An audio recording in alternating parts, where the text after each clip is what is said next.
Chapter 725. Father, look, there are so many big ships coming from the sea. Japan, Honshu Island, Kanazawa Harbor.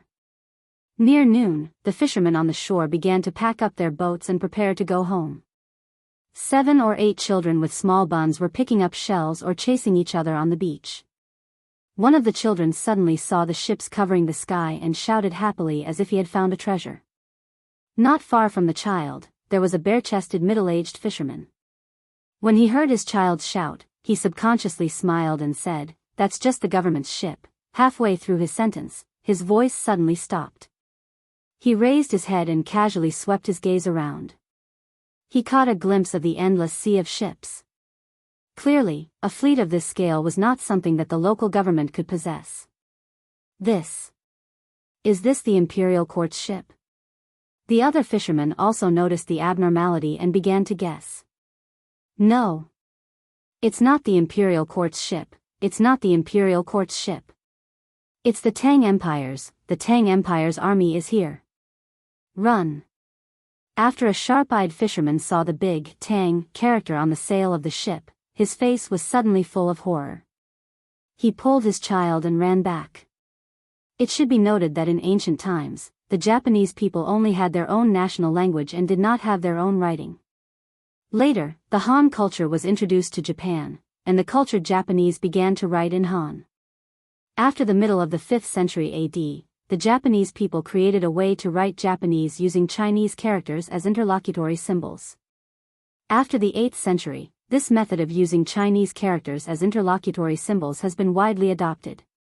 In other words, although the Japanese at this time used characters similar to Chinese characters, the pronunciation was their own country's pronunciation, and many people knew some Chinese characters.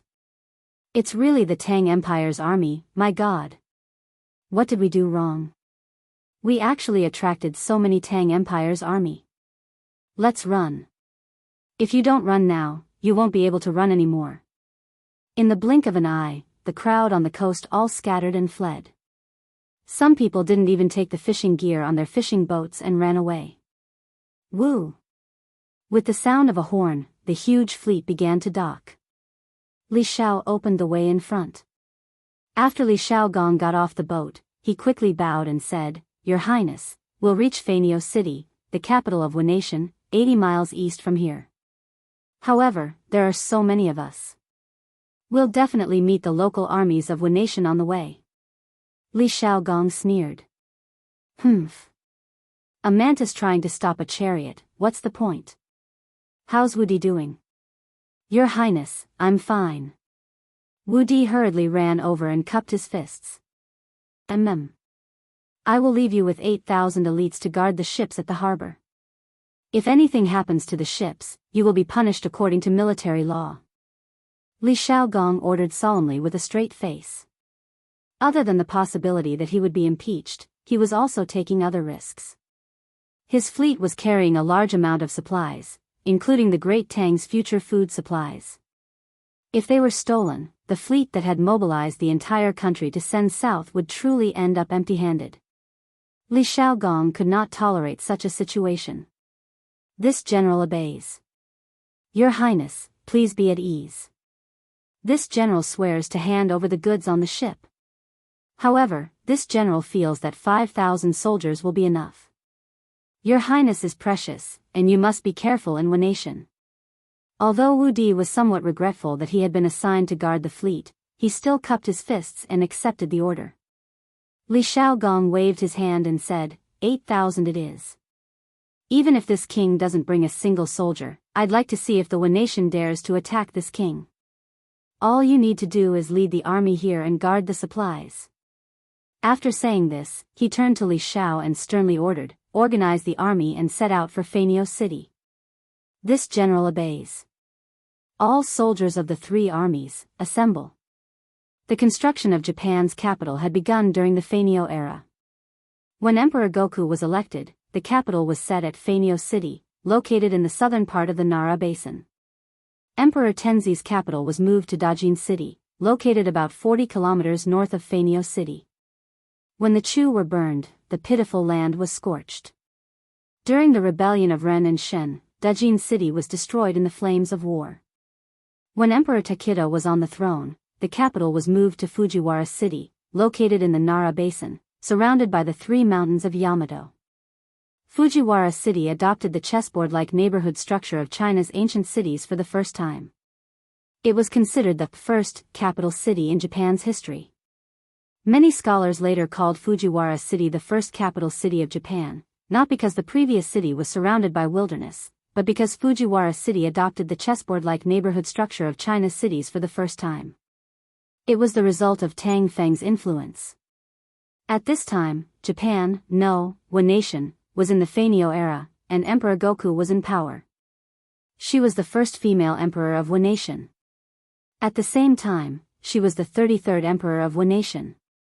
From the first emperor Shenwu to the 14th emperor Zhong-ai, these 14 emperors couldn't be confirmed in history. They were probably fictional characters created by Koji and Neon Shoji to complete the transition from the Shenwu era to the human era. Empress Shigong, who filled in the 70-year history between Emperor Zhong-ai and Emperor Yingxin, also couldn't be said to be a real existence. Therefore, the 15th Emperor Yingxin, who had a more real existence, should be the real ancestor of the Japanese emperors known as the Wanchur lineage. Besides, strictly speaking, the previous emperors could only be considered kings. The title of emperor was coined by Prince Xingde of the Feinio dynasty. Your Highness. There are sounds of horse hooves ahead. The army advanced for about 5 kilometers. Li Zhao's expression changed, and he quickly stopped in his tracks and said to Li Shaogong. Okay. Li Shaogong looked ahead and narrowed his eyes slightly. He let out a faint, okay, and then ordered, get into formation and prepare to meet the enemy. Yes, sir. Li Shao responded, turned around, and shouted, get into formation and prepare to meet the enemy. Boom. The army dispersed, and the soldiers pulled out their modeo and stared ahead fiercely. After drifting on the sea for several months, their big swords were already thirsty. Dong, dong, dong. After a while, the sound of horse hooves got closer and closer. Looking into the distance, they could see a cavalry of more than 1,000 people running toward them. A small country actually has cavalry too. Interesting. Generally speaking, infantry had a natural disadvantage against cavalry. However, Li Shaogong didn't look nervous at all. Instead, he even had the time to gossip, making people feel that he wasn't here to fight but to enjoy the scenery. Haha. They're just a bunch of shrimp soldiers and crab generals. How can they be a match for the Tang army? The bearded man laughed as he held a 3-feet-long broadsword that was similar in shape to the green dragon crescent blade. Chapter 726. Harumph. I am the county magistrate of Sichuan County, Hino Akai. May I ask what is the purpose of your visit? More than 1,000 cavalrymen galloped over. Then, a mustached Japanese man in an official uniform jumped off the horse. He saw that Li Shaogong was the leader of the army, so he came over and saluted him. Li Shaogong narrowed his eyes and listened to his subordinate's translation. He said lightly, I am the county magistrate of Hejian of the Tang Empire. I have something to discuss with the Queen of Higu. You are just a little county magistrate. Do you think you can stop me? The county magistrate in Japan was called a county magistrate, which was similar to the county magistrate of the Tang Empire. 10 years ago, Crown Prince Xingde advocated for the Japanese people to call their ruler the emperor. Hino Akai's expression changed when he heard Li Shaogong call him the Queen of Higu instead of the Emperor of Higu. He gritted his teeth and stepped forward. Oh, it is the county magistrate of Shanghua. However, if your highness wants to see the emperor, please let these soldiers stay here. I will personally escort you to Feinio City. Humph. Bastard. Do I need you to teach me how to do things? Also, who allowed your king to call himself the emperor? Li Shaogong was furious and reprimanded him. This, Hino Akai opened his mouth and his face turned pale. He was both embarrassed and angry. In the end, he clenched his fists and said, the Wen nation has been paying tribute to the Tang Empire every year. I'm afraid it's not right for your highness to bring tens of thousands of soldiers here. Li Shaogong clasped his hands behind his back and looked at Hino Akai expressionlessly. A moment later, he said in a deep voice, after a while, he said, "So, you want to stop me?" As soon as he said this, the 10,000 soldiers behind him immediately clenched the mo swords in their hands. The situation in the field became somewhat tense. "Your Highness, this is my duty. I can't let you bring such a large army through Sichuan County." Hino Akai forced himself to bow and said, "Haha. Do you think an old, weak, sick, and disabled person like you can stop me?" Li Shaogong was so angry that he laughed. He pointed at the army behind Hino Akai and mocked him. Just as Hino Akai was about to retort to save his face, Li Shaogong waved his hand and ordered, "Continue marching. This king is following the emperor's orders. Whoever dares to stop us, kill them. Nothing. Pardon. Kill. Kill. Kill." The army suddenly took 3 steps forward and let out 3 roars. Killing intent filled the air, and their auras were like rainbows. Hino Akai couldn't help but take 3 steps back. Not only him, but the cavalry behind him also retreated. To be precise, the cavalry's horses were frightened by the battle cries. "Ben Wang will ask you one last time. Are you going to move or not?" Li Shaogong asked coldly. In fact, he didn't want to waste time in front of this group of shrimp soldiers and crab generals. That was why he repeatedly gave Hino Akai chances. But Hino Akai thought that Li Shaogong was scared and that Li Shaogong was just trying to scare him. He swallowed his saliva and straightened his neck. "This is my duty, I can't." Clang. Swoosh. Before he could finish his sentence, Li Shaogong had already lost his patience. He pulled out his sword and chopped off Hino Akai's head. The Japanese army was shocked. A slightly shorter general pointed at Li Shaogong and stammered, You. Li Shaogong was furious. "Li Shao, I will give you 800 men. Charge." "Yes, sir." Li Shao replied excitedly. He then picked a group of men and charged forward. Similarly, he didn't care about the short Japanese in front of him. "Baka. Avenge the county princess. Kill."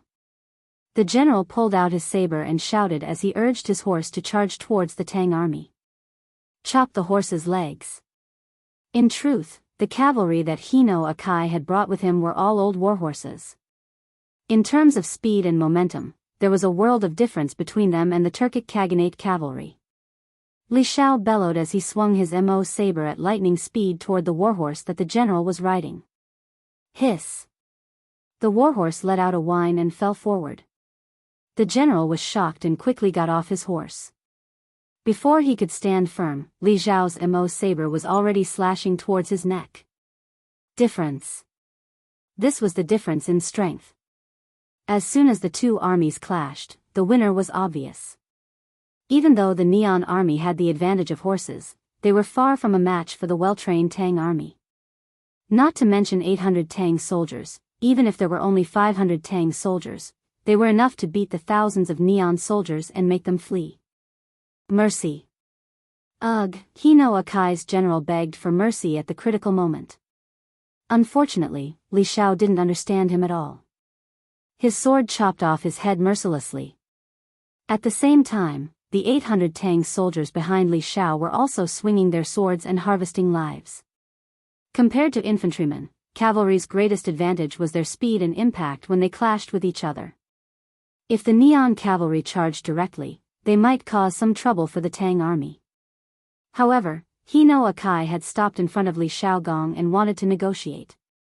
If the Neon cavalry wanted to charge again, it was no different from a fool's dream. In addition, Li Shao and the others had broken the formation of the Japanese army. Now, the Japanese army was in a mess. They were like lambs waiting to be slaughtered. They wanted to fight back, but they were no match for the Tang army in terms of strength and speed. Run. The Tang army kills without batting an eye. In less than 15 minutes, more than half of the Japanese army had been killed. Li Zhao's 800 Tang soldiers only had a few light injuries. Some of the Japanese soldiers were so frightened that they quickly turned their horses around and ran for their lives. These fleeing soldiers seemed to have opened a window for the rest of the Japanese army. The remaining Japanese soldiers immediately scattered. At this moment, the advantage of cavalry was finally on display. They could run faster when they ran for their lives. There's no need to chase them. Li Shaogong quickly stopped Li Shao when he saw that he was about to give chase. He ordered, "Don't chase after them. Count the casualties and rest for a while before we continue to march to Feiniao City." "Yes, my lord." Li Shao cupped his fist and accepted the order. "Your Highness, this Japanese official seems to be a little arrogant." The bearded man pursed his lips and said meaningfully. Li Shaogong thought for a moment and then nodded. A few years ago, this king met the Wu emissaries. They were all very respectful and obsequious. The Wu people today are truly different from before. This king would like to see just where these Wu people get their confidence from to be so disrespectful to this king and the great Tang. Li Xiaogong's meaning was simple. He was very unhappy with Hino Akai's attitude. He wanted to see why the Japanese suddenly became arrogant. Chapter 727.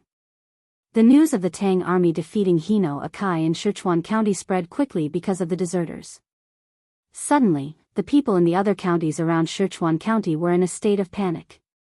Although Hino Akai only brought a little more than 1,000 people with him, and the Tang army had tens of thousands of soldiers, there were only 800 Tang soldiers who participated in the battle. Moreover, the Neon army was all cavalry. Under such circumstances, they could only hold on for less than half an hour.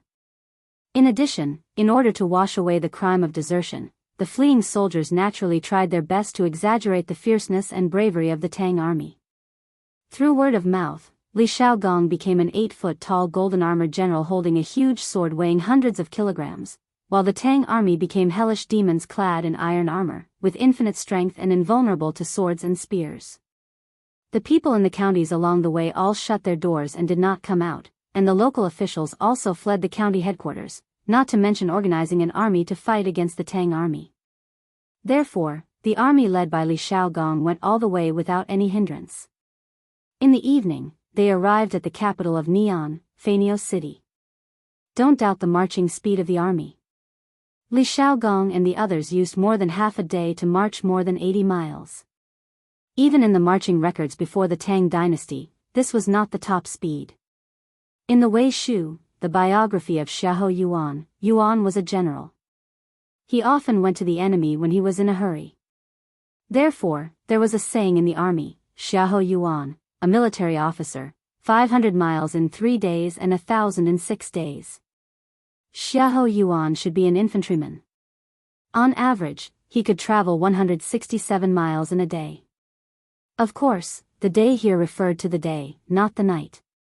Therefore, it was not shocking that Li Shaogong and the others used more than half a day to march 80 miles. Order the soldiers to cook and set up camp here. If the Neon Queen does not come out to see me, we will attack the city tomorrow. The army arrived at the Mu Mountain outside Feiniao City. Li Shaogong looked down at the palace below, which was somewhat similar to the Cheng, an imperial city, and then ordered Li Shao, who was behind him. Mu, throughout the Mu, will be directly replaced by Mu in the text. After marching 80 miles, the soldiers were more or less tired. In addition, the sky was about to turn dark. Li Shaogong, who had rich battle experience, certainly would not choose to attack the city at this time. "Yes, sir." Li Shao responded and hurriedly went to pass down the order. The bearded man stood slightly to Li Xiaogong's left. He had been looking down at soaring bird capital with narrowed eyes. "Your Highness, Feiniao capital is surrounded by mountains on 3 sides. Although the city is big, it's like a turtle in a jar. The birds are like caged birds." Even though the Japanese had learned the architectural style of the Great Tang, they had only learned the form and not the spirit. Moreover, the city walls are short, and there is no moat in front of the city gate. If your Highness wants to take over the Japanese capital, I'm afraid it won't take much effort. Around the capital were the famous Yamato Three Mountains of Japan. To the west was Urching Mountain, also known as the God of Heaven Mountain. To the north was Xiangju Mountain, legend has it that gods lived on the mountain, and to the south, where Li Shaogong and the others were now, was Mu Pin Mountain. Legend has it that the first emperor of Japan, Emperor Shunwu, ascended the throne on this mountain. The three mountains surrounded the capital. Although it made the capital look beautiful, it also limited its development. The bearded man clearly understood the art of war. At a glance, he could see the flaws in the capital's geography and the city structure. Li Shaogong nodded and praised, Zhongjian is right, but we can't let our guard down. We have to be on guard against the Japanese's sneak attacks. The Japanese nowadays don't seem to know their place.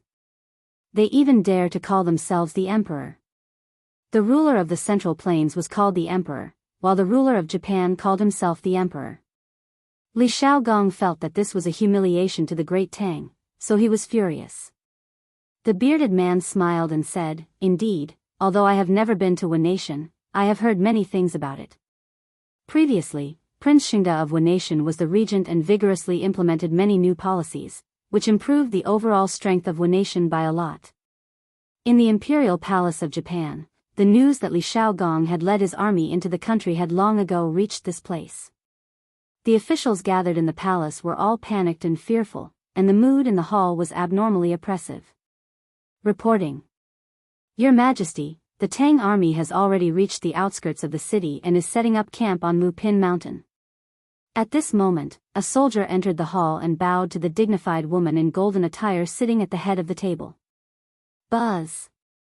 The officials in the hall were all shocked. Ever since the coup more than 30 years ago, Fanio City had always been peaceful. Now that the Tang army had suddenly arrived, everyone was caught off guard. The Tang army has arrived at the city. It is said that their leader is a duke of the Great Tang. Does anyone have a plan to deal with this? An old but sonorous voice came from the throne. It was Empress Gu who had spoken.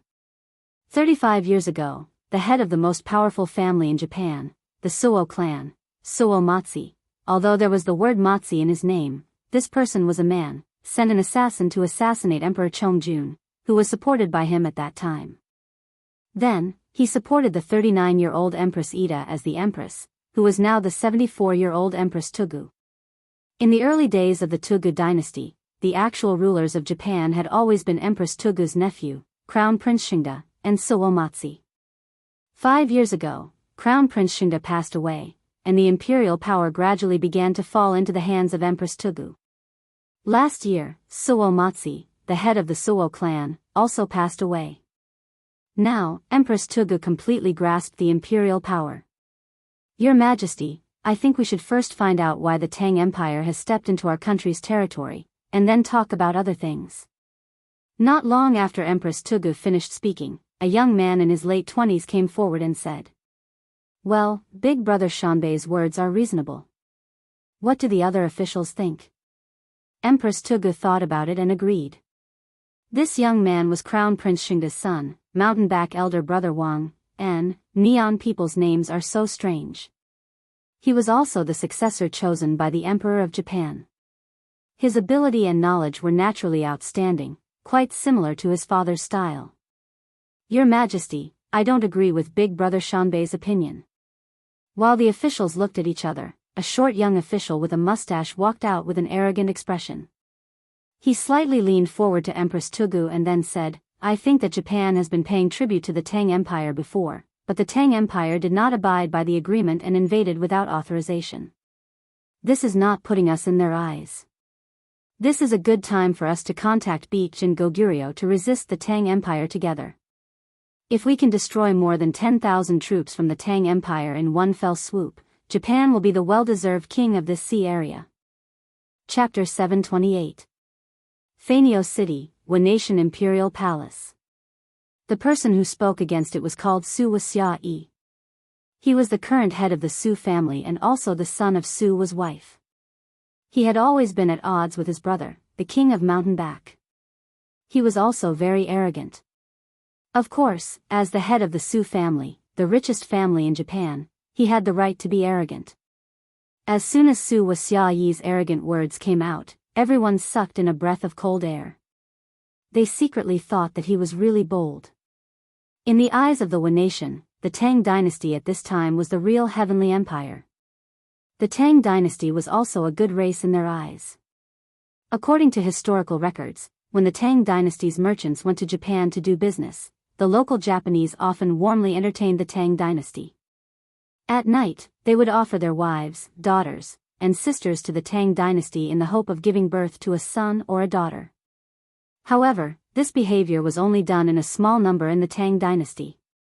In the Song dynasty, borrowing seeds began to become a custom. But now, Su Wuxia actually wanted to attack the Tang dynasty's army. This made many ministers feel that it was absurd. Absolutely not. The big brother Wang hurriedly stepped forward and said, "Your Majesty, Su Wuxia's method is simply disregarding the life and death of the Wu nation. Let's not talk about whether we can defeat the more than 10,000 Tang army outside. Even if we do, we will only incur the infinite anger of the Tang emperor. Don't doubt, with the character of the current Tang emperor, once he gets angry, the Wu nation will definitely be in danger of being destroyed. Your Majesty and ministers, please think twice. You're really greedy for life and afraid of death. The Tang Empire's army is only 10,000, while our Fanio city has 80,000 elites. How can we not defeat the Tang Empire's army?" Su Wuxia stepped out of the crowd and glanced contemptuously at the big brother Wang. Then, he arrogantly said, "You're afraid before the battle. Big brother Wang, you're not worthy of being the descendant of Crown Prince Xingde. Moreover, according to the intelligence, the Tang Empire not only has an army, but also thousands of warships and countless provisions. If we swallow these warships and provisions, even if the Tang Emperor gets angry in the future and attacks us, will the Wu nation still be afraid of the Tang Empire?" As soon as his words fell, the hall fell into silence, but some people's hearts were not calm. "Your Majesty, Su Wuxia is right. I think this plan is feasible. I also think that this plan is feasible." The Suo family's influence in the imperial court, coupled with the fact that there was indeed a group of radical ministers, caused many voices of agreement to appear in the main hall. The big brother Wang on the mountain back was anxious and quickly retorted, "Have you all forgotten the confrontation between the Tang army and the local army in Sichuan County? 800 Tang soldiers easily defeated more than 1,000 defenders of Sichuan County at the cost of 0 casualties. With such strength, it would be harder for us to win than to reach the heavens. Even if they win, the Wu nation will be greatly damaged because of this. They will no longer be able to deal with the anger of the emperor of the Tang Empire, so please think twice. Moreover, the current situation has not reached the point where it cannot be eased. As long as we clarify the purpose of the Tang Emperor's visit and make some concessions in some aspects, the Tang Emperor will be willing to withdraw his troops." Eldest brother Wang on mountain back represented the previous Crown Prince Xingde's faction, so there were many officials in the court who supported him. Moreover, his opinion was very much in line with the thoughts of the old conservative officials, so there were immediately echoes of agreement in the court. "Your Majesty, I think what Brother Shanbei said is reasonable. Your Majesty should prioritize the Wu nation and not act on impulse." I second the motion. Of course, there were still many officials who did not speak. They did not help either side. Obviously, even if Crown Prince Xingde and Su's wife had passed away, there were still 3 factions in the court of Wu nation. However, at this time, the power of the Empress Dowager was greater. After all, the influence of the living was still slightly higher. Cough. Seeing the 2 sides arguing endlessly in the court, the Empress Dowager coughed dryly, and the hall immediately quieted down. Then she slowly glanced at the officials in the court and said, "What you 2 said is reasonable, but I think it is not appropriate for us to confront the Tang army head-on at the moment. Since the Tang army has camped outside the city and has not immediately attacked, it means that there is still room for negotiation. Therefore, we can send a messenger to ask the commandery prince of the Tang Empire why he is here, and then we can make a decision. If we can invite the commandery prince of the Tang Empire to the imperial palace, of course, it would be best." Yes, the Empress of Wu nation was the same as the Emperor of China, calling herself In fact, it was not only this. The titles of Empress, Empress Dowager, and Crown Prince of the East Palace were the same in Wu Nation as in the Tang Empire. It was mainly because the ancient Wu Nation admired China's culture very much. Most of their languages were learned from China. From the Empress to the common people, no one did not admire the Tang Empire. Su's wife sneered and said, "The commandery prince of the Tang Empire lives like a prince. How can he have the courage to come to Fanio City? If he dares to come, I will crawl to the morning court in the future." Yes. How can the commandery prince of the Tang Empire risk his life to enter the city? Absolutely impossible. The Empress Dowager frowned, and then she waved her hand and said, "I have made up my mind. Brother Mountainback recommends someone to go outside the city to negotiate with the Tang army." Brother Mountainback thought for a while, then bowed and said, "Your Majesty, I recommend the son of Sister Ono, Yoko Ono. He is proficient in Chinese and has a good understanding of the customs of the Tang Empire. He is the most suitable." Sister Ono was the person who helped Crown Prince Xingde to submit the letter of credence to the Sui dynasty. He was a very famous diplomat of the Empress Dowager. The Empress Dowager thought for a while and nodded in agreement, approved. I, Old Sheng, will tell you another one. It is said that there was a monk who went to 100 Flowers building one day to find a girl. No, Cho Nyo, you are talking nonsense again. Monks have to abide by the rules and precepts. How can he go to find a prostitute? Listening to the voice, it should be Li Tai's voice. Yanhuang College, the sky had just turned dark. After the students took a bath, they lay on the bed and began to rest. After 2 days of military training, many students had gradually begun to get used to this kind of life. At least they were no longer as tired as last night. Therefore, several second generations in dormitory 001 chatted in a low voice. What was even more excessive was that Chingchimo, this smelly and shameless thing, actually told dirty jokes. Hey! How is it impossible? Not all monks will abide by the rules. Hey, no, Qing Ke, don't interrupt me. Wait for me to finish telling you, lest I forget. Chingchimo muttered, and then continued, besides, the monk touched the prostitute's front and back with his hand, and then shouted, "Strange, strange. The front is like a nun, and the back is like a disciple. Don't you think it's strange?" Chapter 729. F***CK. Chingchimo, you're so F***king perverted. In dormitory 001, after Sun Zifen heard the dirty jokes, he shouted loudly and ridiculed. Then he laughed and said, "Hee. But I like it. Come, Cho Nyo, use your intelligence and tell another one." Although spring had already passed, this group of teenagers who were still in their adolescence would inevitably talk about some explicit topics to stimulate the secretion of hormones. Li Tai said angrily, F***CK. Sun Zifen, you and Cho Nyo are so dirty, what a pair of cultured scums. The chubby boy was usually a little arrogant, but the circle he came into contact with was generally more elegant.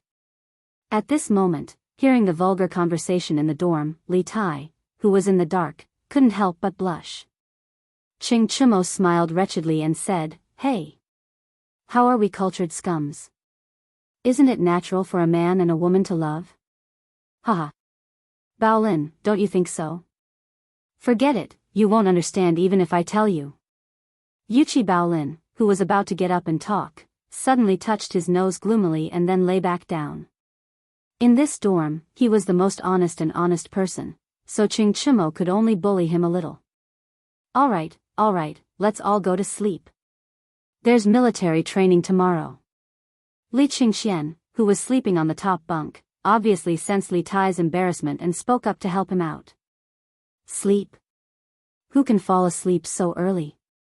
Besides, Huayu hasn't finished washing his clothes.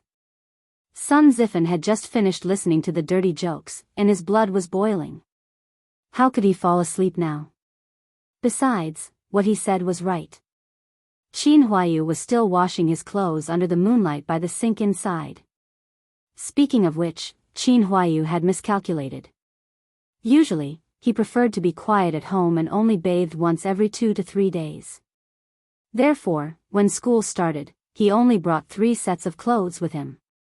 However, at Yanhuang Academy, every night when he came back, his clothes would be drenched in sweat. How could he not bath? After showering, he couldn't possibly continue wearing those sweaty clothes, right? Qin Huaiyu, who always paid attention to his appearance, would definitely not do such a thing. In this way, after Qin Huaiyu showered tonight and found that he didn't have any clothes to change tomorrow, how could he? Thus, the eldest son of the Duke of Yi, our young master Qin, washed his clothes for the first time in his life. For this reason, he received a lot of ridicule from Qing Chimo and Sun Zifan. 2. As for the others, they were much more cunning than Qin Huaiyu. When school started, they brought 7 or 8 sets of clothes. Even if they changed their clothes every day, they would still be able to last until the academy's weekend. Oh. It's so lively. It seems that your training during the day is too little, and you still have the energy to talk nonsense at night. Just as Qing Chimo was about to agree with Sun Zifan's words, a familiar voice suddenly came from outside the door of dorm 001. F***CK. It's Yamacho, little Xian. The 6 people in the room all felt their hearts skip a beat, and they secretly cursed. Qin Huaiyu stuffed his clothes into the wooden bucket, and then quietly slipped to his bed in an attempt to muddle through. Open the door. Li Zishuan said faintly from outside. Although his voice was soft, it seemed to have a mysterious penetrating power that directly entered their ears. Qin Huaiyu looked at his unscrupulous roommates who were chatting happily just now but were now curled up in bed like ostriches. He could only bite the bullet and personally open the door. Yamacho. Qin Huaiyu called out awkwardly. Although he was very familiar with Li Zishuan, and Li Zishuan was half his brother-in-law, now that they were in the academy, he had to do things according to the rules. In public, he had to call him Yamacho. Huaiyu, what are you doing with your hands full of water? Under the moonlight, Li Zishuan saw the water droplets on Qin Huaiyu's hands, and he squinted his eyes and asked. I just went to wash my clothes. Qin Huaiyu scratched his head a little embarrassedly and said. Li Tai, Qing Chimo, and Sun Zifan on the bed almost burst out laughing. What? Weren't you all chatting happily just now? Why are you still pretending to be asleep? All of you, come down. Li Zishuan's attitude changed, and he said sternly. This was really a case of extreme joy begetting sorrow. Seeing that Li Zishuan was going to be serious, Li Tai, Li Qingxian, and the others on the bed all got out of bed and stood together with Qin Huaiyu. Although Qin Huaiyu is breaking the academy's rules by washing clothes at night, he is still better than you guys who are so bored that you don't sleep at night. Now, all of you go out and stand in military posture. Other than Qin Huaiyu, who will only stand for 15 minutes, everyone else will stand for an hour. After standing, go back to sleep. If anyone dares to slack off, the time will be doubled. Li Zishuan pointed at the door and shouted. No, do you really have to be so ruthless? Qing Chimo stared and asked weakly. Although he had martial arts and wasn't afraid of standing in military posture, who wouldn't want to lie comfortably in bed and rest at night? Qing Chimo will stand for 2 hours, the rest of you will continue as before. Li Zishuan looked at this joker indifferently and said casually. You. Qing Chimo almost vomited blood. He subconsciously wanted to say something, but when he thought about how he was just being naughty and got an extra hour of military posture, if he were to be naughty again, he probably wouldn't be able to sleep tonight. The 5 unlucky people, under the lead of the current crown prince, Li Qingxian, left the dormitory unhappily. Li Zishuan said, don't slack off, I'll be watching you guys from the shadows. If I find out that anyone is slacking off, you know the consequences. This guy was obviously playing tricks on them again. Tonight's dormitory inspection was a last-minute idea by Li Zishuan. He just said that Qing Chimo was bored out of his mind, but now he was the one who was bored out of his mind. Otherwise, he wouldn't have come here to do a dormitory inspection. After Li Zishuan and the others left, Li Zishuan began to slowly go to the other dormitories to visit. When he was in high school, he was often visited by the teachers. Now that he had become the yamacho of a big college, he began to check other people's dormitories. The speed at which one's life changes is truly unimaginable. However, with this, there would be a lot of unlucky people in Yanhuang College tonight. In the open space in front of the student dormitory, Li Tai stood in military posture with his head held high and his chest out. His body didn't move, but his mouth was secretly moving. He said, "Hee hee. Ugly ox, I'll teach you to stand for an extra hour, ha. This can be considered as resolving the hatred in my heart. F***ck. We are roommates, Chinke, how can you be so unsympathetic?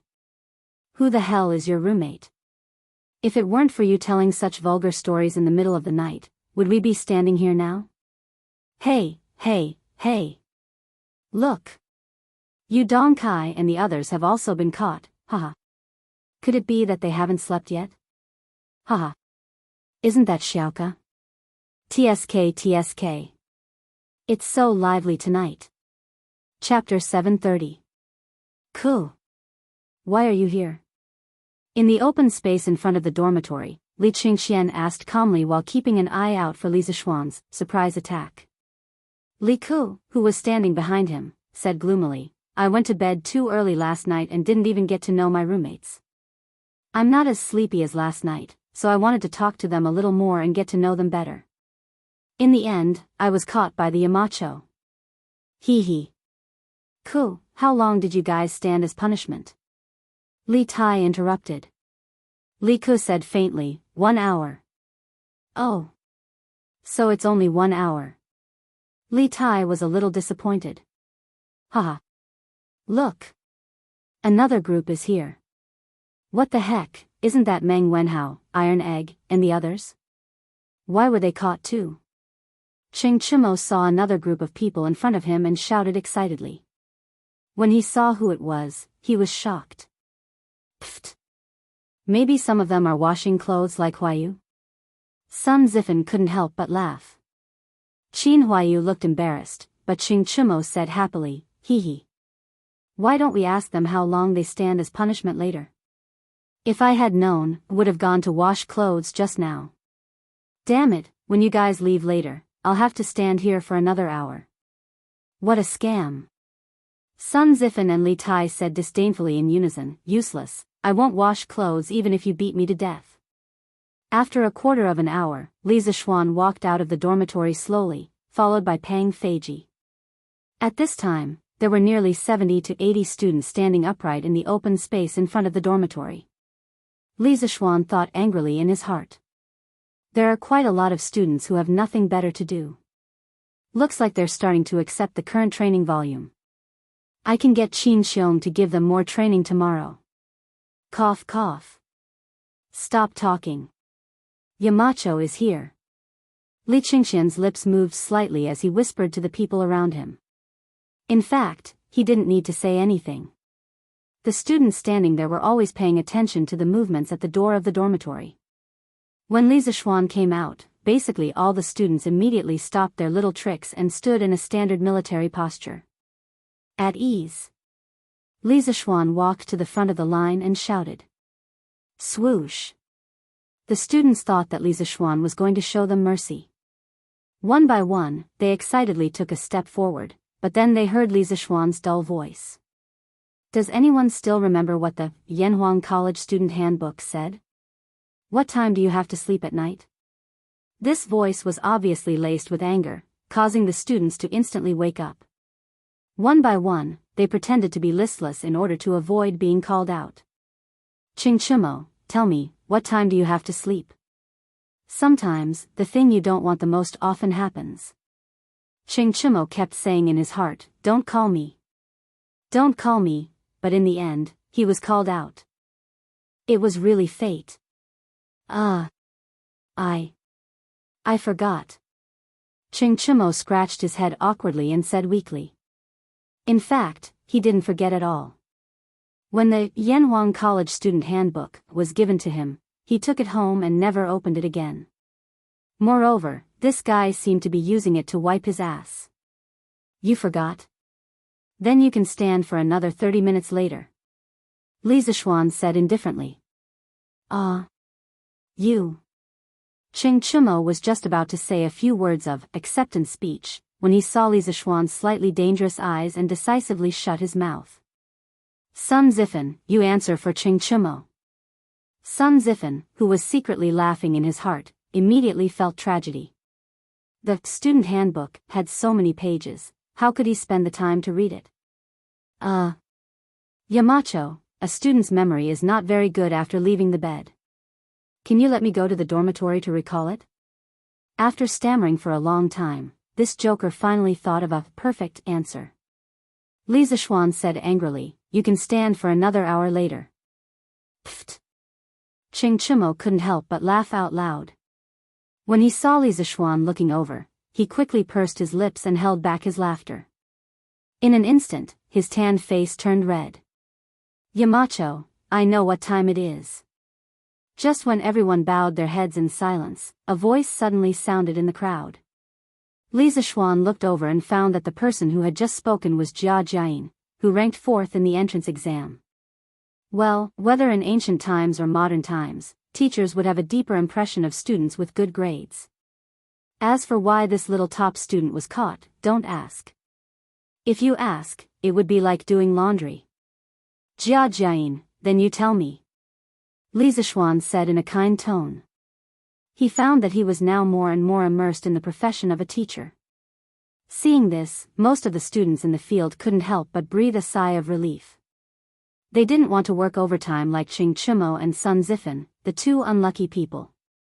It wasn't until this moment that they realized that lying in bed was more comfortable.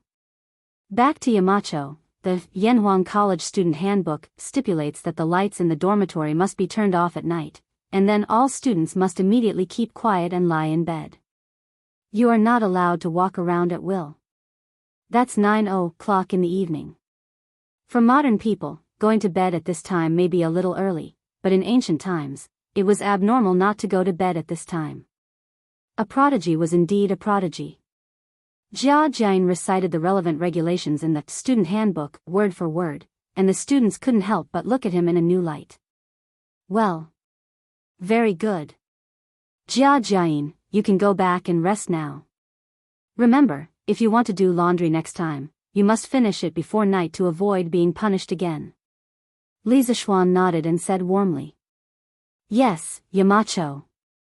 Jia Jiayin saluted Li Zishuan in front of everyone's envious eyes, and then prepared to walk back to the dormitory. Perhaps he felt that Li Zishuan's attitude at the moment was not bad. He actually stopped and said, Sir, I accidentally rubbed some grass stains on my clothes today, so the clothes are more difficult to wash. I want to ask if there is a shop selling locust or bath beans in the academy. Otherwise, I will probably be punished the next time I encounter such a situation. Yes, yes. Yes, yes. Yamacho, we need locust. Bath beans are also okay. Jia Jiayin's words could be regarded as the hearts of most people. These students basically rarely washed clothes at home. Now that they just started, not to mention that they didn't have any skills, they didn't even have locust or bath beans. How could it be possible to wash it clean without some time? Chapter 731. After hearing Jia Jiayin's words, Li Zishuan suddenly understood. He was just wondering why these students were still washing clothes at this hour. It turned out that it was because they didn't have the help of locust to wash clothes. The earliest ancient people used plant ash as a detergent because it contained potassium carbonate, which could remove the dirt on clothes.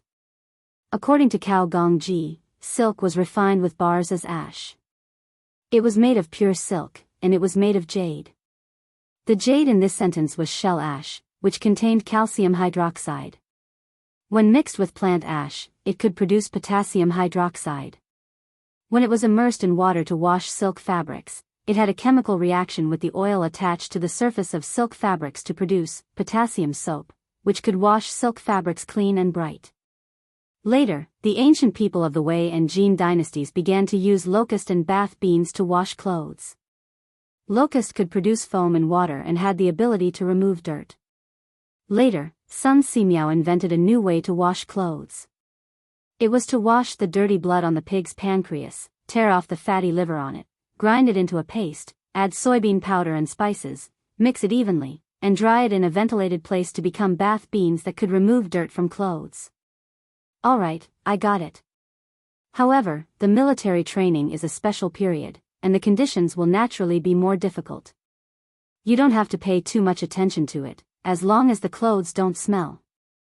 After the military training, the academy will have everything that should be available. Li Zishuan said lightly. When the academy was first built, there was indeed some space left for shops, but he had been too busy and didn't have time to attract investment, so there was basically no place to spend money in the academy except for the cafeteria. As for whether to make soap or not, it depended on whether he was in the mood. Yes, Yamacho. I understand. Jia Jian cupped his hands and walked towards the dormitory. Li Zishuan nodded secretly in his heart. He thought that although this child looked a bit fierce, his temperament and knowledge were not bad. Men, in the end, still relied on talent and knowledge. In ancient times, there were many famous people who were ugly but eventually became successful. Attention! After Jia Jian left, Li Zishuan shouted loudly and then said, "Start to stand in military posture. Pang Feiji, you supervise them. If anyone's actions are not standard or secretly lazy, give them extra time. Do you understand?" Pang Feiji wiped the sweat off his forehead. There was a crown prince and 2 princes here. But Li Zishuan asked him to spy on them. Wasn't this asking for his life? Yes. I understand now. Under Li Zishuan's pressure, Pang Feiji quickly agreed. Li Zishuan nodded in satisfaction and said, From tomorrow night onwards, you and the other instructors must check the dormitories one by one. If you find anyone who has violated the rules, you will be punished the same way as today.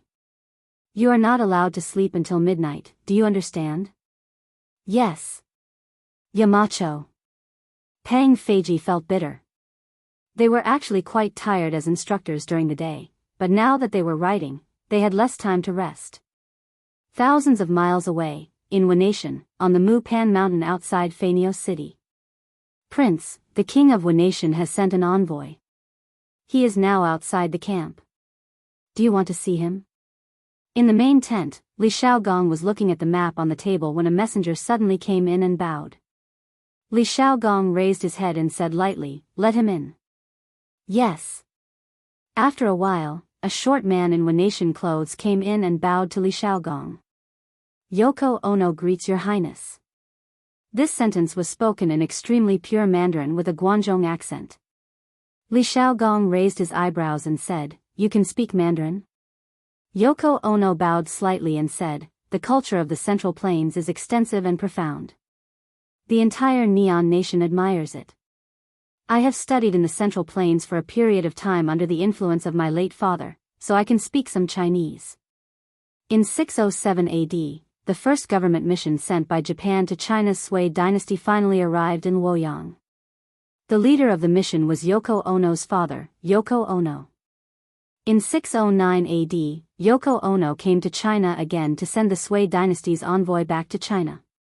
She also brought a group of overseas students and monks. At that time, Yoko Ono was also among them. Therefore, Yoko Ono knew the culture of the Central Plains very well. Li Xiaogong nodded slightly. He felt more comfortable talking to a Wanation person who could speak Mandarin. After a while, he asked, "Why did the Queen of the Ancient Kingdom send you here? Why didn't she come to see me personally?" Arrogant. It could be said that Li Xiaogong's attitude was extremely arrogant. However, Yoko Ono's expression only changed slightly, and she did not dare to refute. "Your Highness, Her Majesty's body is not in good condition, so it is inconvenient for her to leave the palace. I hope Your Highness can understand." Yoko Ono said slowly. Inconvenient for her to leave the palace? Does she want me to enter the city personally to see her? When Li Xiaogong heard this, he glared and said angrily. Yoko Ono immediately put on a fearful expression and bowed down. "Your Highness, please forgive me. Her Majesty is already old, and her body is not in good condition recently. She really can't leave the palace. Old? How old is she? Li Shaogong asked a very rude question, but who asked him to have a strong army? Those with strength are the boss everywhere. A weak country has no diplomacy, while a strong country has hegemony. This was a principle that would work in any era. Yoko Ono's face turned red. She gritted her teeth and said, "Your Highness, Her Majesty is already 70 years old this year." 60 years old, 70 years old is rare since ancient times. Li Shaogong actually did not know the age of the Wanatian queen. When he heard this, he was surprised and said, "Oh. So that's how it is. It seems that the queen of the ancient kingdom really wants me to enter the city to see her." When Yoko Ono heard this, she was indescribably excited. However, on the surface, she smiled and said, "When I came down, Her Majesty said that if your Highness is willing to enter the palace to see her, you will receive the grandest welcome from the Wanation. Golden beauties, at that time, your Highness will definitely enjoy endlessly." Bastard. Li Shaogong slammed the table and said angrily, "Lowly woman, how dare you use her to charm me?" Yes. I said something wrong, Your Highness, please forgive me." Yoko Ono was very angry, but in fact, she was constantly slapping herself in the face to beg for Li Shaogong's forgiveness. Since the queen of the ancient kingdom wants to see me, then I will enter the city. It just so happens that I also have something to tell her." Li Shaogong snorted and said. Yoko Ono was overjoyed, but Li Shao was shocked and quickly said, "Your Highness, please don't. If there is an ambush in the Wanatian imperial city and you meet with any accident, I will die 1,000 times." Chapter 732. This little general is wrong. His Majesty sincerely invited your Highness into the city as a guest. Why would he launch a sneak attack? Li Zhao's words immediately attracted Yoko Ono's rebuttal. Li Xiao coldly replied, "Who doesn't know that the Japanese are treacherous and cunning? You keep saying that Tang Empire is the best country in the world, but you still dare to attack us. Who knows if you have set up an ambush in the imperial city?" You. Faced with such humiliating words, Yoko Ono was so angry that his ears turned red. However, he knew where he was and what kind of situation his country was in. He suppressed his anger and said to Li Shaogong, "Your Highness, Your Highness. Your Highness, please understand. The Wu imperial court is absolutely loyal to the Great Tang.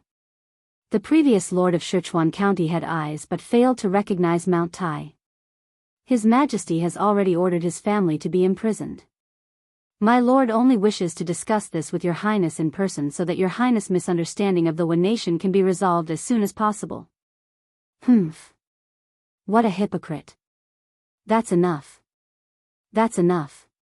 This prince has made up his mind. Li Shao, listen to my orders. Li Shao wanted to say more, but Li Shaogong waved his hand and interrupted him. "But your Highness, Li Shaogong faintly grunted, but it was as if he had the strength of 1,000 pounds, causing Li Shao to swallow the words that were already at the tip of his tongue. "This general is here. I order you to stay in the camp. The soldiers of the 3 armies are under your command. If this prince does not return before dawn," speaking till here, Li Shaogong indifferently glanced at Yoko Ono. His gaze seemed to have an intense penetrating power, piercing straight into Yoko Ono's heart. His tone was calm, but within the calmness was a dense killing intent. "If this prince does not return before dawn, tomorrow, you will have the army at sea bring the fleet back to Chang'an. Then, you will lead 12,000 soldiers to attack the city. Everyone in Feiniao City, regardless of whether they are old or weak, women or children, will be killed." Yoko Ono felt a chill run down his spine. His back was instantly soaked in cold sweat. This general obeys. Li Shao clasped his fist and shouted. Then, he glared at Yoko Ono with his red eyes. "Your Highness. It's not safe for you to be alone. If you don't mind, why don't you let me accompany you?" At this moment, an iron tower-like man with a curly beard walked in from outside the tent. Standing together, Yoko Ono only reached the man's waist, just like a child. The curly-bearded man was the curly-bearded guest. It couldn't be said that he was lying outside the tent to eavesdrop. For a martial arts expert of his level, his 5 senses were 10 times sharper than an ordinary person. In addition, the soundproofing of the tent wasn't good. Therefore, the conversation between Li Shaogong and Yoko Ono was clearly heard by the bearded guest. Haha. Since Zhong Jian is willing to go with us, that's for the best. Li Shaogong chuckled. He wasn't a hothead who blindly liked to fight. He was very clear about the mission he had on his shoulders. Naturally, he was willing to bring along this expert with him. As for Yoko Ono, she was already scared out of her wits. She didn't dare to refute, nor did she have the ability to refute. Li Shaogong said a few more words and then brought the curly-bearded guest out of the tent. He mounted the horse and headed for the Wei nation's imperial city, Fanio capital. As for where the horse came from, it was obviously a spoil of war that he seized along the way. Although ordinary people didn't know that the Tang dynasty's prince was going to enter the imperial city to have a face-to-face talk with Emperor Tuogu, the Wei nation's upper echelons of officials knew about it the moment Li Shaogong and the curly-bearded guest entered the city. In a manor in the west of Fanio capital, there were pavilions, terraces, and ponds. The design of the manor was very similar to the Tang dynasty's gardens. In an elegant attic, Su Wei was kneeling in front of the window. He was seriously wiping a Japanese sword. It could be seen that the shape of the Japanese sword was 60 to 70% similar to the Mo sword of the Central Plains. The body of the sword reflected the candlelight on his face, making his face look extremely cold. Is the news true? Su Wei asked indifferently. It's absolutely true. Behind Su Wei, a man in a black robe was kneeling. The man's head was covered with a wide hat, preventing others from seeing his face. Humph. This Tang dynasty's prince has really eaten a bear's heart and leopard's guts. He dares to enter the imperial city with just 2 people. A trace of anger flashed across Su Wei's face. He was mainly angry that Li Shaogong, as a prince of a country, didn't play by the rules and dared to take the risk alone. A few hours ago, he had boasted in the imperial court that if Li Shaogong dared to come to Fanio capital, he would crawl to the imperial court in the future. But now, it was simply a slap in the face. The man in the black robe knelt on the ground and didn't answer. The attic fell into silence. After a long while, Su Wei snorted angrily. No. We can't let the prince of the Tang dynasty leave the city alive. Naoju, go find a chance to kill him. After killing him, the Tang dynasty's army will be leaderless and will definitely panic. At that time, the provisions and supplies on the thousands of ships will all belong to the Suwa family. The man in the black robe didn't immediately agree. He actually replied indifferently, the prince of the Tang dynasty is an expert. I'm not sure. Su Wei was furious. He stood up and pointed at the man in the black robe. Bastard. If you don't want to go, just say that you don't want to go. Why are you looking for excuses? Don't forget who was the one who saved your dog life back then. If it weren't for me, you would have died in my father's hands. From the moment I saved you, you were just a dog in my hands. You had to bite whoever I told you to bite. Do you understand? The black-robed man's body clearly paused. From the blue veins on his hands, one could still see the anger in his heart. After a long while, he said in a calm voice, I'll help you kill this person, and you give me back my freedom. Otherwise, except for me, no one in the Wen nation can kill the prince of the Tang dynasty. Are you negotiating with me? Su Wei pointed at his nose with a stunned expression. The man in the black robe was silent. It was a tacit agreement. You son of a bitch. Who gave you the guts to talk about conditions with me, Su Mo? Su Wei scolded angrily and kicked the man in the black robe. As a result, it was as if he kicked a big mountain. His toes immediately felt a sharp pain, but the man in the black robe knelt in the same place and didn't move. I have already repaid you a lot for saving my life. Master, don't push your luck. The man in the black robe still said without raising his head. Good. Very good. Su Wei took 2 deep breaths and then said, I'll do as you say. If you kill the prince of the Tang dynasty tonight, I will immediately give you back your freedom. From now on, my family will have nothing to do with you. Get out of here. Chapter 733. With a creak, the black-robed man walked out of the attic. Judging from his light footsteps, he was still very happy. Mother of the river, I will soon be able to fly away with you and leave Japan. You must wait for me. The black-robed man thought silently in his heart. Bang, bang, bang. In the attic, the angry Su Wei was crazily smashing things. As he smashed, he scolded, You are just AF** king dog. How dare you negotiate with me? Good. Very good. After this, I will definitely make you suffer a fate worse than death. Master, this man is too arrogant. Do you want me to bring people to kill him? A man wearing a warrior's uniform carefully bowed behind Su Wuxia and said. You? If you could beat him, I would have asked you to kill him long ago. Why wait until now? Su Wei was even angrier when he heard this. He casually took a teacup and smashed it on the man's head. With a bang, the man's head was instantly broken and bleeding. Trash. The family has trained you for so many years, but all of you combined can't even beat one Eastern Han Jiju. What a bunch of trash. Su Wuxia was still not satisfied. He stepped forward and started punching and kicking while cursing with vulgarities. Back then, Eastern Han Jiju forcefully took my sister. My father gathered the top 10 experts of Japan to kill him. If I didn't see that he was strong in martial arts and secretly saved him, he would have long become a lonely ghost. Now that my father is dead, this dog thinks that no one can control him. How dare he negotiate with me? Humph. Go and bring my sister to my room. At this point, the expression on Su Wei's face suddenly became a little perverted. And with his description, the identity of the black-robed man was obvious. He was the assassin that Su Wei sent to assassinate Emperor Chongjun, the top expert of Japan, Eastern Han Jiju. In August 587 AD, China was in the 7th year of Sui Kaihuang at that time. Su Wei supported the prince of the Bo's tribe to ascend the throne, and he became Emperor Chongjun. At that time, Kitahime, the current Empress Dowager, became the Empress Dowager. 591, 4th year of Emperor Chongjun, Emperor Chongjun discussed with his officials.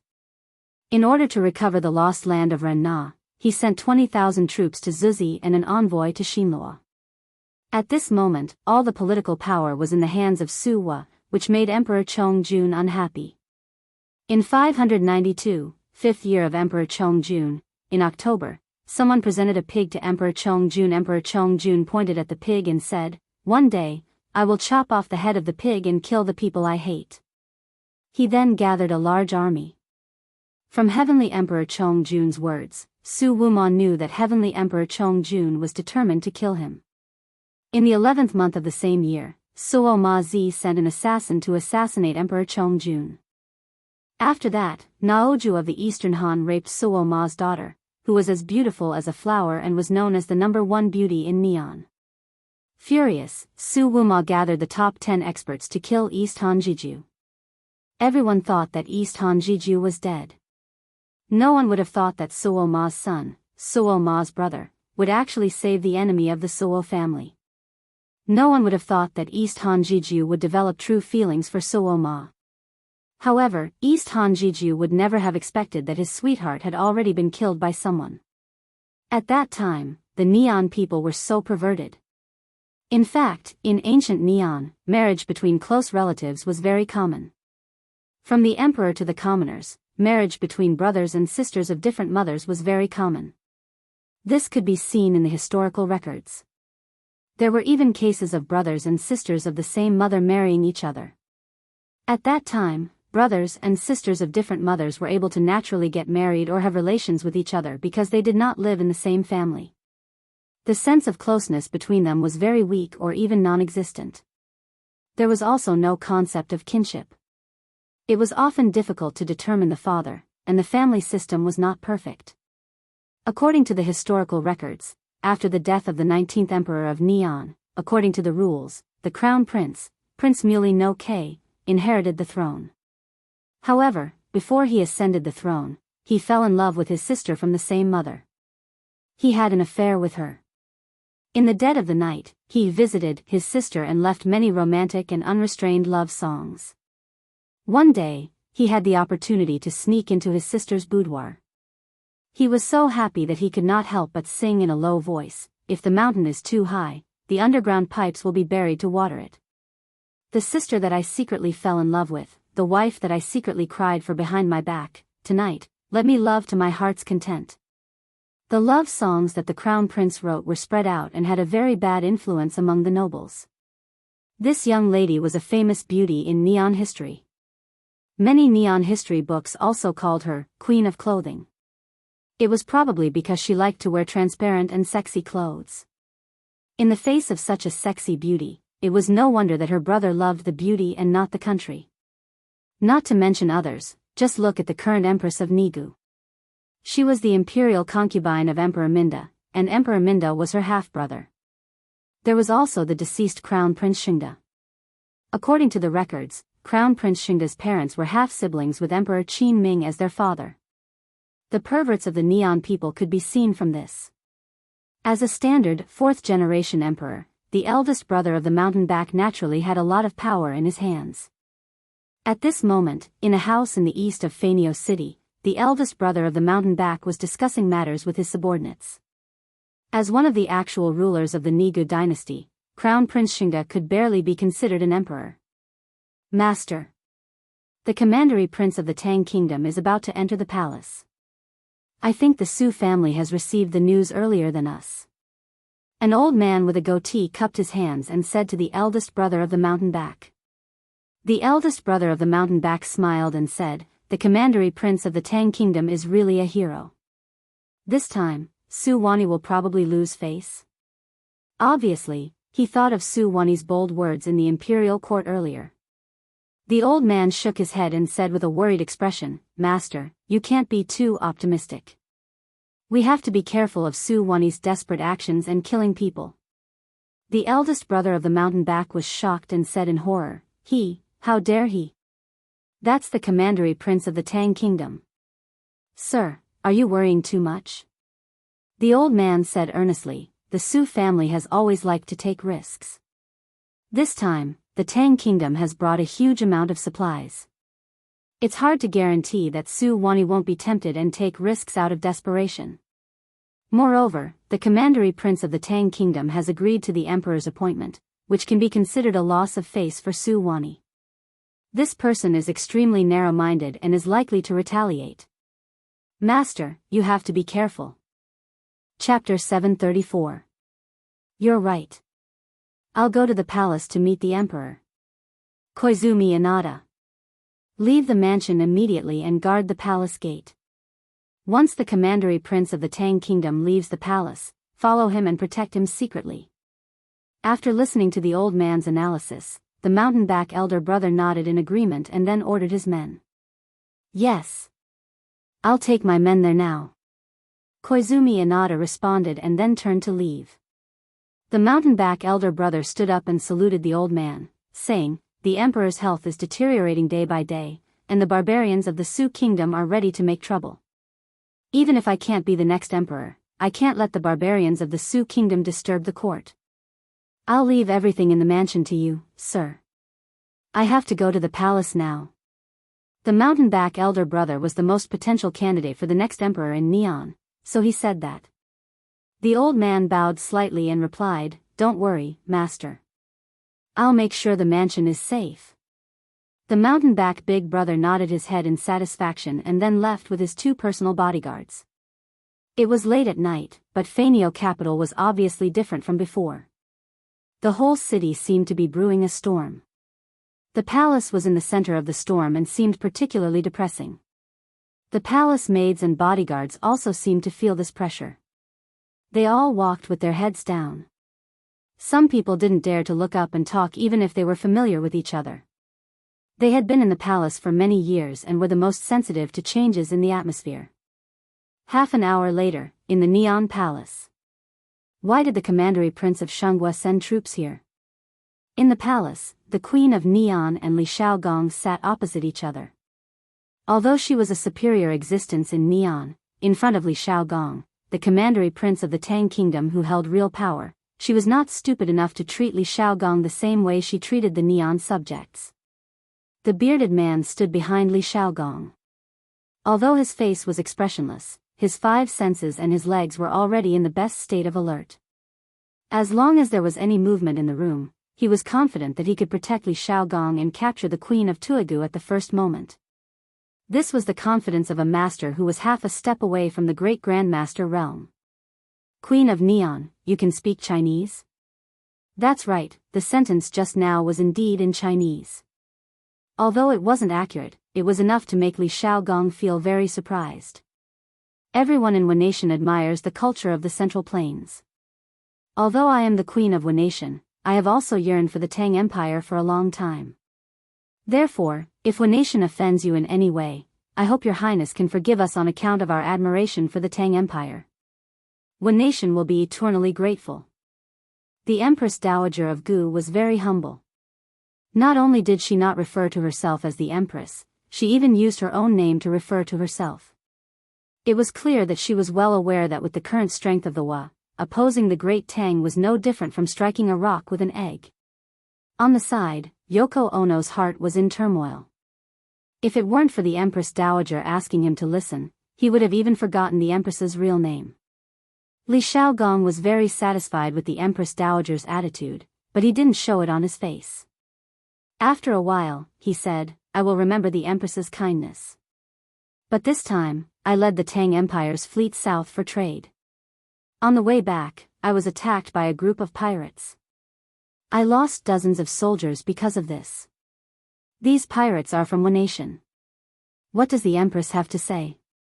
Although his voice was soft, there was a hint of killing intent in it.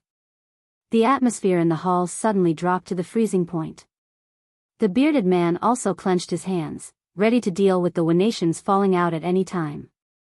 The Empress Dowager's expression changed slightly. She had never heard that the Tang Empire's fleet had been attacked. Li Shaogong's words caught her off guard. But after all, she had been on the throne for nearly 40 years and had the ability to adapt on the spot. After a long pause, she got up and bowed to Li Shaogong, then said, after such a thing happened, as the Empress of the Wanation, Empress Dowager Ida cannot absolve herself from the blame for not governing the Wa people well. Your Highness, please tell us the specific identity of the pirates. The Wanation will do its best to help your Highness find the leader of the pirates. I only hope that your Highness will not implicate the innocent. Li Shaogong was secretly surprised. The old woman in front of him seemed to be full of wisdom. She could always make the right choice in a critical moment, and for the sake of the Wanation, she was flexible. To tell the truth, Li Shaogong was not afraid of unreasonable people, because he believed in the strength of the Tang army. He had brought 12,000 Tang soldiers with him, and if they were ruthless, they would be invincible in the Wanation. But in the face of the Empress Dowager, who had always been very humble, Li Shaogong was still very afraid. Of course, he knew the story of Go Jian, the king of Yu. He was very worried that the Wanation would become the next Yu. Fortunately, the Empress Dowager was old and did not have much time left. Otherwise, he would have to remind Li Heir to be wary of the Wanation. The leader of the pirates is called Nakamura Kawayu. It is said that he has been wandering in the southeast sea of the Tang Empire. In the battle that night, he was seriously injured. But he is definitely not dead. Li Shaogong stared at the Empress Dowager and replied word by word. Nakamura Kawayu? Before the Empress Dowager spoke, the big brother king next to her couldn't help but exclaim. Seeing the Empress Dowager's inquiring eyes, he cupped his hands and said, Your Majesty, this person has been wanted by all the counties in the Wanation. Later, he had nowhere to escape, so he roamed the sea and robbed merchant ships everywhere. The officers of the coastal counties received reports from merchants, but this person's whereabouts are uncertain, and the authorities have no way to catch him. The Empress Dowager heard this and said with a gloomy face, "Bastard! Such a heinous person does not deserve to be a citizen of the nation. Immediately issue a decree that all the county princesses of the coastal counties should organize an arrest team in the shortest time. We must catch Nakamura Kawayu within 10 days. Yes." A guard next to her stepped forward and bowed. Yes, it was indeed a guard, not a eunuch. In ancient times, there were no eunuchs in the nation. Since ancient times, Japan had also been a country with a strong warrior spirit. Many Japanese men regarded their own lifeblood as their life. That was to say, no Japanese was willing to enter the palace to be a eunuch. Even if they starved to death, they would not be a eunuch. This cut off the root of the Japanese idea of eunuchs. In addition, Japan was an island country surrounded by the sea. And the island was rich in resources, wild animals and fruits. In ancient times, the Japanese could fish for a living, hunt, and even pick wild fruits in the forest for a living. Even if they did not surrender to the imperial court, they would not starve to death. Therefore, due to the geographical environment and rich economic crops in ancient Japan, the Japanese would not be forced to enter the palace to be eunuchs. Chapter 735. Your Highness, this is indeed nation's fault, but please give us 10 days. If we can't hand Nakamura over to you after 10 days, the Ida division and the entire nation are willing to accept any punishment. After the guards left, the Empress of the nation bowed slightly to Li Shaogong and said. Li Shaogong shook his head without thinking and said, "I have the Emperor's order, so I can't stay in nation for 10 days. I will return to Chang'an tomorrow." The Empress of the nation was stunned. She seemed to be caught off guard by this result. After a moment of thought, she said, "No matter what, nation has caused the Tang Empire to suffer losses. The Ida division is willing to take out 1,000 kilograms of brass and 100,000 taels of silver as compensation. After we catch Nakamura and the rest, the Ida division will send an envoy to Chang'an for your Highness to deal with. What do you think, Your Highness?" Li Shaogong couldn't help but hold his breath. Nation was really rich. What did the Tang Empire lack now? What it lacked the most was, of course, silver and brass. The Tang Empire's territory was vast, but the exploration and mining technology of gold, silver, and copper were not good. Therefore, the country's annual silver production was only about 15,000 taels of silver. Yes, you heard right, 15,000 taels of silver. This 15,000 taels of newly refined silver, together with the silver that local officials plundered from the people and offered to the emperor, and sometimes the provinces and prefectures would turn the taxes into silver and send it to the capital. The silver was usually cast into rectangular silver collars, 1 foot long and 2 inches wide. Most of the silver collars were 50 taels of silver. The collars had to be engraved or written with the weight, color, origin of the silver, the name, official position, year of the tribute, and so on. Therefore, silver was not a currency in the Tang Empire. Thinking about the later dynasties, those corrupt officials would embezzle tens of thousands or even hundreds of thousands of taels of silver. For example, Yan Song of the Ming dynasty embezzled 30,000 taels of gold and 2 million taels of silver. He Shin of the Qing dynasty embezzled 800 million taels of silver. It was more than 10 years of the imperial court's income. Compared to these corrupt officials, the Tang dynasty's silver reserves were really weak. There was also brass. In the past few years, Great Tang had been recuperating, and the country was flourishing. The lives of the commoners had improved, and the demand for copper coins had increased.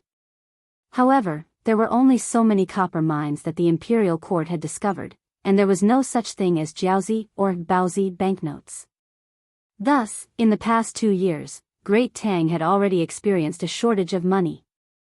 At the very least, the Great Tang didn't dare to play around like this when the nation casually took out 1,000 jin of brass, 10,000 kilograms of brass and 100,000 taels of silver.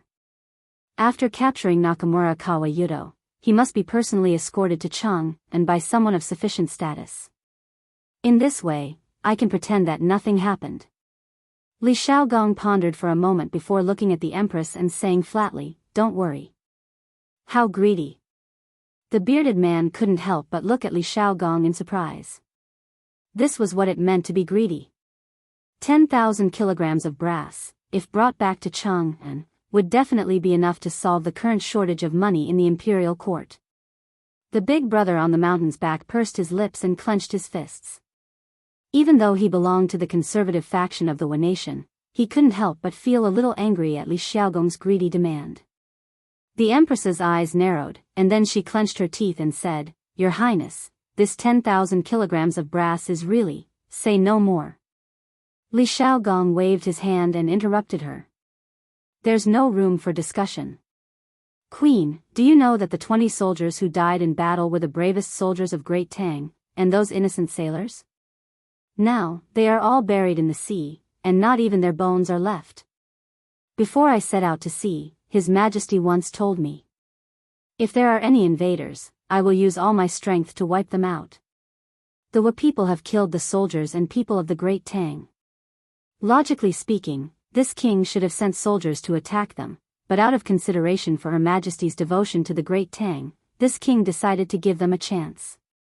Don't try to bargain." Li Xiaogong's arrogance was vividly displayed at this moment. A weak country has no diplomacy, and a strong country has hegemony.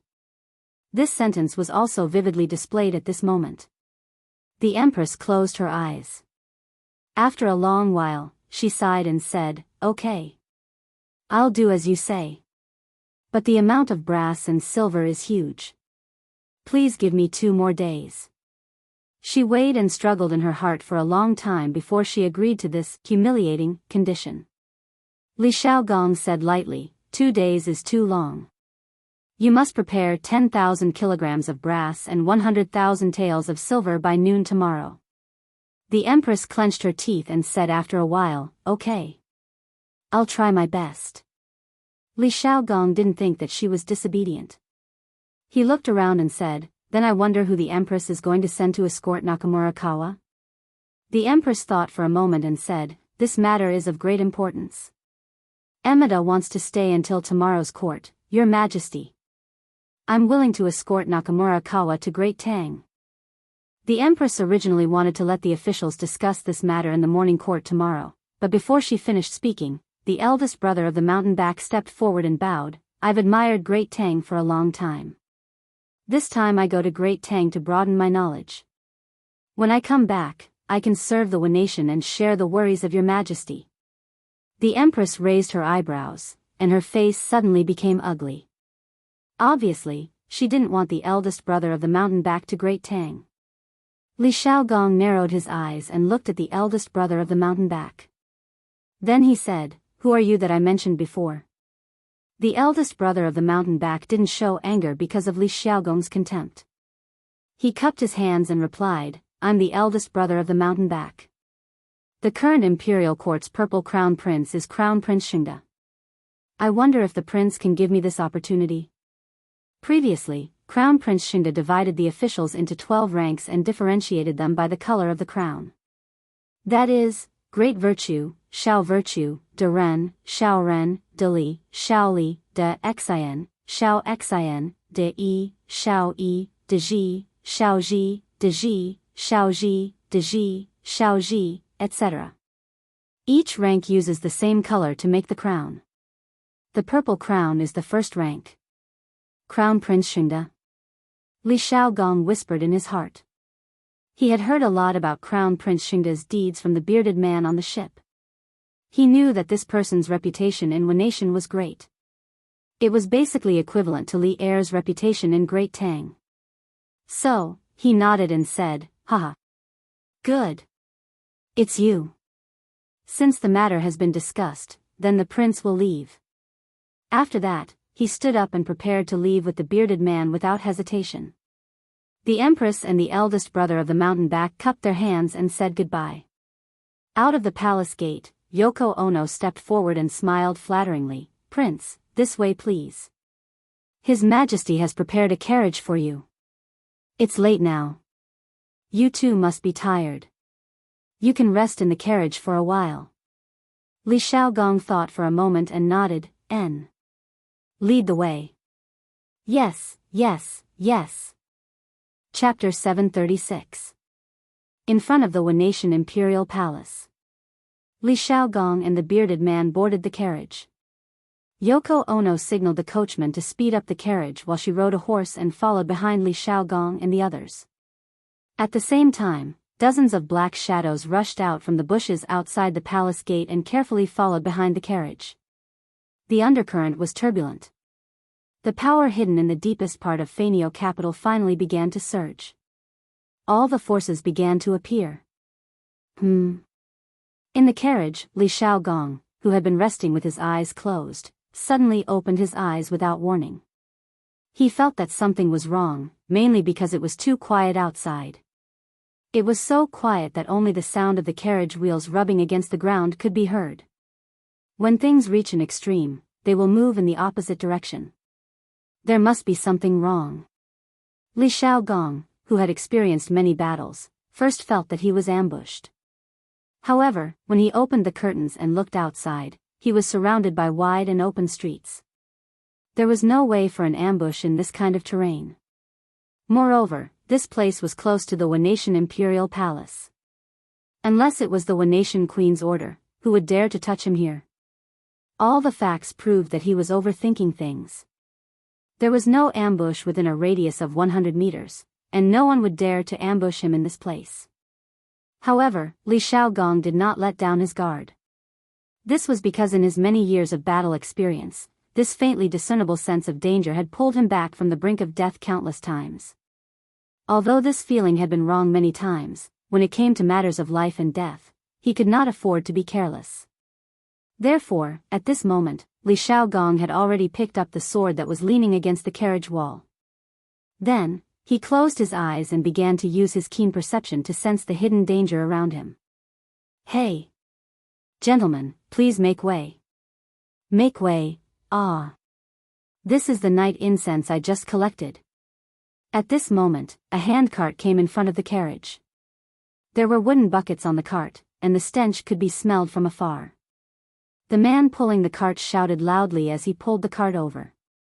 Baka! Night incense! Get out of here! Wretch! The guards around the horse carriage couldn't help but scold him. In China, the ancient latrines did not have a sewer system or an automatic flushing system. They used a wooden bucket to hold feces, also known as a toilet bowl, which needed to be emptied after it was filled. Therefore, there would be people who would go to each house in the middle of the night to collect the feces in the toilets of each house. Pouring night fragrance referred to the dumping of feces. At this time, the Wenatian was very similar to the Great Tang in that they also had the job of selling night incense. Moreover, other than the patrolling soldiers and the night watchmen, the only people who dared to wander around outside at this hour were the night incense sellers. Hey, hey, hey! Please forgive me. Please forgive me. The man hurriedly bowed to the officer. It was unknown whether it was intentional or not, but the moment he bowed, the handcart carrying that night fragrance tilted towards the carriage. The wooden barrel on the handcart crashed and fell in front of Li Xiaogong's carriage. Blurg. Baka. What are you doing? Do you know who is sitting in the carriage? Baka. Blurg. Yoko Ono pinched her nose and rode to the side of the carriage. She roared at the night incense seller. Looking at the puddles of yellow and white substance on the ground, Yoko Ono could not help but feel nauseous. She hurriedly ran to the side, squatted down, and vomited to her heart's content. Just as Yoko Ono squatted down and the other Japanese soldiers covered their nostrils and bent down, a cold light tore through the night and suddenly appeared in the world. Almost in an instant, it reaped dozens of lives. Following that, a Japanese sword seemed to have fallen from the sky and directly stabbed into the carriage from outside the carriage window. Baka. Enemy attack. Enemy attack. Someone attacked the county king of Tang Empire. Yoko Ono was lucky enough to escape a calamity. But even so, a large piece of his scalp was scraped off by the assassin's sword. At this moment, his entire head was covered in blood. It was extremely terrifying, as if he was a demon that just escaped from hell. After realizing the assassin's target, Yoko Ono was scared out of his wits. If something happened to Li Xiaogong in front of him, not only would he lose his life, his entire family would be implicated. Furthermore, it was very likely that he would be sent to the Tang Empire as a sacrifice for the Tang Emperor to vent his anger. After understanding the serious consequences, Yoko Ono shouted for help as he picked up the other fallen swords on the ground and slashed at the assassin. Of course, he was very scared. After all, he was good at literature and not fighting martial arts. But even if he was scared, Yoko Ono still raised his sword. This was because he wanted to defend the honor of the Ono family. At this moment, he felt that even if he died in a battle, it would be worth it. Inside the carriage.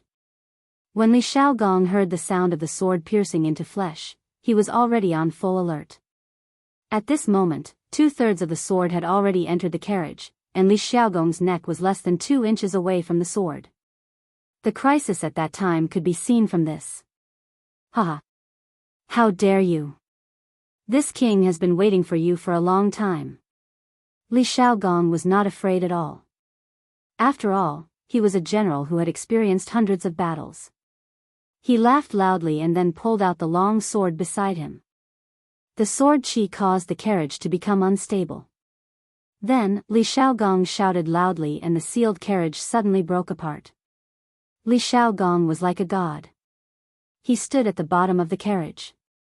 The aura and strength of a Grandmaster Peak expert was completely revealed at this moment. Grandmaster Peak? How is this possible? The black-robed assassin was stunned when he felt the violent true energy on Li Xiaogong. He mumbled softly. In his opinion, as a duke, Li Xiaogong must have lived like a prince. Even if he knew martial arts, he would not be that good. At most, he would be around the Qi transformation realm.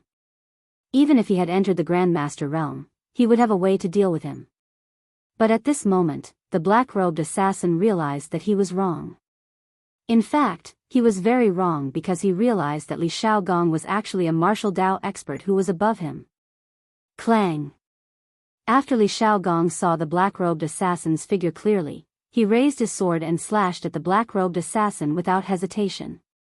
Haha! I didn't expect there to be someone so ignorant. Today is a good day for me to exercise my muscles. At the same time, in another carriage, the bearded man hugged his long sword and laughed loudly. Then, he also pulled out his long sword and joined the battle. Another Grandmaster Peak? No, this person is half a step to Grandmaster. After some speculation, the black-robed assassin suddenly felt a chill in his heart. He had to think of a way to escape. Otherwise, he would definitely die here if the battle continued. Chapter 737. Bam! Bam! Bam! Bam! Bam! The 3 martial arts masters, who represented the pinnacle of martial arts in the world, had already fought for dozens of rounds on this street. The onlookers with average eyesight could not see the situation of Li Xiaogong, the bearded man, and the black-robed assassin clearly. Of course, the palace guards brought by Yoko Ono could not intervene in a battle of this level. They could only watch from the side. At the same time, the black figures who had been following Li Xiaogong's carriage were hiding outside and secretly observing the situation on the battlefield. Not only is the commandery prince of Tang an expert himself, but the man he brought along is even more terrifying. Currently, we don't need to intervene.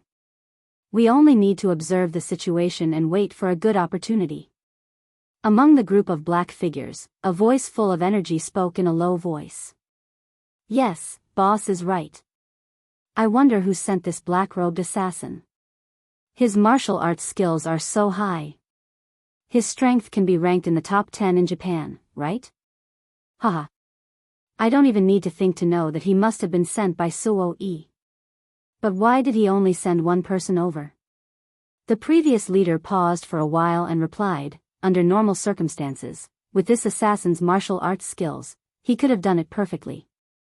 However, no one would have thought that the commandery prince of Tang dynasty and his man's martial arts skills would be so terrifying. However, based on my understanding of Suo Yi, he will definitely have a backup plan later. Pfft.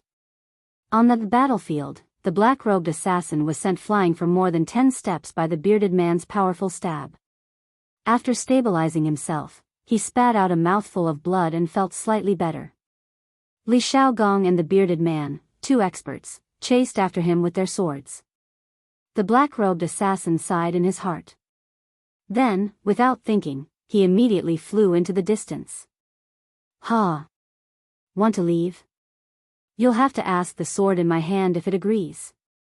The bearded man sneered and used the long sword in his hand as a hidden weapon, stabbing toward the black-robed assassin's back. It was fast, accurate, and ruthless. The distance of several hundred feet was covered in an instant.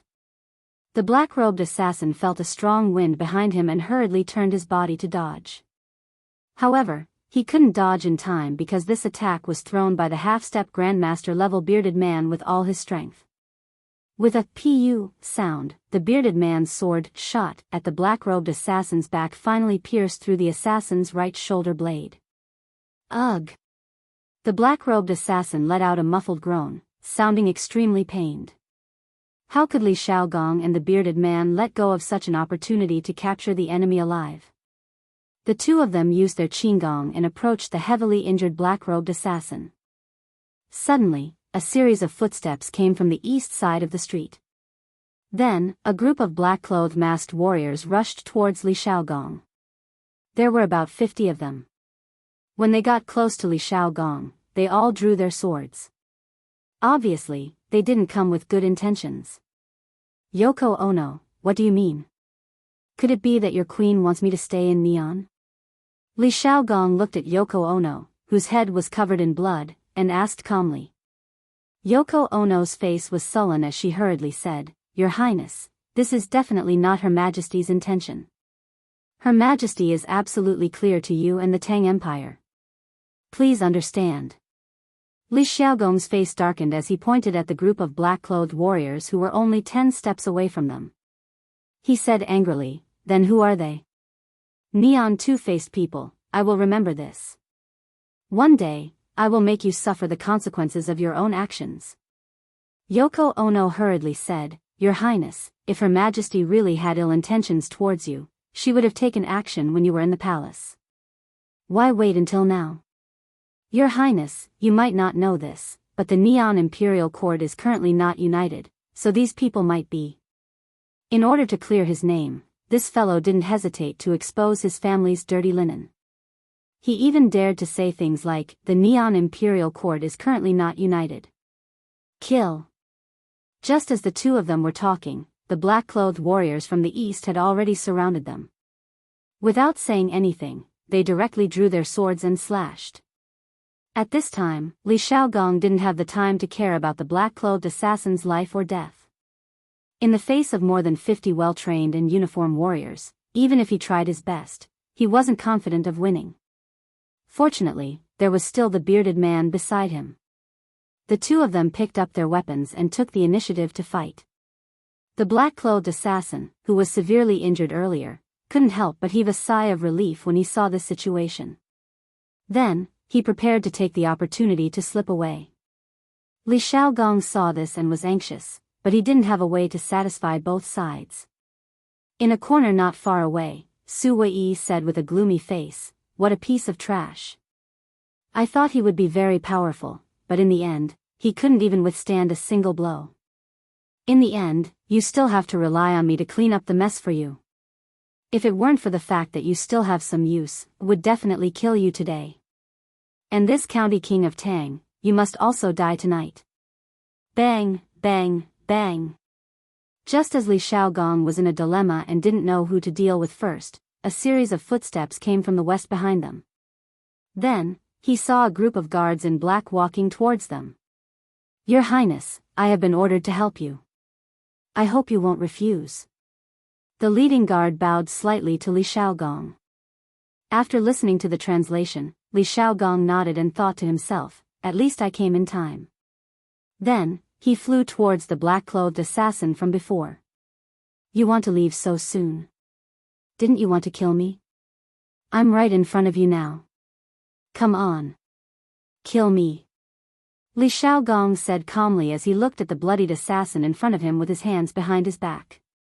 The sword on the black-clothed assassin's shoulder blade had already been pulled out. It was hard to imagine what kind of pain he had to endure when he pulled out the sword. Of course, the black-clothed assassin didn't understand a single punctuation of what Li Xiaogong had just said. The furthest distance in the world, not life and death, but I'm standing right in front of you. You don't know what I'm talking about. Gurgle, gurgle, gurgle, gurgle, gurgle. Kill me if you want, cut me if you want. The black-clothed assassin gritted his teeth and endured the pain as he spoke. Humph.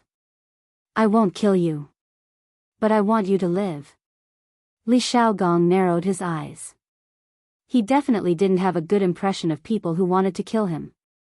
However, the black-clothed assassin was different.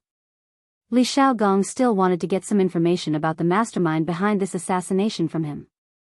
Wuxia Xianxia, who was in the corner, saw that the advantage in the field had disappeared in an instant. He couldn't help but curse, bastard, these people must have been sent by Big Brother Shan Bei. This damn person is going against me again. I must get rid of him. Chapter 738. Bring these people back to the barracks for me. The battle didn't last for long. Although the overall strength of the 50-plus people that Su Wei sent was slightly higher than the people sent by Big Brother King on the mountain back, the other side had the dragon-bearded guest, a great expert with abnormal strength. Not to mention the 50 experts that Su Wei sent. Even if he sent 100 experts, it would still be useless. As for Li Xiaogong's side, he had already cut the tendons of the black-robed assassin and ordered Yoko Ono. He didn't even bring his guards to the palace, so he could only order Yoko Ono. He couldn't order the bearded guest, right? Your Highness, please hand these assassins over to His Majesty. His Majesty will definitely give you a satisfactory explanation. Yoko Ono bowed and said pitifully. Li Xiaogong wiped the blood-stained sword, then lightly glanced at Yoko Ono and said, "This matter might even be related to your queen. How can this king hand them over to the palace? If you don't want to die, then do as this king says." Your Highness. At this moment, a shout came from the corner of the street. Immediately after, the mountain-back's eldest brother rode a horse and rushed over with a group of guards. Your Highness, His Majesty knew that you were attacked in the city and was deeply shocked. His Majesty sent me to express his apologies and condolences. He also asked me to investigate the culprit at all costs. Your Highness, please hand these assassins over to me. I guarantee with my head that I will definitely find the culprit. The mountain-back Big Brother King jumped off his warhorse and then cupped his fists towards Li Xiaogong with a sincere expression. Li Xiaogong said expressionlessly, "Impossible. These people's identities are unknown. Furthermore, you and the Wu Nation's queen might be related to them. Before I figure it out, I will definitely not hand these people over. The more than 10,000 soldiers outside the city will also not agree to hand these people over to you." The mountain-back's eldest brother's expression froze. He understood the meaning behind Li Xiaogong's words. It was impossible for him to take these people away today.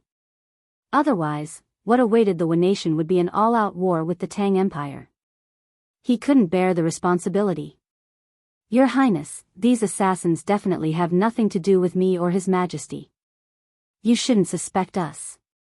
However, seeing that Li Xiaogong was not moved at all, he said, "How about this, Your Highness, you leave a few alive, and I will interrogate them overnight.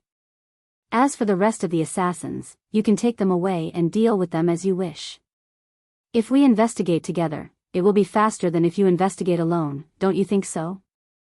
Li Xiaogong thought about it. It was indeed inappropriate for the imperial court's fleet to stay in Japan for long, so he nodded and said, "Okay. Then Ben Wang will believe you once more." A total of 51 assassins came tonight. 28 of them were hacked to death and 15 committed suicide by poison. There are only 8 left. Other than the one under my feet, you can choose any 2 of them. Hurry up. The Big Brother King glanced at the black-robed assassin at Li Xiaogong's feet. He helplessly cupped his hands and said, "Thank you, Your Highness." A moment later, Li Xiaogong and the bearded man led 6 assassins out of the city, while the mountain-back elder brother led the remaining 2 assassins back to the palace. It looked like the lights of the palace tonight would be lit until tomorrow. The next day, at Yanhuang College. It was just dawn, and the wake-up bell had already rung. The students who were immersed in their dreams had no choice but to get up even if they didn't want to. Oh. Do I have to get up so early? I'm so sleepy. Li Tai rolled over and stuck out his fat butt as he grumbled unwillingly. Although the bed in the student dormitory was a hard bed, Li Tai now felt that this hard bed was much more comfortable than the high bed and soft pillows in his prince's residence. If possible, he wanted to lie on it and sleep like this forever. I also feel so King sleepy today. Ching Chumo sat up, rubbed his face twice, and then muttered. CK. It's all your fault. Otherwise, we wouldn't have been punished to stand so late last night. Li Tai lifted the quilt angrily and sat up to complain. Goo goo. Who knew that as soon as he sat down, his stomach would immediately protest. CK, I'm so hungry. I still have to run later.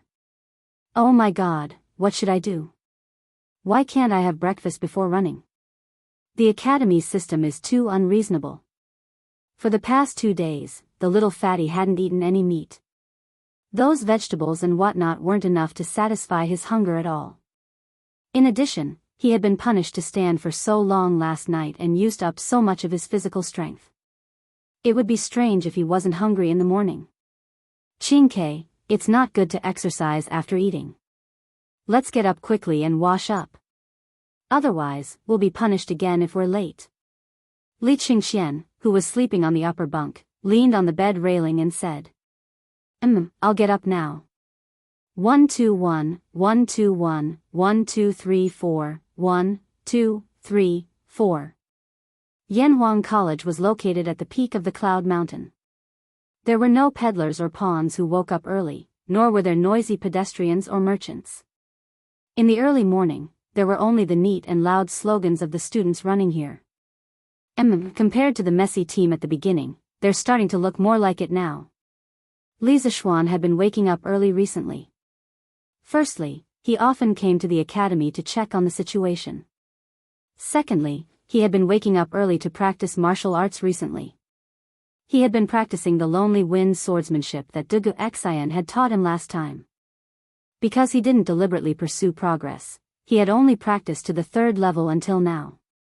There were a total of 9 levels, and Dugu Xian had already reached the 7th level. Moreover, he found that this swordsmanship was similar to many other swordsmanship. The further one progressed, the harder it was to practice. Not only did it require a deep understanding of martial arts, but it also required some personal understanding. The two complemented each other, and only then could success come naturally. This was also the reason why Li Zishuan wasn't in a hurry to improve. More haste, less speed. As a Taoist disciple, of course he understood the principle of letting nature take its course. Hee. I heard that Jijie will be here in the afternoon, and tomorrow is the day off. It seems that these students have been having a hard time recently. Qin Xiong stood beside Li Zishuan and said with a smile. Li Zishuan was stunned. Qing Yaojin had said that she would come to the academy to be a temporary instructor when she had time. It had been so long, and if Qin Xiong hadn't suddenly mentioned it today, he would have forgotten. Thinking about Qing Yaojin's usual attitude, Li Zishuan couldn't help but laugh. Haha. Last night, these little rascals were full of energy and didn't sleep in the middle of the night. This means that the amount of training is still too little. Uncle Cheng is here to give them a little challenge. Qin Xiong twirled his beard and smiled. Xiao Xian, you have to watch from the side. Don't let Jijie cause any trouble. Li Zishuan quickly waved his hand and said, Uncle Qin, it's better for you to watch over them. I still have some other things to do these 2 days, so I'll leave them to you guys. Qin Xiong was speechless in the face of this lazy guy. Chapter 739. Huff, huff, huff. Ouch. Every time I run, I feel like I've lost half my life. When will this kind of hard life end? In the cafeteria, Li Tai was still panting heavily. He couldn't help but say this when he thought of the hardships he suffered while running, as well as the feeling of suffocation. Qingke, you're much stronger today than you were yesterday. Today, you ran the entire race on your own.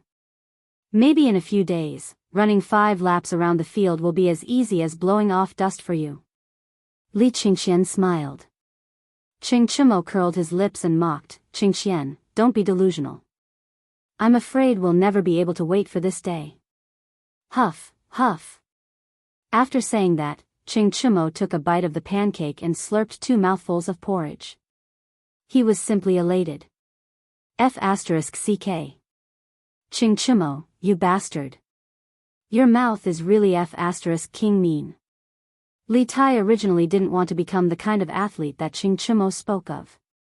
However, when he heard what Qing Chimo said, he suddenly became unhappy. Qing Chimo said indifferently, what mean by mean? I'm just telling the truth. Qingke, look, you've already cultivated to the nascent soul stage now. How can it be easy to run 5 laps? Nascent soul stage? What nascent soul stage? Li Tai was a little confused. He had read A Record of a Mortal's Journey to Immortality. Of course, he knew what the nascent soul stage was. However, what did this thing have to do with him? There, look. Haven't you cultivated to the nascent soul stage? It's like you have a child in your stomach.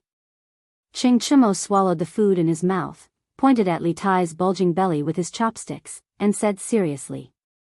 Pfft. Cough, cough. Cough, cough. When Sun Zifan heard Qing Chimo's explanation of the nascent soul stage, he immediately spat out the rice in his mouth.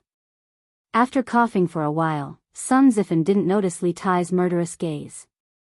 Ha ha ha. So this is only the nascent soul stage. What a joke. It's so funny. Green Sparrow, you're actually so powerful. You've already cultivated to the nascent soul stage, and I've only just reached the foundation establishment stage. Cough, cough. I was joking. It has nothing to do with me. It was Qing Chimo who said it. As Sun Zifan spoke, he felt the surrounding air become colder. He looked up and immediately saw Li Tai's red eyes, so he quickly woke up from his excitement and lowered his head to continue eating.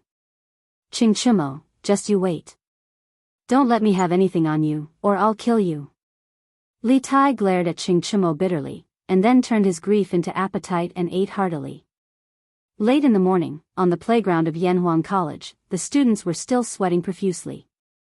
They were practicing the straight steps and walking in formation. The chanting of slogans came one after another, and correspondingly, the heat on the playground also came in waves.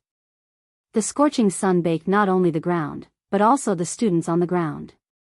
The students felt as if they were in a furnace. What's worse was that under such difficult conditions, they still had to do all kinds of tricky movements. It was simply terrible. The heat of the summer is really strong. It's estimated that it will be hot for a few more days. I have to prepare some ice cubes for the college. Otherwise, many students will get heatstroke. Li Zishuan narrowed his eyes as he watched the students train at the side of the playground. However, this was what he thought in his heart. Everyone knew that mung bean soup was a good summer drink. It was already available in the Tang dynasty, but no one would be so extravagant as to add crushed ice to it. Hey! Why aren't you doing your military training? What are you muttering about here? Suddenly, a familiar voice came from behind. Li Zishuan turned around and saw that it was none other than Qing Yaojin. Ah! So it's Uncle Cheng. Why are you here so early? Shouldn't you still be in the morning court? Li Zishuan was surprised. Hee. I, old Cheng, am here. There isn't anything important in the court today. It's just a bunch of civil officials bickering. This old man asked for leave from His Majesty, saying that I'm not feeling well. His Majesty allowed this old man to come over. Qing Yaojin explained proudly. Li Zishuan was speechless. He thought to himself that the old man was really mischievous. He actually lied to Li Er about such a small matter. Fortunately, Li Er was an enlightened ruler who treated meritorious officials well. If it was the later dynasty, if old Qing still dared to play like this, he would definitely be killed by the emperor for the crime of deceiving the emperor. Hey! Why don't you go and train? In the past, when you were doing business, you liked to be a hands-off shopkeeper. Now that you've opened the college, do you still want to be a hands-off Yamacho? Qing Yaojin repeated his previous question. Li Zishuan pouted and said, "Who said that I'm not training? Look at those 30-odd people over there. I'm the one training them." Excluding those who were instructors, there were still 34 people in his personal guards who were idle. These people were completely trained by Li Zishuan. Under normal circumstances, their training volume would be 5 times that of the students. If the students ran 5 laps, they would have to run 25 laps. If the students stood in military posture for half an hour, they would have to stand in military posture for more than 2 hours. Qing Yaojin took a closer look and couldn't help but say, "Isn't this just running? Why are you training them to run? Are you expecting them to be deserters in the future?" It was originally a joke that Qing Yaojin thought of, but he didn't expect Li Zishuan to be so serious. "Uncle Qing, there are many times that you can only make a comeback if you're alive. There's nothing wrong with letting them run faster than others. Besides, who said that we only run when we're running for our lives? When we're chasing the enemy, we'll naturally be able to catch up if we're faster than the enemy." Hey! You're full of nonsense. If Her Majesty hears about this, she'll give you a good beating. Anyway, I, old Qing, will never let my subordinates be deserters. Qing Yaojin waved his hand and teased. Then he looked at the students who were training under the scorching sun and said, "Second brother Qin must be tired these 2 days. Let him go home and rest. Next, I'll take over the military training of the students in the academy." Li Zishuan nodded and said, "Okay. You should let Uncle Qin rest for 2 days. Then I'll leave the military training of the academy to Uncle Qing for the next 2 days." Haha. No problem, you brat, you can rest assured. With me helping you train them, I'll definitely help you train a group of obedient students. Qing Yaojin agreed readily, as if he was afraid that Li Zishuan wouldn't let him be the instructor if he was late. After hanging out with Qing Chimo for a long time, Li Zishuan obviously knew what kind of character the father and son of the Qing family were. He knew clearly in his heart, but in order to cooperate with old Qing, he said, "Well, since that's the case, I'll gather everyone and announce that Uncle Qing will be the temporary chief instructor." Chapter 740. Li Zishuan wanted to increase the amount of training for the students last night, but Qing Yaojin came today. He had to admit that this old man came at the right time. After calling the students to gather under the rostrum, Li Zishuan announced that Qing Yaojin would be the temporary chief instructor of the college. His authority was the same as Qin Xiong's, but Qing Yaojin was only a part-time instructor. He would only be there when he was free, while Qin Xiong was there every day. Nearly a third of the students in Yanhuang College came from Chang'an or the farms around Chang'an. They had heard of Qing Yaojin, the devil incarnate. Therefore, when Li Zishuan announced the appointment, there was a wave of cries. Clearly, many students knew that their days of hardship were coming. When Qing Yaojin saw this, he revealed a proud smile on his face, which made him look particularly scary. "Okay, each class can rest for 15 minutes. All instructors, go to the college's conference room for a meeting. I will assign training tasks to each class." There was no such thing as an inauguration speech for Qing Yaojin. The old man folded his hands behind his back, smiled, and instructed the students to disperse. "Damn it. Qing Chimo, UF** King screwed me over last night, and today you called your father over to screw me over. Are you done?"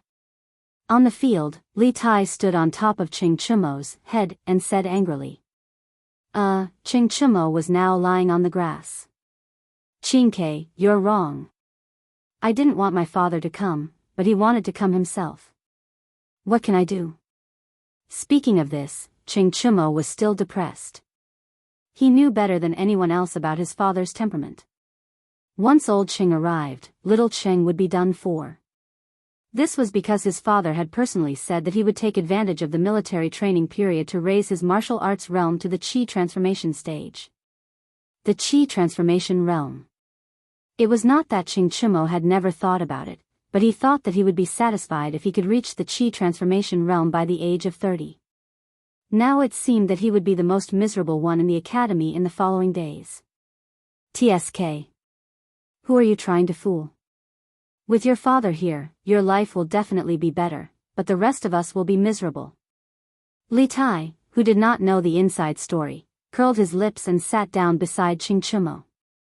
Although Qin Xiong was strict, he was very methodical in his actions. However, Qing Yaojin was different. To put it nicely, this old man had a big heart, was strict with his troops, and was not afraid of anything.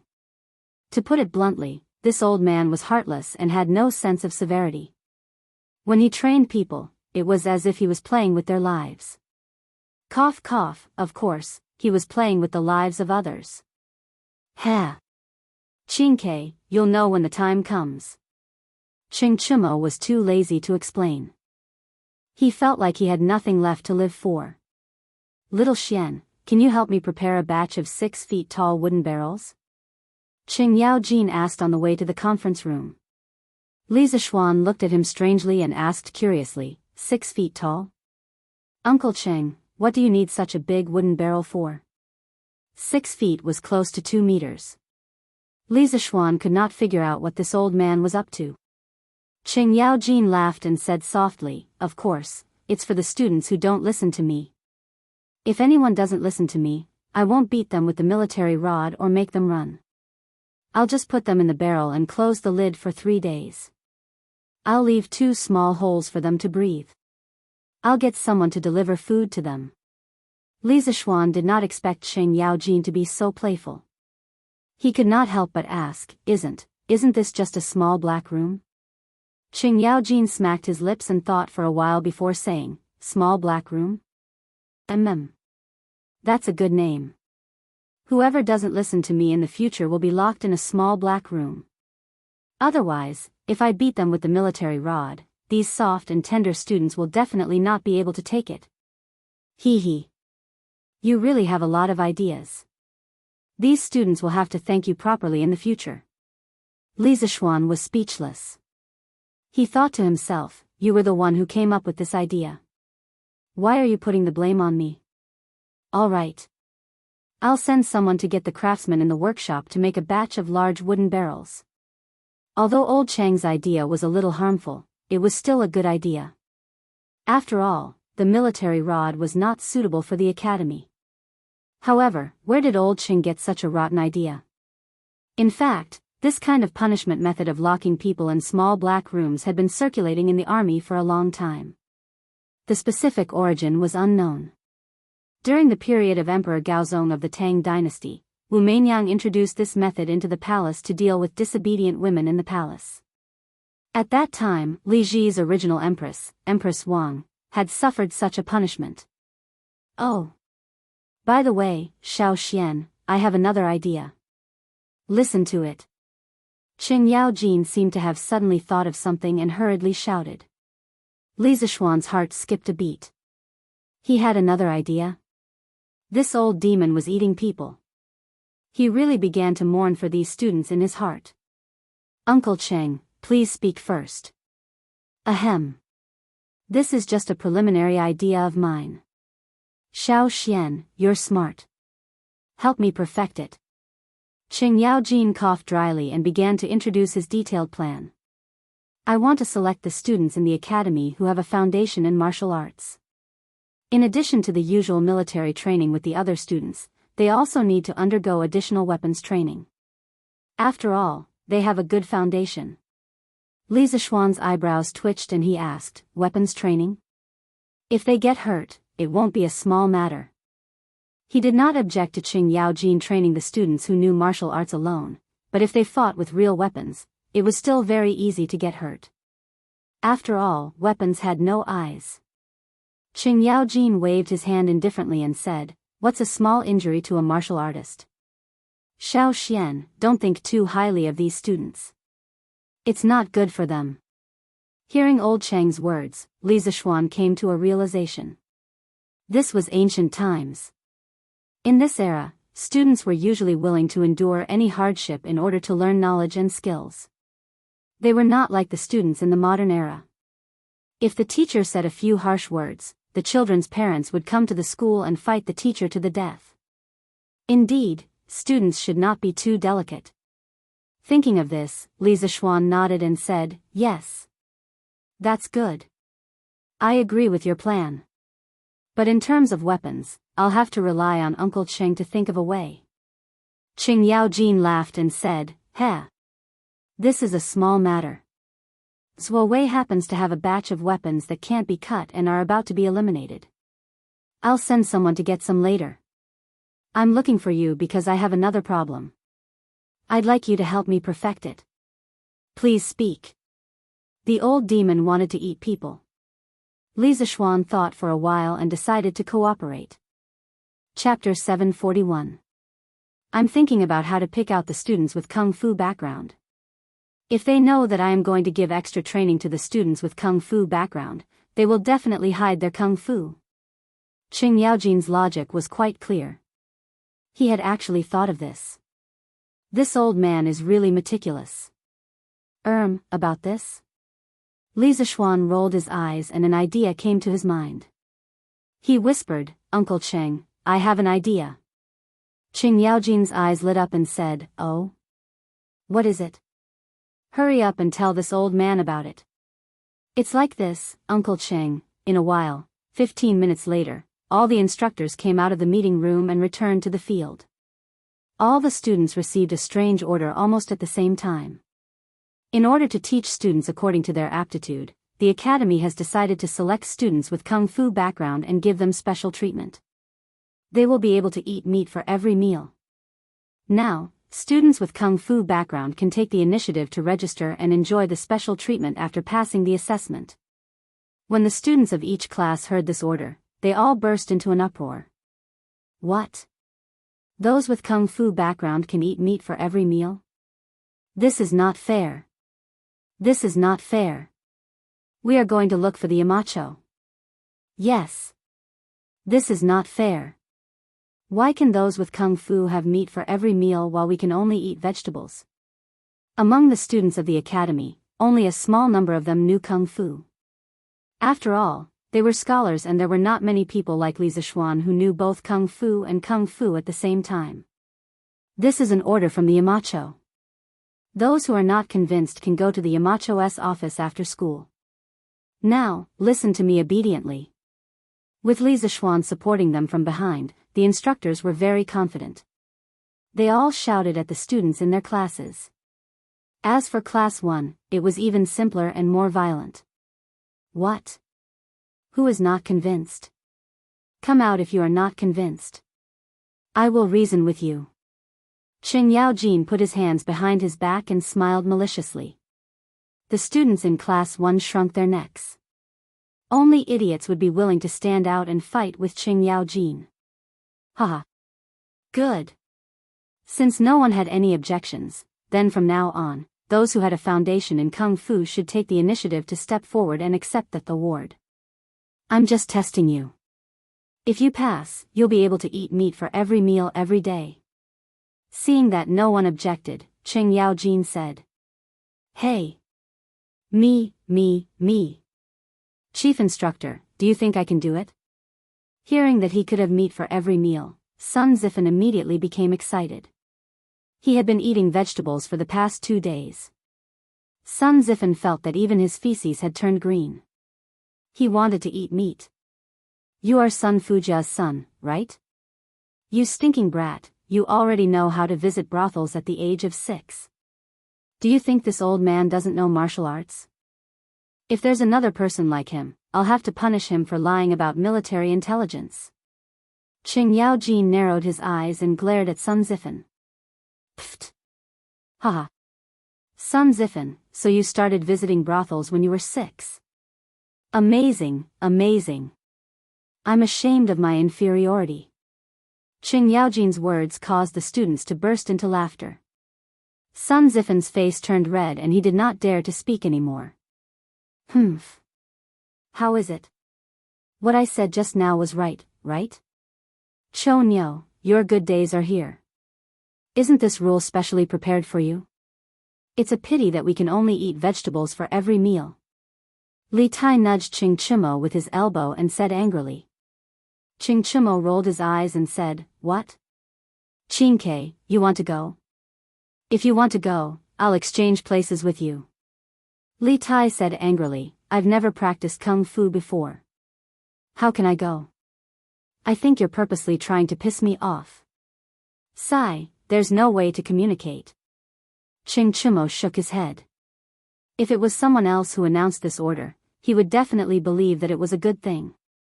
But now, no matter how stupid Ching Chimo was, he knew that there was a conspiracy behind this. A conspiracy that would kill him without paying for it. In the short time that the two of them were whispering to each other, 4 or 5 students had already walked out from class 1. At least 30 students from the other classes also stood out. Ching Chimo, you little bastard, why aren't you standing out? You brat, do you think I don't know if you have any kung fu foundation? Ching Yaojin's angry roar came from the front of the line. This roar completely shattered Ching Chimo's hopes and dreams. Oh, I'm coming. Ching Chimo walked out unwillingly under the strange gazes of the surrounding students. Ching Yaojin glared at his son fiercely but did not say anything else. Here, this is your identification. When you go to the cafeteria to eat, take this out. You can get meat dishes.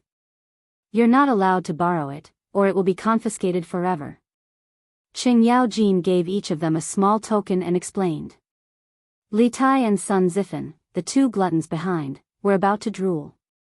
All right, return to the team. Let's begin today's training. Before the training, this old man will say a few words to you. There are only 2 sentences, so listen to me clearly. Ching Yaojin waved his hand and attracted everyone's attention. Then, he raised a finger and said, First, listen to this old man and you can eat meat. Second, if you don't listen to this old man will let you suffer the harshest punishment in the world. The harshest punishment in the world? The students sucked in a breath of cold air. As expected of Brother Cheng, he was ruthless and didn't say much. Old Sheng was indeed much less talkative than Qin Xiong, but every word was bloody and ruthless. It made people's hearts turn cold when they heard it. Instructor, what's the harshest punishment in the world? Wang Meng scratched his head and asked. Ching Yaojin narrowed his eyes and said meaningfully, You want to know? You'll know when you give it a try. No. Wang Meng hurriedly waved his hand. Even if he was beaten to death, he wouldn't dare to be the first person to eat crabs.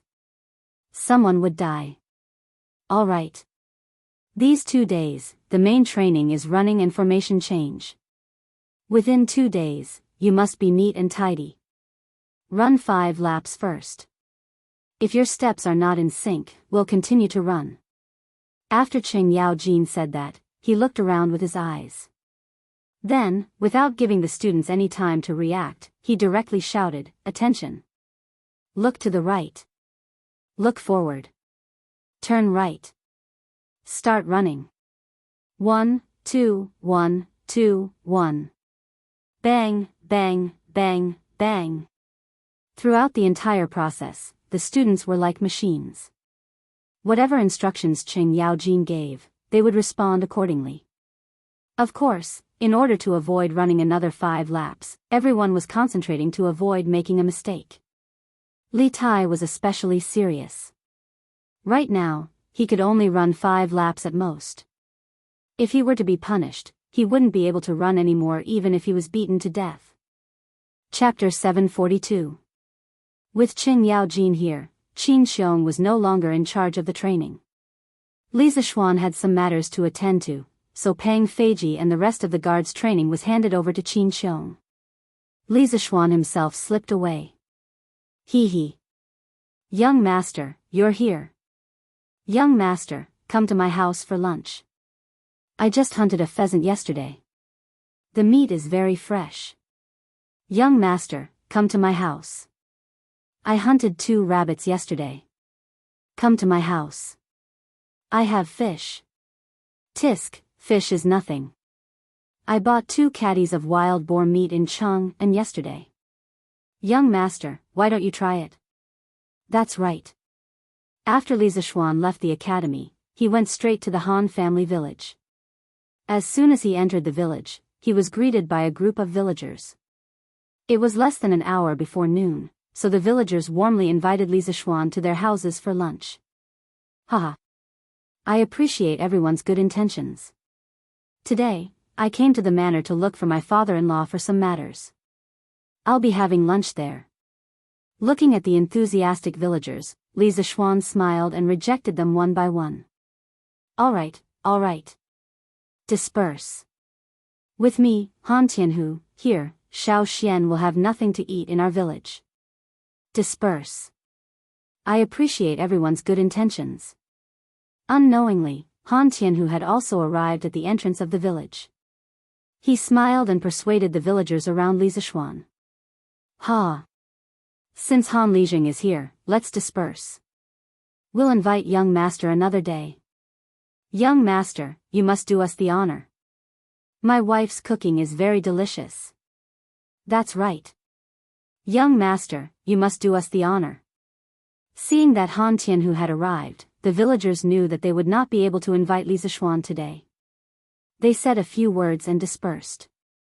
Li Zishuan agreed to their requests one by one. They were all a group of lovely and honest working people. Young master. Thank you so much for promoting my family. Everyone else left, except for Hu Hanyun. He bowed deeply to Li Zishuan and thanked him. Uncle Hu, what are you talking about? As expected, he was able to enter the academy because of his own ability. I didn't help him at all. Don't stand on ceremony. Li Zishuan quickly pulled Hu Hanyun up and said with a smile. Han Tianhu couldn't help but laugh. Little Xian, you don't know this, but Hu has really become the pride of the village. When the other villagers heard that the Hu family had a student from Yanhuang College, they were all envious. A few people have already come looking for me, asking me to quickly set up a school in the village. Now that the villagers are living better lives, they want their children to be able to study. Li Zishuan said happily, that's a good thing. Haha. It's time for our village to have a school for beginners. Taishan, hurry up and get it done. If you have any difficulties, you can find me at any time. I can also send a group of engineers from the academy to you. Han Tianhu waved his hands and said, no need. The original school in the village can still be used after some slight renovations. There's no need to make it so luxurious. Hu Hanyun also said, yes, young master.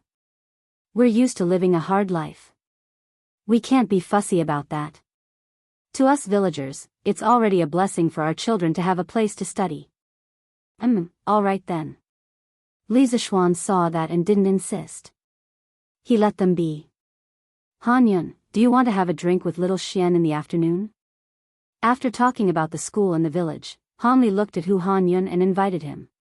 Hey! How can I do that? Hu Hanyun was quite tempted, but he refused.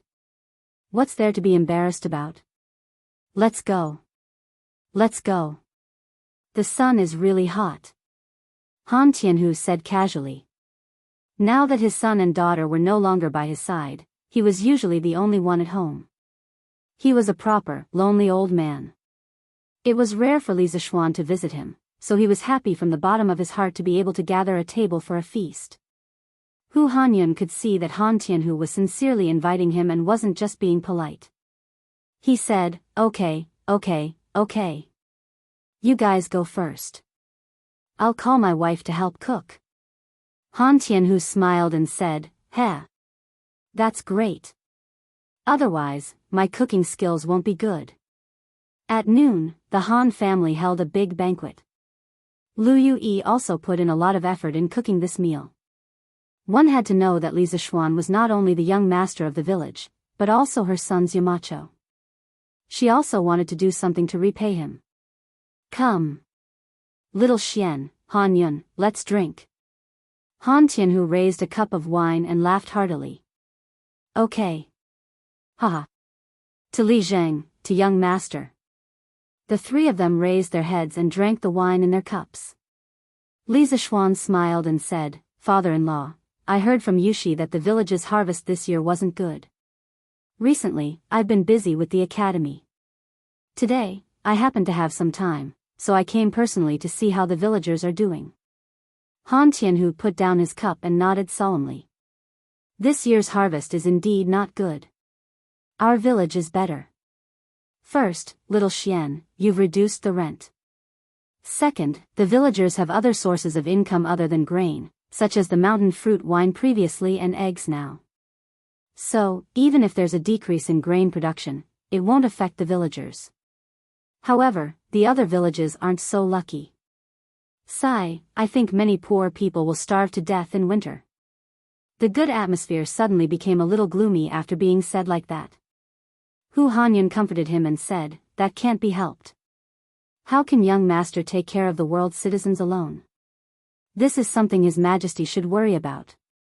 Besides, didn't the imperial court issue a tax reduction decree previously? The situation should be better. Sigh. Han Tianhu knew the inside story of the people. He shook his head and didn't explain further. He only sighed and poured himself a cup of wine.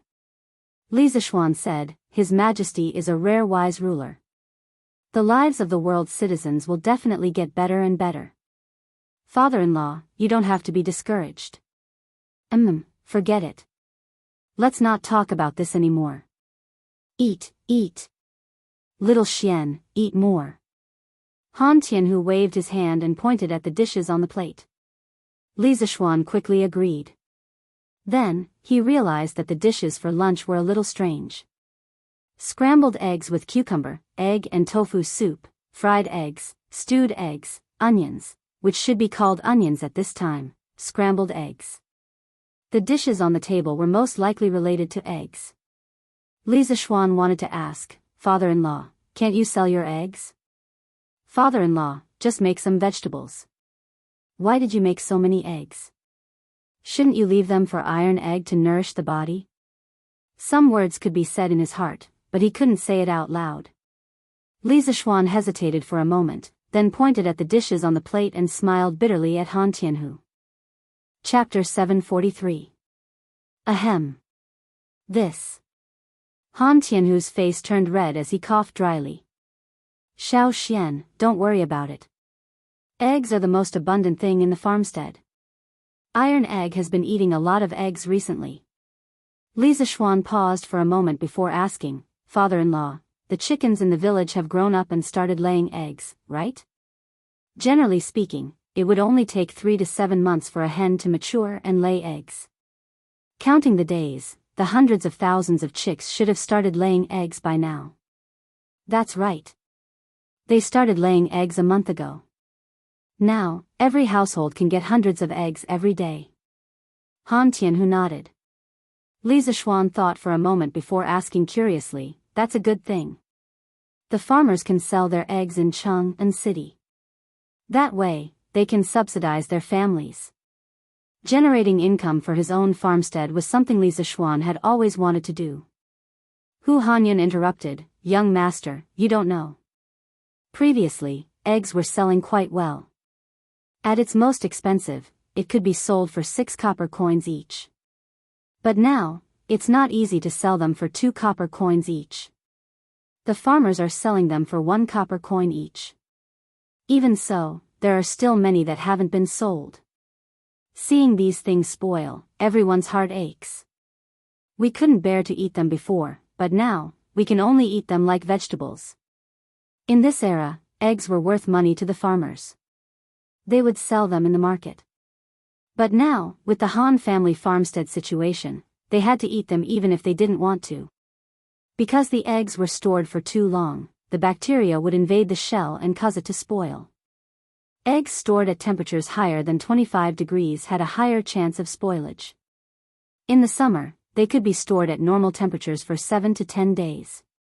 Below 15 degrees, they could be stored for 30 days. In this era, there were no refrigerators, so the eggs in the farmstead could only be stored for 7 days. Any longer and they would spoil. The price actually dropped so much? Li Zishuan opened his mouth in surprise.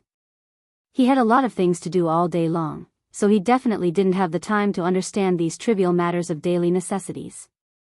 Therefore, he didn't know anything about the huge changes in egg prices in the past few months. Yes. Not only our village, but the neighboring plum village as well. Han Tianhu sighed. Sigh. How about this? Father-in-law, you can send a batch of eggs to the academy first. Anyway, the canteen over there consumes a lot of eggs every day. It's the same as buying other people's eggs. When the time comes, the canteen will buy them from you at the price of 2 copper coins per egg. Li Zishuan thought of an emergency plan and said. How can that be? Now, all the eggs in Chang and city are sold at the price of 1.5 copper coins. Aren't you suffering a loss, Xiaoxian? Han Tianhu said anxiously. He knew that his son-in-law was rich, but he shouldn't spend it recklessly. Li Zishuan waved his hand and said, It won't be a loss, it won't be a loss. The academy's cafeteria is not free, what loss is there? It's just that there are only 600 students in the academy at the moment. At most, we can consume 1,000 eggs a day. Hu Hanyan smiled and said, Young master, it's already good enough to sell 1,000 eggs a day. We will think of other ways. We can't let young master worry about everything, right? Li Zishuan pursed his lips and didn't say anything. He knew that the farmers couldn't think of any good ideas. After all, they had a lot of foresight. After thinking for a long time, Li Zishuan suddenly smiled excitedly and said, I have an idea. How about this, I'll send someone to get Steward Wang to arrange the purchase of eggs today. All the eggs in the farm can be sold to Steward Wang at 2 copper coins per egg. Everyone is willing to sell, if they want to. Han Tianhu was shocked and said, Xiaoxian, you can't do that. Where are you going to sell so many eggs at once? The markets around Chang and city are all flooded with eggs. If you buy so many eggs, they will all go bad in your hands. That's right, young master. You've taken care of the farmers enough. We can't let you lose any more money. Don't say that I won't agree. Everyone in the farm would rather have all the eggs in their house go bad than agree to this. Hu Hanyun also agreed at this moment. Li Zishuan smiled slightly and said, Father-in-law, Uncle Hu, you've misunderstood my intentions. I've never said that I would lose money to help the farmers. Previously, you all thought that I would lose money when I bought the mountain fruits. In the end, I made a lot of money because of the sale of the gentle village. It's the same now. Since I dared to buy so many eggs, I definitely have a better way to preserve them. When the time comes, I will definitely only make money and not lose money. Hu Hanyun was a little suspicious and said, Young master, are you serious? I, old Hu, have traveled extensively and can be considered quite knowledgeable. How come I've never heard of such a magical method? Li Zishuan smiled slightly and said, Just because you haven't heard of it doesn't mean that it doesn't exist. Uncle Hu, don't worry. You also know that I never do things that I'm not sure of. When the time comes and I make a lot of money from these eggs, the villagers won't say that I, Li Zishuan, purposely lowered the price of the eggs to make money. Hu Hanyun glared and said loudly, Let's see who dares. The chickens in our farmstead were all given to us by young master for free. These eggs were originally considered extra wealth. We should be thankful to be able to sell them for money. Young master, earning money through eggs is also your own ability. If you don't buy them, we won't be able to sell our eggs and won't be able to make a single copper coin. When the time comes, if anyone is not grateful and is jealous, old Hu will be the first to fight them to the death and see if their hearts are black. Han Tianhu also stroked his beard and said, Old Hu is right. Little Xian, if you really have a way to preserve the eggs, that's also your own ability. If you rely on your own ability to earn money, no one can say anything. Moreover, we definitely don't have such a heartless and unscrupulous person in our farm who can't differentiate between right and wrong. Actually, Li Zixuan mentioned this mainly because he had seen too many similar news in his previous life. For example, someone helped the village find a good market for their farm products. The price was also higher than the price of the nearby farmer's market. Then, this person made a lot of money and built a big house in the village. In the end, many villagers said that this person was not kind and that he purposely lowered the price when he bought the farm products to make money. These people had completely forgotten that their own village gained extra income because of this person. That's fine. The Heavenly King's housekeeper will come tomorrow. Father-in-law, inform the people in our farm and the people in the neighboring plum village in advance. Hearing Old Hu's words, Li Zixuan also felt that he was overthinking. After all, the farmers in this era were still very simple and honest. Okay. In the afternoon, I'll go door to door and tell them to prepare the eggs tomorrow. Come, let's drink and eat, the dishes are getting cold.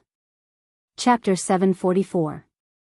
After lunch, Li Zixuan chatted with his father-in-law under the shade of a tree in the courtyard for a while before leaving. There were still things waiting for him at the academy.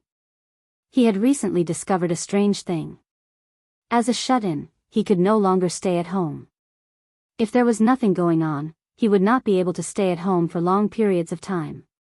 This problem had troubled him for a while, but he could not figure it out no matter how hard he tried.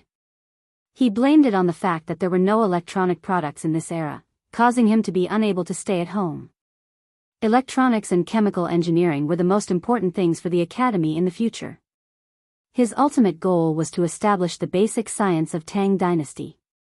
Li Zixuan would be satisfied if he could play games on the little tyrant learning machine while he was still alive. As a successful transmigrator, Li Zixuan had money and power in this world. It might seem comfortable, but from a certain point of view, he could not even be compared to an ordinary person in the modern world. He did not even have a phone to play with.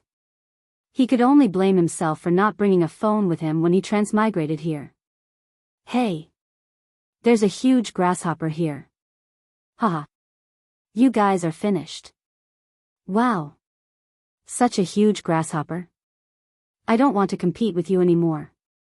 I'm going back to the chicken farm to pick up eggs.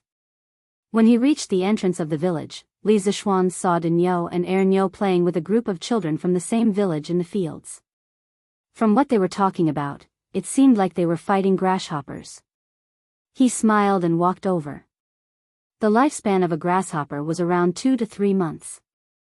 They could be divided into summer grasshoppers and autumn grasshoppers. The eggs of grasshoppers that survived the winter hatched into nymphs in April and May. They were called summer grasshoppers. The next generation of summer grasshoppers was called autumn grasshoppers. When autumn grasshoppers laid eggs, they were called winter grasshoppers. It was already the end of September. This group of naughty children must be playing with autumn grasshoppers. Dinyo, Ernyo, what are you guys doing? The few children were stunned. They quickly greeted Li Zixuan respectfully, "Greetings, young master." Then, Dinyo said in a muffled voice, "Young master, we were competing to see who could catch the biggest grasshopper." In the end, De Zhuang was shameless. Only now did Li Zixuan notice that there was a thick bamboo tube hanging from Dinyo's waist. He could faintly hear a dong dong dong sound coming from inside. "Brat, why did you catch such a big basket of grasshoppers?" Even if it was a competition with De Zhuang, there was no need to catch so many. "It's such a hot day, aren't you afraid that something bad will happen to you?" Hee hee. Scratching his head, Dinyo awkwardly laughed, "Young master, we're not afraid of the heat. This grasshopper is for the chickens in my chicken farm to eat. My mother said that when a chicken is full, it can lay more eggs. If it lays more eggs, we can sell them for money. If we sell them for money, we can have new clothes to wear during the new year." Li Zixuan couldn't help but laugh when he saw Dinyo thinking hard while counting his fingers. Haha. Dinyo, why don't you let your chickens out of the chicken farm to eat the grasshopper? Li Zixuan was too tall, so Dinyo could only raise his head and answer, "Young master, that won't do. If we let the chickens out, after they finish eating the grasshopper, they'll definitely go to the vegetable farm. Looks like there aren't many grasshoppers this year." Li Zixuan understood this information from Dinyo's words. Grasshopper, eggs, eh? There's something in here. Li Zixuan suddenly had an idea. He patted Dinyo's shoulder and said, Dinyo, don't let the chickens eat the grasshopper in the future. Tell the other children in the farmstead that if they catch grasshopper, they can send it to the Yanhuang College cafeteria. 1 caddy of grasshopper can be exchanged for 3 copper coins. Young master, you're telling the truth? Dinyo widened his eyes in disbelief. 3 copper coins for 1 caddy of grasshopper. To these children who had nothing to do all day, this was a way to make a fortune. As for the chickens in the chicken farm, even if they didn't eat the grasshopper, they would still lay eggs if they ate other insects, right? This was equivalent to earning twice the amount of money. No wonder Dinyo wasn't excited. The other children all looked at Li Zixuan expectantly, hoping to hear a definite answer from him. Of course it's true. If you don't believe me, you can send some grasshopper to the college cafeteria today. When the time comes, we'll definitely exchange money with grasshopper. Li Zixuan said with a smile. That's right, he wanted to introduce grasshopper eating in the college in advance so that when the grasshopper plague came next year, there would be people who could fight side by side with him.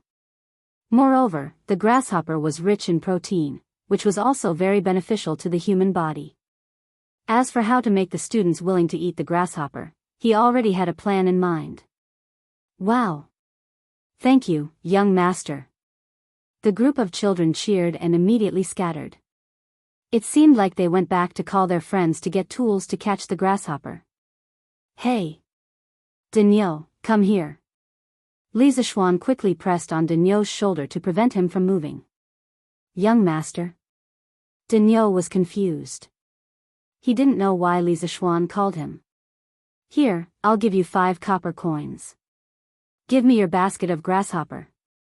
Li Zixuan took out 5 copper coins from his pouch and handed it to Dinyo.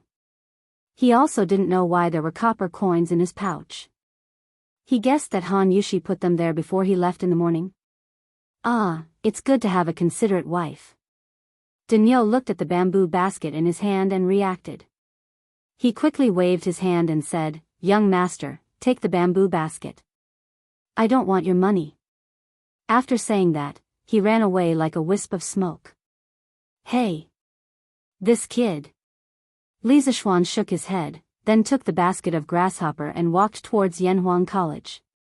Dahu, come here. In the kitchen of Yanhuang College's cafeteria, Li Zixuan put his hands behind his back and shouted at a fat guy who was instructing people to wash vegetables. This person was the brother of Wang Eru, the head chef of Zuaxian restaurant. He was also the current head chef of Yanhuang College's cafeteria, Wang Dahu. In terms of talent in cooking, Wang Dahu was not as good as Wang Eru, but they weren't too far apart. Li Zixuan saw that this person was honest and sincere, so he called him over. Yamacho, why are you here? Hearing Li Zixuan's voice, Wang Dahu wiped his sweat and hurried over. Dahu, are you busy now? I have something for you. Li Zixuan nodded and asked softly. I'm not busy. Yamacho, if you have anything, just tell me.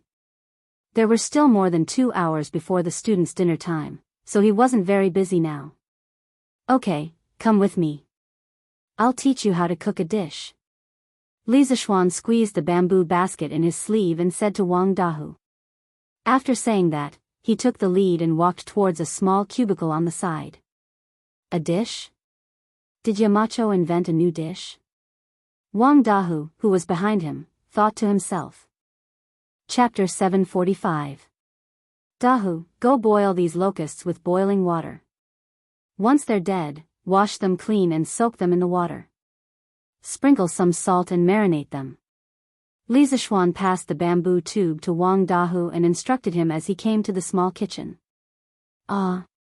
Grasshopper? Yamacho, the new dish you're talking about is for me to cook grasshopper? Wang Dahu was about to reach for the bamboo tube when he suddenly realized something.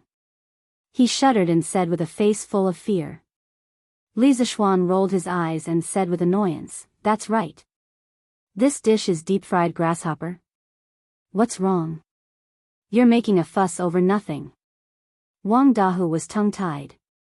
He swallowed and mumbled, Yamacho, you can't eat grasshopper. You'll offend the locust god. In ancient times, due to the lack of knowledge about locusts, the probability of a locust plague was even higher. When faced with locusts that filled the sky, people said that they were formed from fish eggs. When they entered the water, they would turn into fish and shrimp. Furthermore, when the locusts covered the sky, due to fear, people called them the locust god. When a locust plague happened, the locusts would cause serious damage. Wherever they went, the trees, crops, and even the grass would be eaten clean. The farmers would not be able to harvest anything. This caused many poor people to lose their homes. They would starve to death on the streets and their corpses would be exposed in the wilderness. Even so, the people only knew how to worship the locusts. They did not dare to hunt the locusts. They allowed the locusts to eat the crops because they were afraid of the locust god's revenge.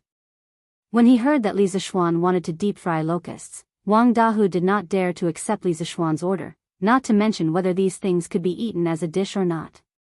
Based on the people's reverence for the locust god, Wang Dahu did not dare to accept Li Zishuan's order. Locust god? Li Zishuan did not understand what a locust god was at first, but after some thought, he understood. He was angry and wanted to laugh at the same time. In his previous life, he heard about the story of Yao Chong, the wise prime minister, destroying the locust god. At the time, he was still grumbling about how could the ancient people be so stupid to treat locusts as gods. But now that he saw it with his own eyes, he had to believe it.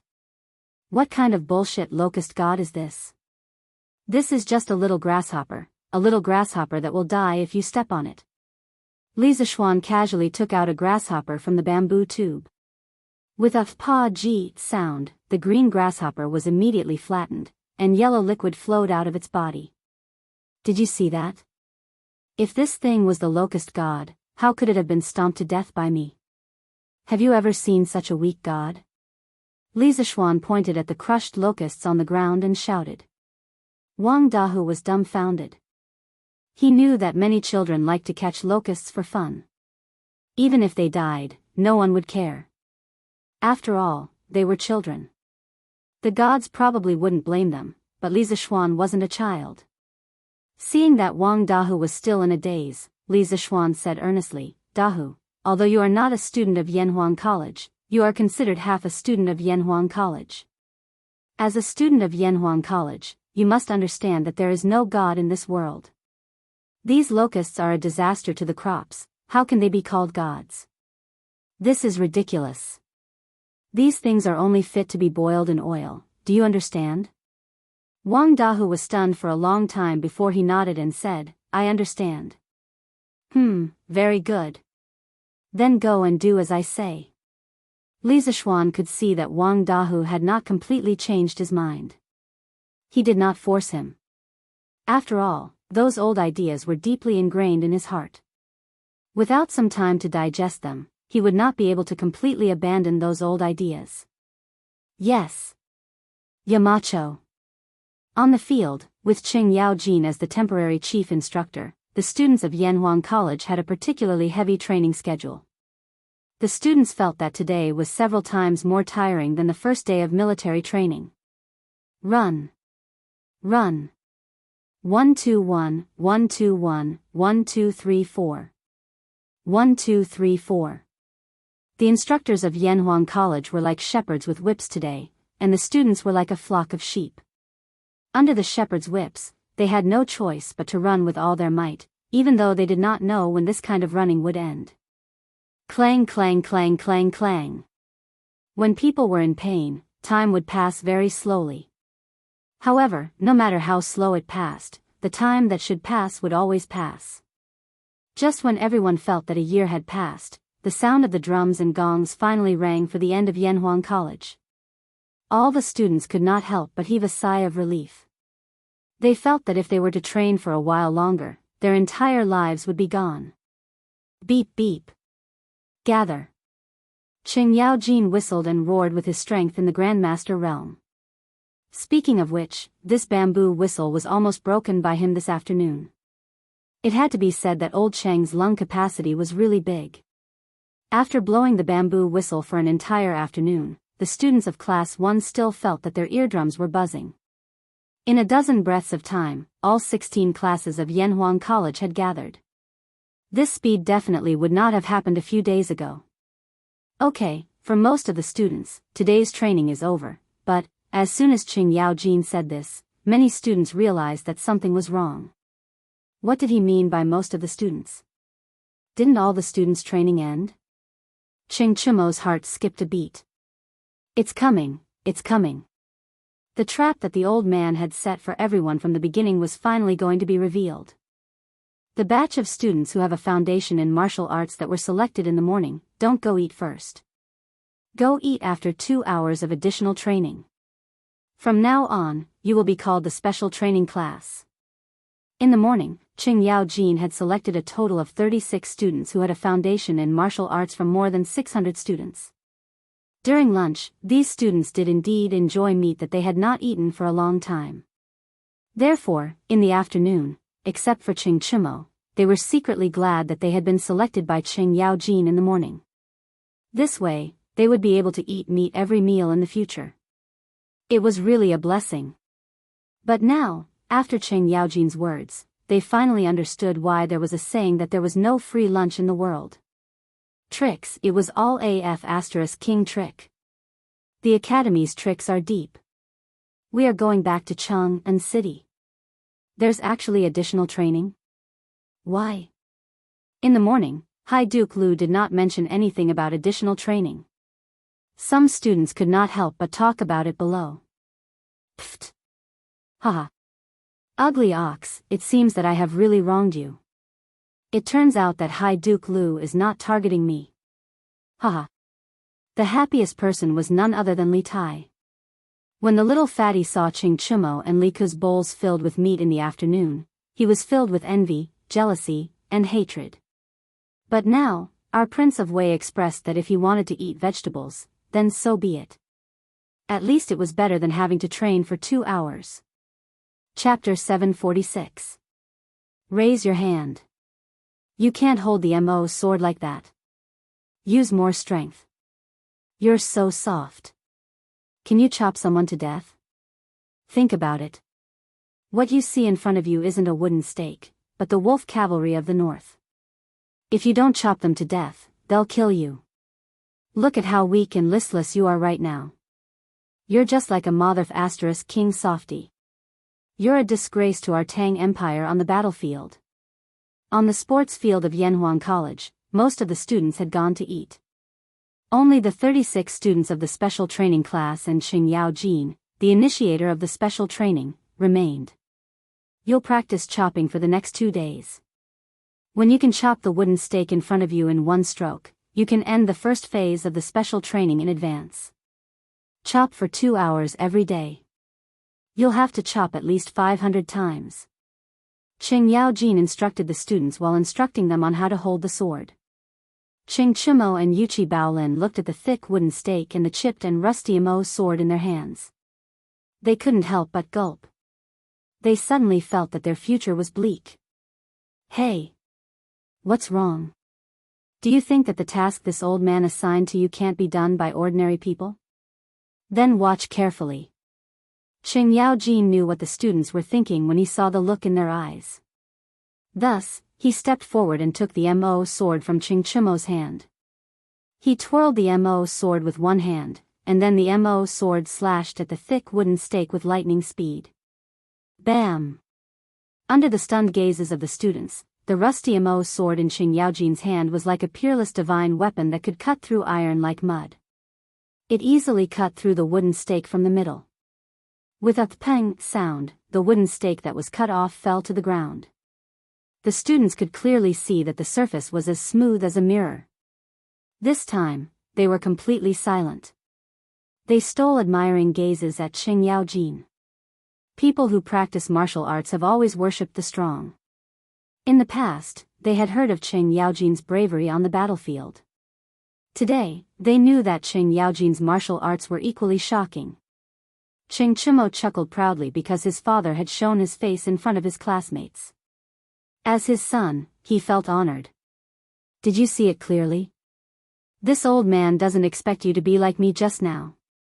You can use both hands to hold the saber. As long as you can chop the wooden stake in half, you pass. Then this old man will lead you to the next stage of training. As long as you work hard from now on, you will definitely become strong.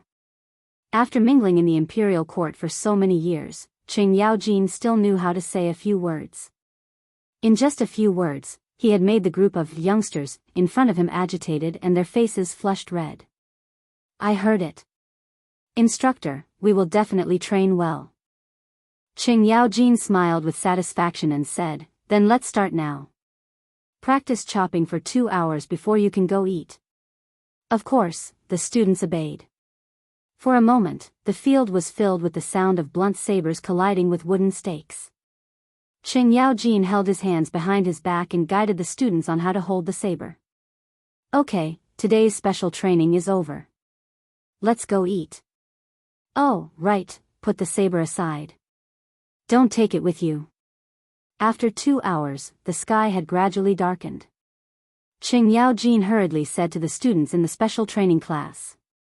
It was not that he did not want to train a little longer, but if he delayed any longer, the gates of Cheng and would be closed and he would not be able to go back. Oh. School is finally over. Phew. Let's eat, let's eat. The students let out cheers of relief. Qing Chimo looked at Qing Yaojin and said, Dad, do you want to go to the cafeteria to eat? The food here is delicious. It's not inferior to the Zuaxian restaurant. Although this guy was afraid of Qing Yaojin, filial piety was not to be disobeyed. As a son, he still had to be filial. Qing Yaojin waved his hand and said, no need. I still have to go back. Chonyo, ask a few people to move these sabers into the building. I'll be leaving first. Qing Chimo was dumbfounded. He did not expect that instead of sucking up to his father, he would get himself into trouble. Damn it. Virgo, I'll help you move them. Hee hee. Yuchi Baolin laughed heartily. Haha. Good brother. Let's go. Let's go eat when we're done. Phew. Finally, we can eat. I wonder what's left. Please don't run out of meat. 15 minutes later, Qing Chimo and Yuchi Baolin arrived at the cafeteria. Qing Chimo rubbed his stomach and thought gloomily. At this time, the cafeteria was almost empty except for the students from the special training class who had just arrived. Sadly, they were the last two to arrive at the cafeteria. Yo! You're from the special training class. The waiter was about to get off work when he saw Qing Chimo coming and saw the sign hanging on Qing Chimo's body. He quickly greeted him with a smile. Hey, is there any more meat? I want 2 portions of braised pork, 1 portion of lion's head, and 2 portions of rice. Qing Chimo nodded his head and said to the person who brought the food. There was enough meat and rice. This was Qing Chimo's only consolation. Student, I don't have any more lion's head. I only have 2 portions of braised pork and donpa meat left. The waiter said apologetically. Qing Chimo's eyes widened. Sure enough, the thing that worried him the most had happened. In this situation, he could only eat 1 portion of braised pork and 1 portion of donpa meat. He wanted 2 portions of each, but then what would Yuchi Baolin eat? He could not do that. Then give me 1 portion of braised pork and... What's this dish? Why haven't I seen it before? Qing Chimo began to order helplessly. Suddenly, he caught a glimpse of a bowl of something golden near the window. He quickly asked. This is the new dish that our manager came up with today. It's called flying yellow, locusts, tingda. This is not for sale yet. It's only a trial today. It will only be sold tomorrow. Hey, flying yellow, meteoric success, this is a good name. Give me 1 portion, quick. The locusts were wrapped in eggs and flour. They were fried until they were golden yellow and tender. They looked so delicious. The more Ching Chimo looked at them, the more he wanted to eat them. But what? Do you see? I'm a student of the special training class. According to the rules, I can eat whatever I want in this cafeteria. Do you understand? Oh, right, what is this flying yellow, meteoric success, made of? It looks like it's fried with some kind of meat. Ching Chimo glanced at the golden delicacy but could not figure out what it was. He could only ask. This is a secret. Our chef said not to tell anyone. Tisk. Why are you being so secretive? I don't want to know. Quick, give me my food. Ching Chimo pursed his lips and said. Chapter 747. Oh. Delicious, so F** King delicious. In the Yanhuang College cafeteria, Ching Chimo tried a taste.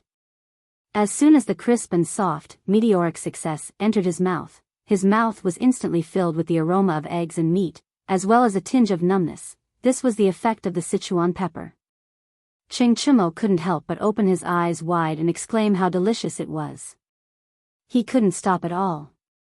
The Sichuan pepper originated in the Midwest of China. It was originally used as incense to worship the gods. It was recorded in the Book of Songs, Chen Feng, Song of the East Gate. The Sichuan pepper was a custom in the Han Dynasty. During the Three Kingdoms period, the Sichuan pepper began to be used as a condiment. Gulp.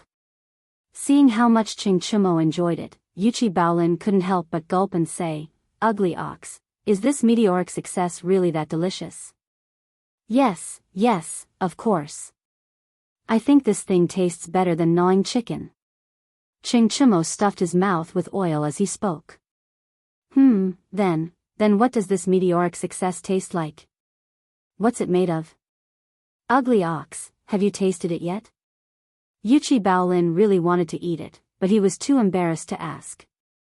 He could only ask Ching Chimo to describe it so that he could enjoy it. Oh, salty, fried, numbness, and meaty. As for what kind of meat it is, I haven't tasted it yet. In any case, I've never eaten this kind of meat before. Nonsense, of course I've never eaten locusts before. TSK, I actually got such a good deal when it's so delicious. Looks like this is God's reward for helping me clean up the knives in class today. Haha. At the end, Ching Chimo couldn't help but laugh heartily. However, only God knew if he would still laugh after he found out the truth. Although Ching Chimo's language skills were not good, Yuchi Baolin listened with great interest. His gaze toward the food in Ching Chimo's bowl became more and more covetous. Ahem, do you want to eat, Baolin? Ching Chimo was not stupid. At this time, he also realized that it was not good for him to eat alone, so he asked. Yes. Yuchi Baolin nodded repeatedly, his saliva almost dripping all over the floor. Oh. Seeing that you are my brother, I will give you 5, 6, 7. Yes, I will give you 7. It's not that I'm stingy, but Baolin, look, I don't have much left either. In the end, Ching Chimo split 7 locusts and gave them to Yuchi Baolin. Of course, he did not know that they were locusts. Otherwise, he would have given them all to Yuchi Baolin. Hee. Enough. Thank you, Cho Ox. Yuchi Baolin did not mind at all. He hurriedly picked up a locust from the bowl and stuffed it into his mouth, swallowing it in no time. His eyes widened as he exclaimed in admiration, delicious. Brother Chonyo didn't lie to me after all. This meteoric rise is really delicious. Haha. How is it? I, Ching Chimo, treat my brother well, right? Hee, Qingke, Qingxian, Zifen, Huayu, let me tell you guys something. After returning to his dorm, Ching Chimo did not even bother to take a shower. Instead, he told everyone in the dorm smugly. Li Tai saw that the corner of Ching Chimo's mouth was still stained with golden food residue. He wrinkled his nose and asked, What news? You just want to show off to us that you ate meat today, right? At the mention of this, Li Tai's appetite was aroused. He really wanted to eat meat. For a fatty like him, not being able to eat meat was so cruel. Ching Chimo said excitedly, hee hee. No, no. Let me tell you guys, Baolin and I just ate a new dish in the cafeteria. I heard that it was made by the cafeteria's chef today. It was so King delicious. It was charred and tender, fragrant and crispy. When you ate it, you felt numb in your mouth. TSK, it was such a memorable taste. CK. Ching Chimo's night poisoning instantly made Li Tai jump out of bed. He asked anxiously, what dish is it? What's it called? I'll go and try it tomorrow. Yuchi Baolin answered with a smile, hee hee. That dish is called Meteoric Success.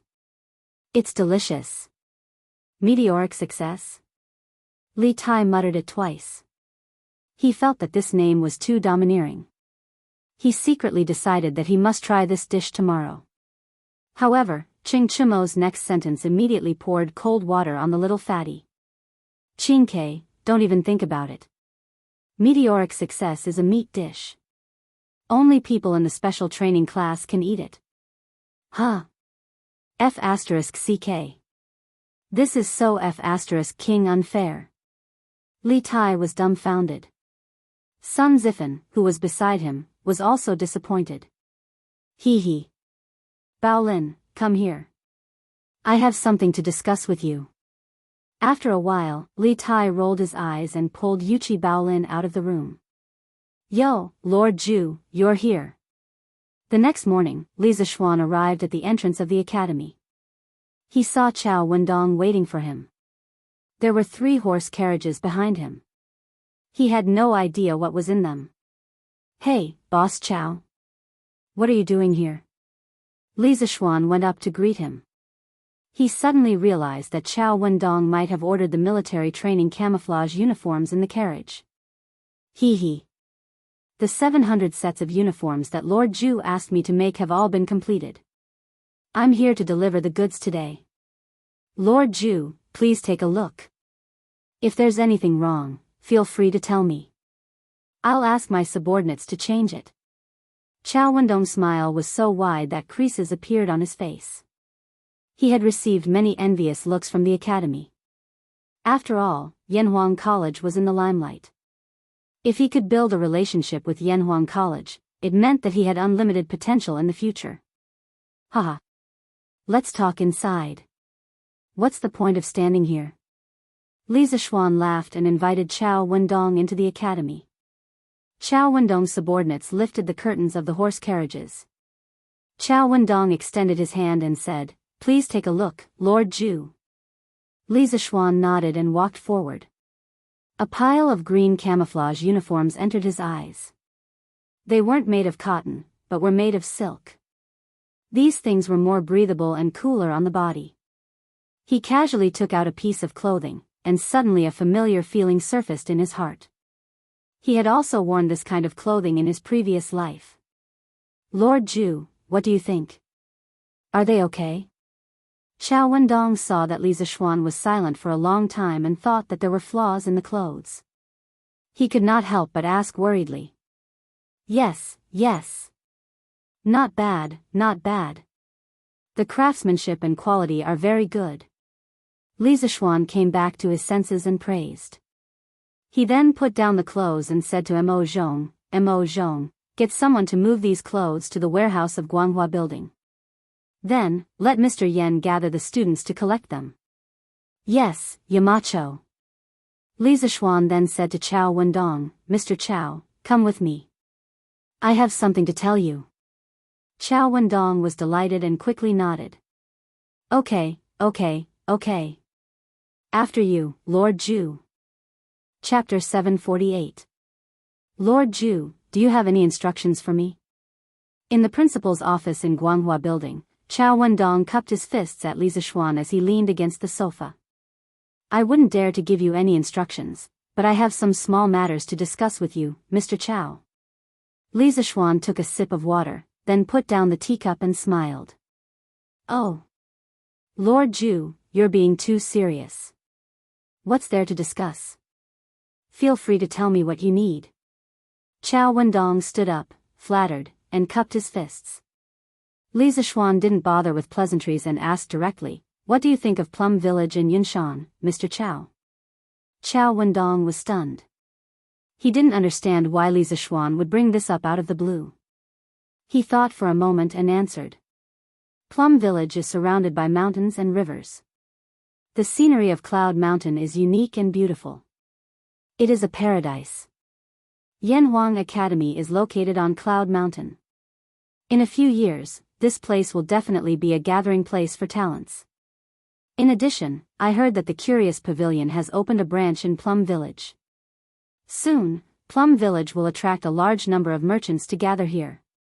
In other words, in a few years, this place will be filled with the world's culture and wealth. It's a land of treasures. Clap, clap, clap.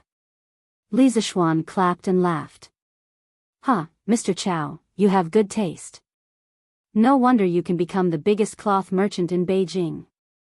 With your foresight, I'm not surprised that you can achieve what you have today. Qiao Wendong smiled like a Maitreya Buddha and waved his hands. You flatter me. To tell you the truth, Mr. Qiao, what you just said is exactly my plan for the future of Plum Village and Cloud Mountain. I plan to rely on the powerful creative ability of Wonderful Taste Pavilion to turn Plum Village into a supermarket that is even bigger than Shi City. Then, with Yanhuang College's strong teaching staff, I'll turn Yunshan into a holy land of learning. Li Zishuan stood up and looked out the window, revealing his ambition. Although Qiao Wendong had expected this, he still felt a ripple in his heart. He thought to himself, looks like I have to plan my plans for Plum Village in advance. Time waits for no one. Li Zishuan smiled and continued, perhaps Mr. Qiao has doubts in his heart. What does what I said have to do with you? Hee, this matter is very important. The students of Yanhuang College mainly study engineering. In the future, there will be tens of thousands of students who will inherit my knowledge. At that time, with the top-notch academic ability of Yanhuang College and the strong creative ability of the Strange Taste Pavilion, there will be a huge market here. Boss Qiao, you should be well aware of this. However, to build such a huge market, I alone will not be enough. I need many merchants to join in. Hence, I plan to set up a Yanhuang Chamber of Commerce in Plum Village. Only the members of the Chamber of Commerce will be able to sell the goods produced by the Strange Taste Pavilion. At the same time, they will also be able to enjoy the protection of the Chamber of Commerce. When Qiao Wendong heard this, he immediately said excitedly, Lord Ju, you are finally going to set up a Chamber of Commerce? 3 months ago, when Li Zishuan got married, Qiao Wendong spent a lot of effort to prepare a congratulatory gift for Li Zishuan. It was all for the sake of leaving a good impression so that he could meet Li Zishuan. In the end, he did meet Li Zishuan. However, his suggestion to set up a chamber of commerce and raise the status of merchants was rejected by Li Zishuan without hesitation. Who would have thought that there would be such a pleasant surprise? Li Zishuan frowned and said in a low voice, Mr. Qiao, don't misunderstand. The main purpose of setting up a chamber of commerce is to develop Plum Village and provide a source of income for some merchants. As for raising the status of merchants, I will not and do not want to worry about it. Although there were many unfairness in the hierarchy of scholars, farmers, and businessmen, Li Zishuan was also one of the beneficiaries of this hierarchy. He had no responsibility and no obligation to help the merchants in their class struggle. You could say that he was selfish, but in this situation, he could only be selfish. Otherwise, his entire family would be implicated because of his audacity and willfulness. To Li Zishuan, no reputation was more important than his family. Qiao Wendong choked for a moment and was immediately disappointed. However, he immediately thought about it. Even if Li Zishuan didn't help them raise their status, with Li Zishuan's Chamber of Commerce, at least they wouldn't be casually bullied by some unruly officials. This was a huge benefit. Lord Ju is right. This old man has never thought of troubling Lord Ju because of this matter. Forgive this old man for asking, but how can I become a member of the Chamber of Commerce? This was what Qiao Wendong was most concerned about. Li Zishuan raised his teacup and smiled. It's very simple.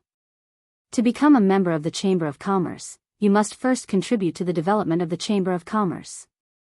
As for how to contribute, this is the reason why I invited Boss Chow here today. Chow Wendong's face was solemn and he looked like he was all ears.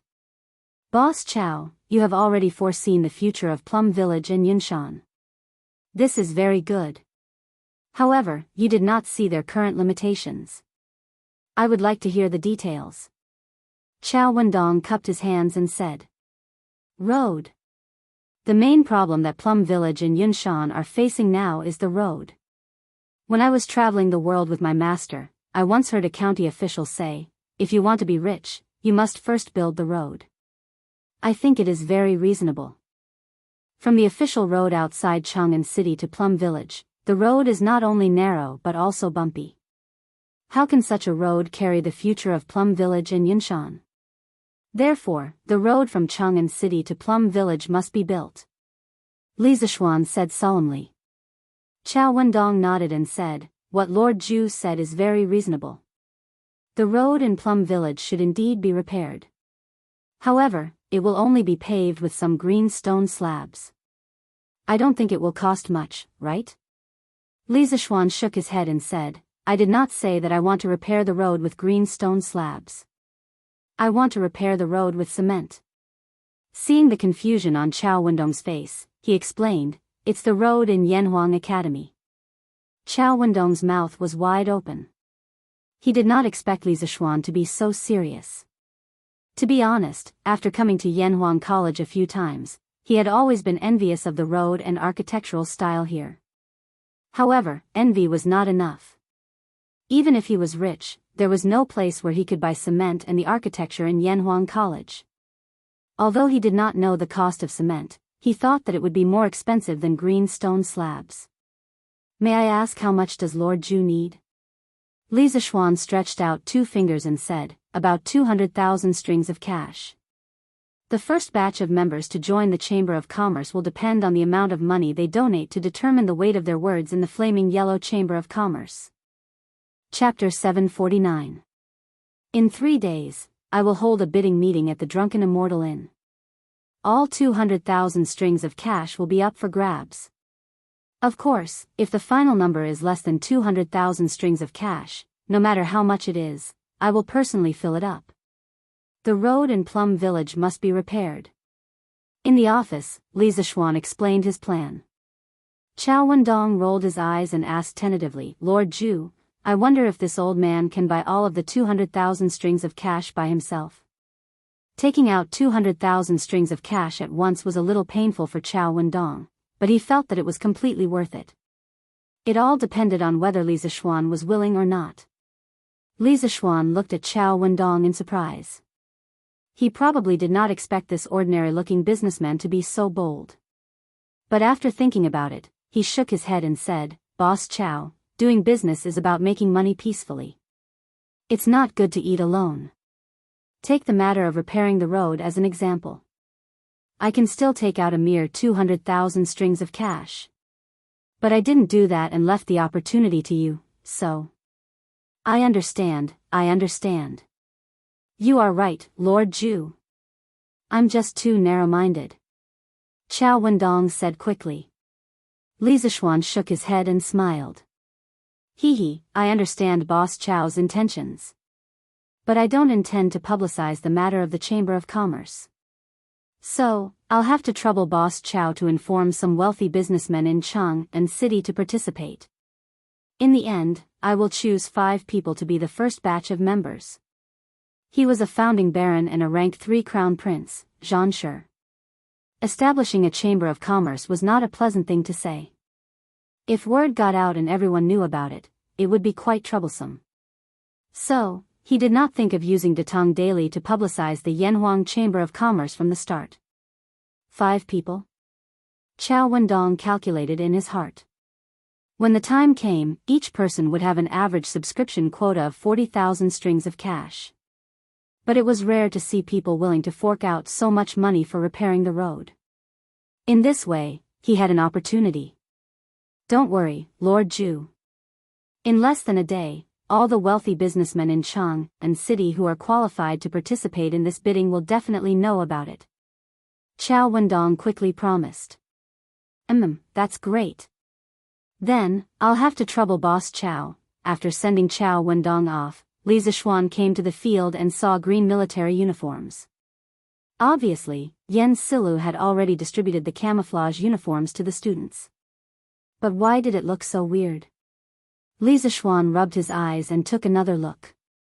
He still felt that the students in the camouflage uniforms in front of him were very strange.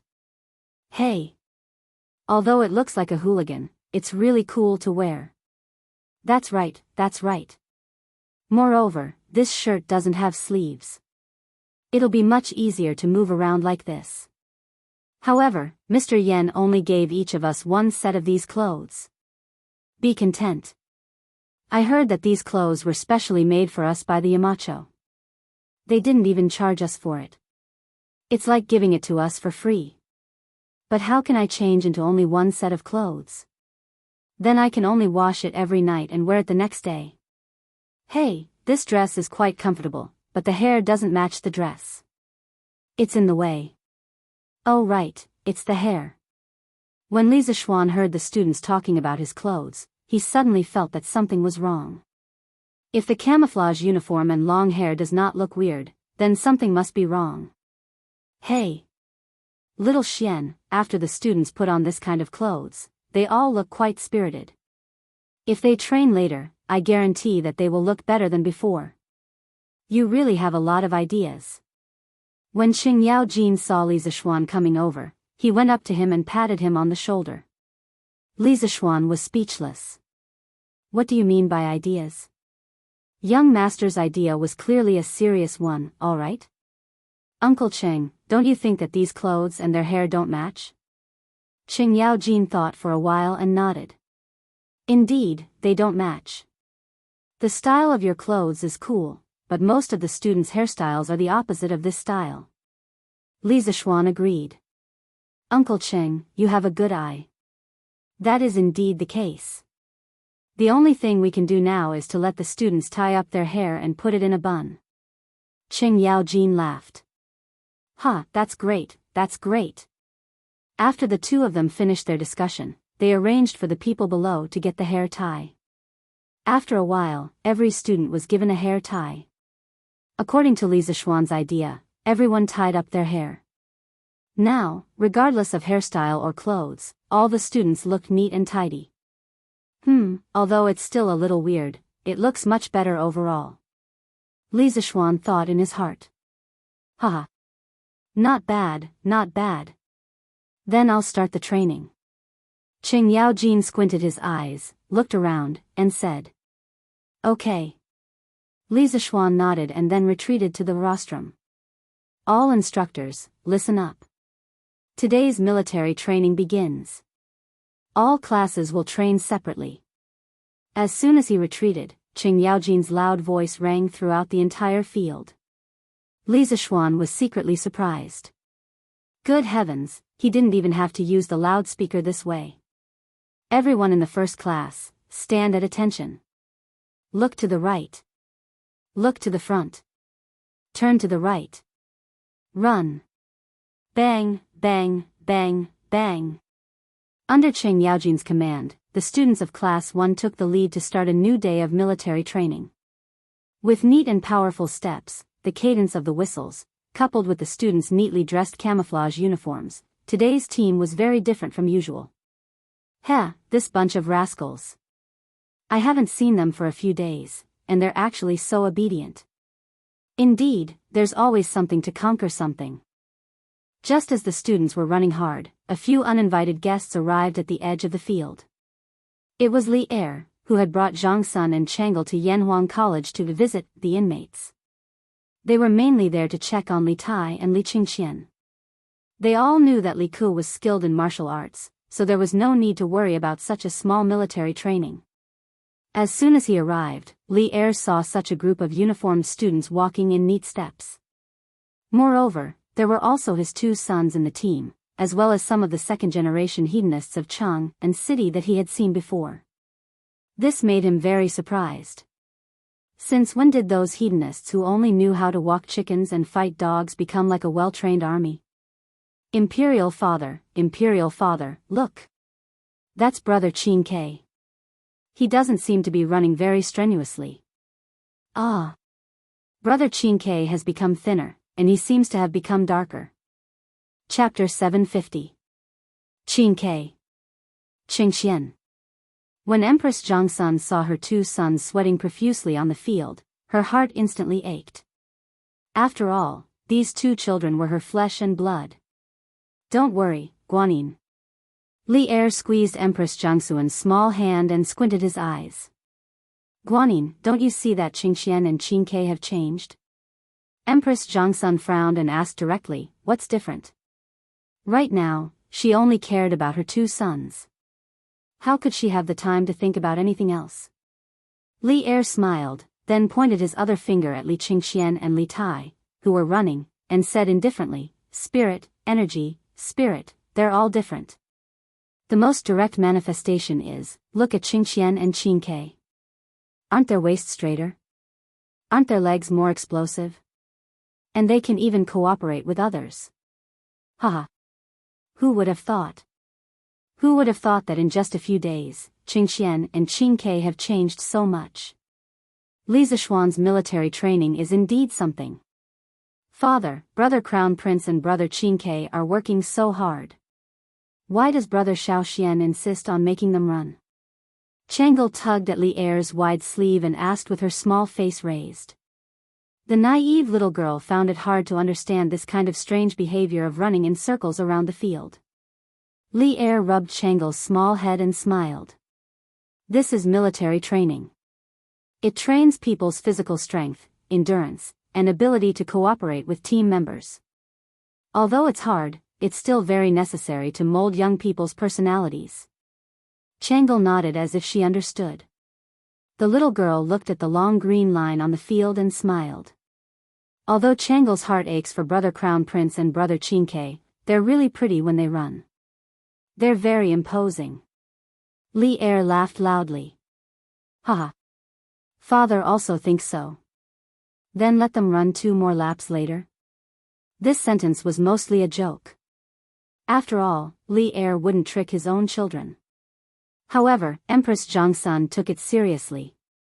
She hurriedly said, Your Majesty, please don't. The weather is so hot right now. What if? Li Er smiled and shook his head. I'm just joking with Tranquil. Guanyin, don't worry. Greetings, Your Majesty. At this moment, Li Zishuan walked over from the side and bowed. He had just stood on the rostrum and looked down at the overall situation. Not long after Li Er walked into the field. He saw them from above and came down to greet them. Rise. Li Er nodded and said, Did you make the green clothes that the students are wearing? Li Zishuan did not expect Li Er's first concern to be the clothes. He replied, Your Majesty, I mainly want the students to wear uniforms so that it is convenient for training. Secondly, this kind of clothing is cool and breathable. It can reduce the burden on the students. Li Zishuan frowned and remained silent. Seeing this, Li Zishuan continued, Your Majesty, I call this kind of clothing camouflage clothing. Actually, camouflage clothing has another advantage. When in the wild or in the jungle, camouflage clothing can hide the body better. Sure enough, as soon as Li Zishuan finished speaking, Li Er's eyes lit up. It was obvious that he had thought of the military use of the camouflage uniform. Then why did Li Zhanshi let Qingxian and Qin run one round after another?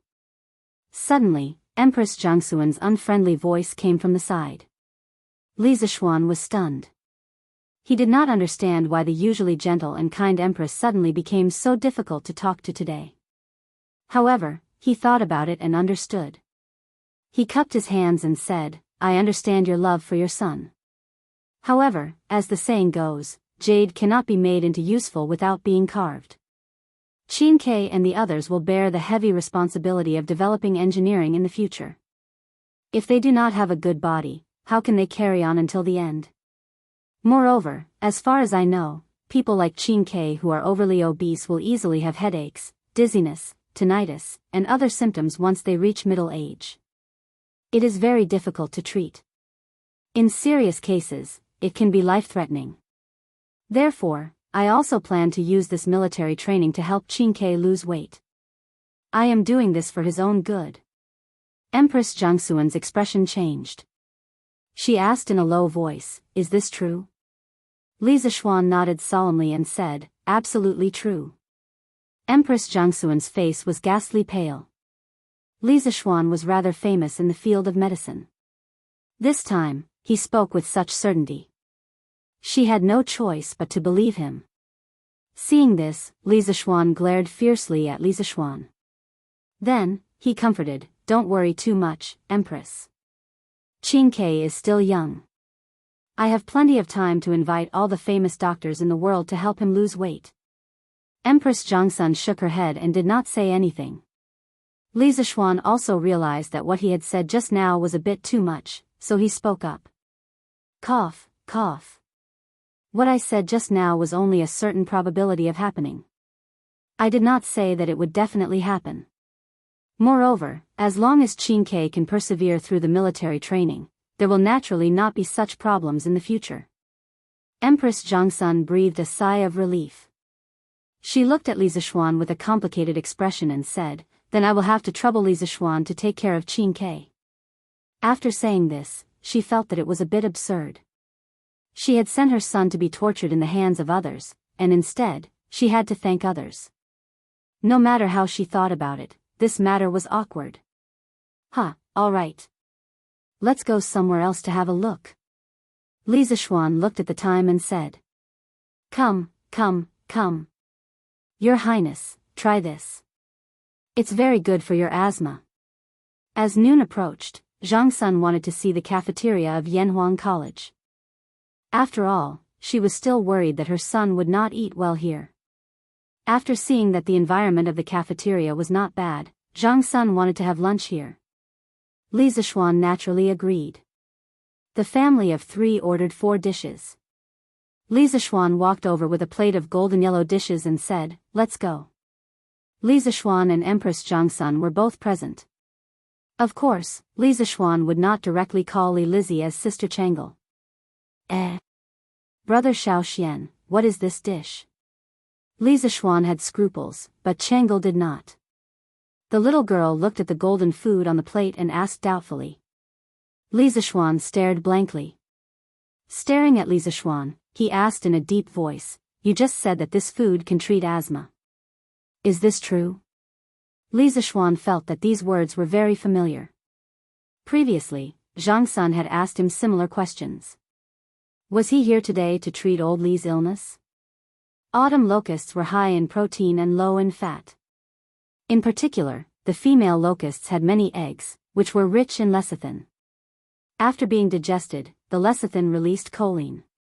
Not only could it improve one's memory, it could also stop coughing and relieve asthma, treat whooping cough, and bronchitis. Replying to your Imperial Majesty, this subject only said that there were benefits, but did not say that it could be cured. Princess Changle's illness still needs to be slowly nursed back to health. Chapter 751. Oh. It's delicious. Imperial Father, Imperial Mother, have a taste. Li Zishuan and Li Er were discussing Changle's condition, but the person in question went to taste the yellow delicacies. It seemed that she didn't care about her condition at all. It couldn't be said that she didn't care. Perhaps the little girl knew that her illness couldn't be cured by medicinal stones, so she didn't want to show that she cared very much, lest her father and mother worry. Zhang Sun picked up a locust and looked left and right, but couldn't see what it was, because it was wrapped in eggs and flour. She tentatively put it into her mouth, and with a light bite, her mouth was suddenly filled with a crisp fragrance. Well, this thing is really delicious, but I can't tell what it's made of. Empress Jiangsun praised sincerely. She felt that this thing was more delicious than Ken's chicken. Li Zishuan said embarrassedly, "Your Majesty, this dish is called Soaring Success. As for what it's made of, forgive me for not being able to say." In fact, Empress Jiangsun also had qi disease, so eating more locusts was also very good for her body. But if Li Zishuan really said the ingredients of this dish, everyone present probably couldn't eat anymore. Oh. Soaring Success? That's a good name. It's just that you're being so secretive. Could it be that you're afraid that this consort will steal your secret recipe? Empress Jianghu smiled and said. Li Zishuan repeatedly said that he didn't dare, but this guy didn't say what the ingredients were. Li Er's curiosity was greatly aroused.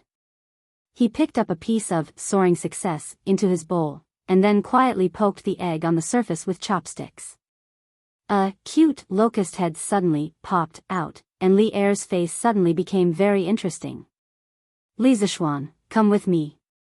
Li Er quickly buried the locust under the rice, and then said to Li Zishuan opposite him.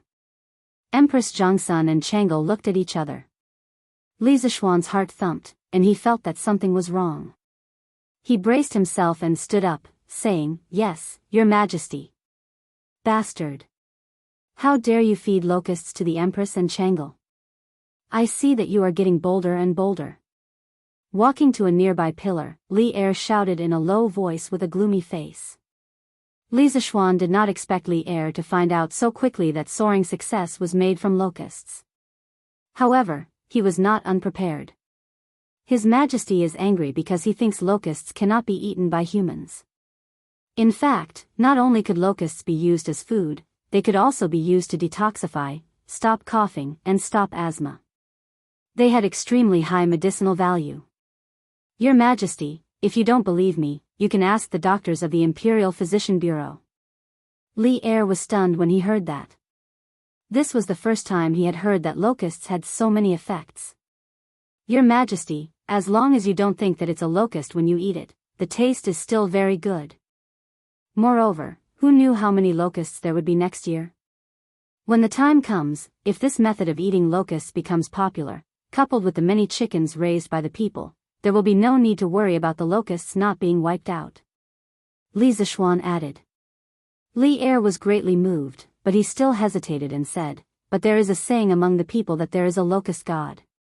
What if you incur the wrath of the gods? Li Zishuan sneered and said, "Your Majesty, not to mention that there are no gods in this world, even if there were, they would not be locusts. They nibble away at crops and harm the common people. They can only be considered evil spirits and are not fit to be gods." Li Er nodded and then unhappily said, "No matter what, you cannot use the Empress and Tranquil as your experiment." Li Zishuan smiled and said, "Your Majesty is wise.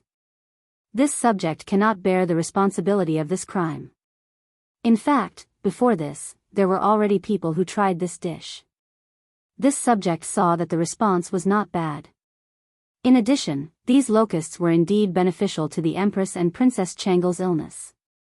Therefore, this subject brought it out." "Oh. Then who else?" Li Er asked. Li Zishuan smiled and told Li Er about Qing Chimo eating locusts yesterday. Li Er laughed and said, "That's more like it. Today, we will give you some face and go taste that so-called soaring to the heavens." Looking at old Li's back, Li Zishuan silently cursed, "TSK. Still giving me face? If it weren't for me, old Li, you would have to eat locusts raw next year." The history books recorded, in the second year of Jianghu, there were locusts in the capital. Xin Mao entered the garden and saw locusts. He plucked several of them and said, "The people live in the valley. If you eat them, you would rather eat my lungs and intestines." He raised his hand and was about to swallow them when he admonished, "Evil things may become diseases." He said, "We are suffering for the people. Why should we avoid diseases?" Thus, he swallowed them. In this year, locusts are not a disaster. Compared to eating locusts raw, deep-fried locusts were obviously more delicious. Ha! Imperial Father, Imperial Mother, Tranquil? You're all here?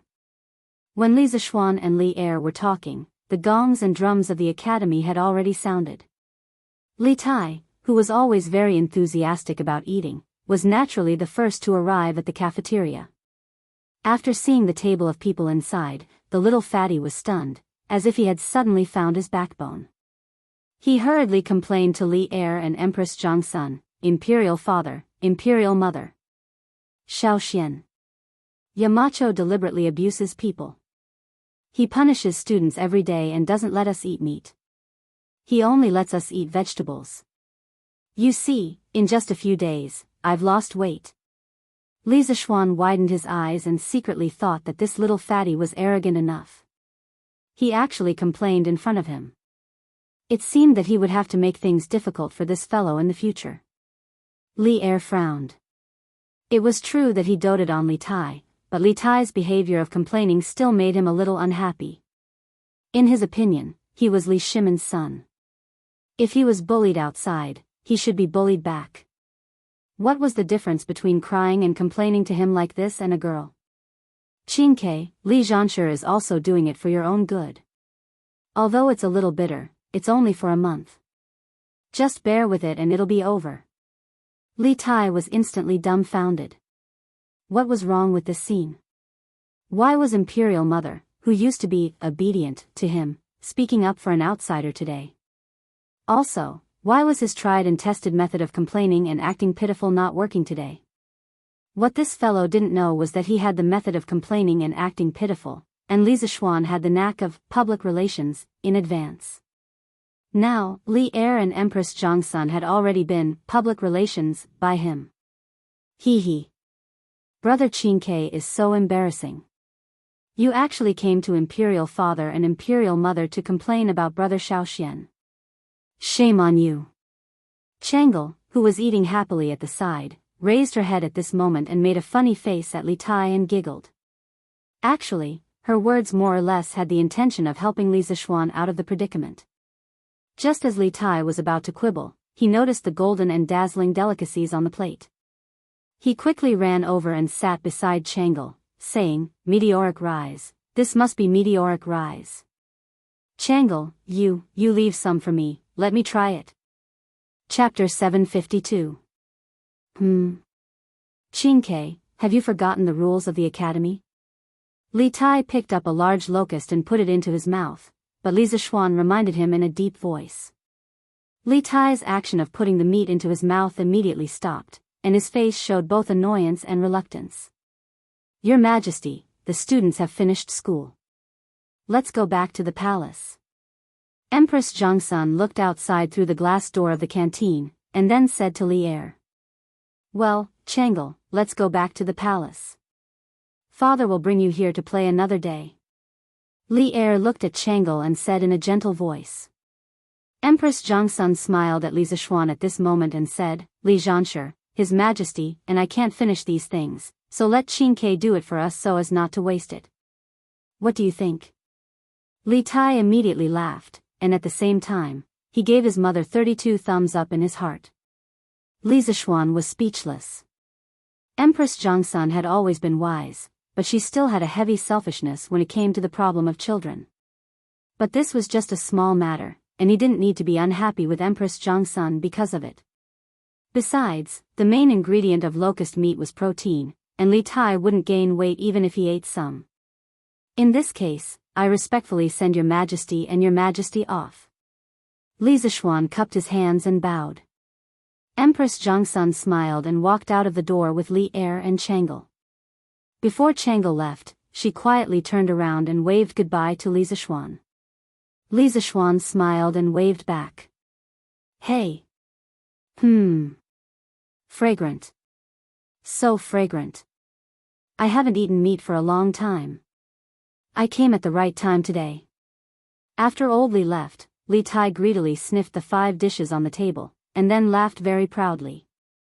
Li Zishuan glared at him angrily, but the words he had just said to Empress Jiangsun were still in his ears, so he couldn't be too harsh. He could only say in a strange tone, Qingke, you brat, take it easy. Don't overeat and you won't be able to run in the afternoon. There was only meat in Li Tai's eyes right now. He didn't care about anything else. He just vaguely answered, okay.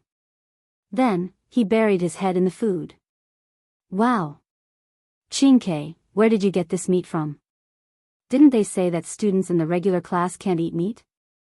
Right at this moment, Li Qingxian walked in from outside and was surprised to see the 5 plates of meat on the table. Damn, don't put pork, braised pork, lion's head, these are all my favorite dishes. Qingke, save some for me. Sun Zifen followed closely behind Li Qingxian. However, this amusing idiot didn't pursue the source of the food. Instead, he went straight to the table and started snatching food. Li Tai panicked. Ba, ba, ba, ba, ba. This damn fatty was really ruthless. He directly spat on the 5 dishes on the table. Hey! It's all mine. Let's see who dares to snatch it from me, haha. Li Tai protected the food plates and laughed proudly at Sun Zifen, who rushed up to snatch food. Sun Zifen's face suddenly looked like he had been F***ed by a dog. He pointed at Li Tai with a trembling hand and said angrily, damn. Qingke, you're really F***ing wasting natural resources recklessly. You can't finish all these dishes alone. What's wrong with sharing some with me? Li Tai rolled his eyes and started to say cheekily, I'm not giving it to you. I'm just asking you, are you angry? Are you angry? Hee hee. Are you angry? Sun Zifen was really furious at this moment. It was bad enough that he couldn't eat meat, but he was also ridiculed by others. How could he tolerate this kind of anger? Ba, ba, ba, ba. This amusing idiot took advantage of Li Tai's unpreparedness and actually spat 5 mouthfuls of saliva on the food plates. Hee hee, if you don't let us eat, then don't eat. Now, I'm asking you, are you angry? Sun Zifen also started to act cheekily and said proudly. Sun Zifen, you. I'm going to fight it out with you. The food that was about to be in his mouth suddenly disappeared without a trace. This kind of feeling was worse than killing Li Tai. The little fatty slammed the table and stood up, wanting to fight Sun Zifen to the death. When Li Zishuan saw that these 2 idiots actually started to spit at each other over a few dishes, he couldn't help but roll his eyes speechlessly. He went forward and reprimanded them. Spitting filth at each other in public, what kind of etiquette is this? This is simply ruining Yanhuang College's image. Get the hell out of here and get your food. Oh. Seeing that Li Zishuan seemed to be really angry, Li Tai and Sun Zifen decisively admitted defeat and the 2 amusing idiots went to get their food with their tails between their legs. However, when Li Tai left, he still looked back at the dishes on the table reluctantly. Noticing Li Tai's small movements, as the older brother, Li Qingxian couldn't help but cover his face, feeling a little flustered. Seeing that the farce was over, Li Zishuan turned around and left in a huff. Li Zishuan went to the kitchen from the back door of the cafeteria and taught Wang Dahu a new method of cooking locusts. After drying the locusts, grinding them into powder, then mixing them with flour and eggs, placing them in a pan of oil and frying them into cubes or meatballs. This way, no one would be able to recognize that this dish was made from locusts like Wang Dahu did. He remembered that in modern times, there were many factories that ground locusts into powder to make protein powder. This way, they could avoid the psychological barrier that many people had when eating locusts. Speaking of which, the cafeteria had received more than 100 caddies of locusts from the children of the 2 villages today. And according to the trend, they would receive more locusts in the next few days. Therefore, the academy would be eating locusts for a long period of time. If the students of the special training class couldn't finish it, they would leave it for the teachers of the academy. If they couldn't finish it, they would hand it over to shopkeeper Lu and sell it at the Drunken Immortal restaurant. After leaving the cafeteria, Li Zishuan went straight home and saw that the courtyard was already filled with baskets of eggs. The courtyard, which wasn't particularly big to begin with, suddenly became crowded. Husband, we received more than 3,000 eggs in the morning.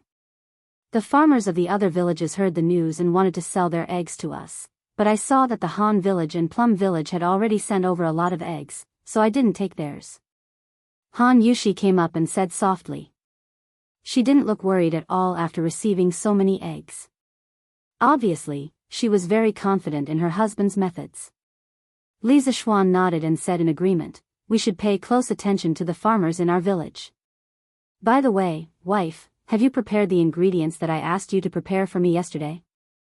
Han Yushi smiled and said, husband, they're all here.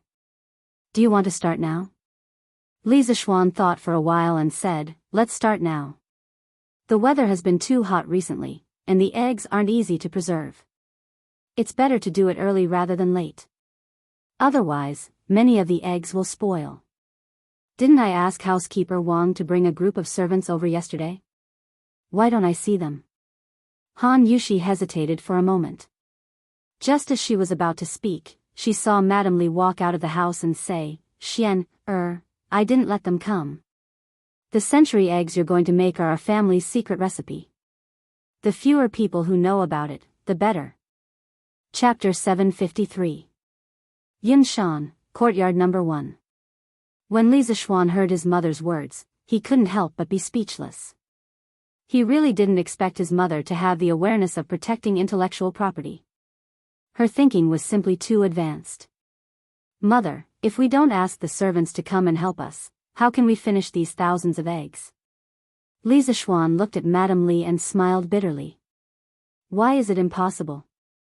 Madame Li looked at her son reproachfully and said, there's me, your father, Yushi, Xiao He, and Xiao Shi here. There's a total of 5 of us. Teach us the method of making century eggs later, and you can go do your own things. The 5 of us will use half a day to finish all these eggs in the courtyard. Father Li looked up at the sky and was speechless. It seemed like Madame Li didn't discuss this decision with him in advance. He was represented again. Li Zishuan was sweating profusely. Mother. Compared to the drunken immortal and fairy mirror, these century eggs are just a small amount of money. Why should we trouble you and my father? Moreover, the farmers will send thousands of eggs in the future. How can you handle it? Madame Li frowned. I know that the money earned from these century eggs can't be compared to the drunken immortal and fairy mirror, but it's easier to imitate. If we don't pay attention, the recipe will be easily leaked. By then, there will be century eggs everywhere in the east and west markets. Won't we suffer a huge loss if we receive so many eggs? This is the secret recipe that you got from your master. You can't let others take advantage of it. Li Zishuan was a little helpless when he met such a protective mother.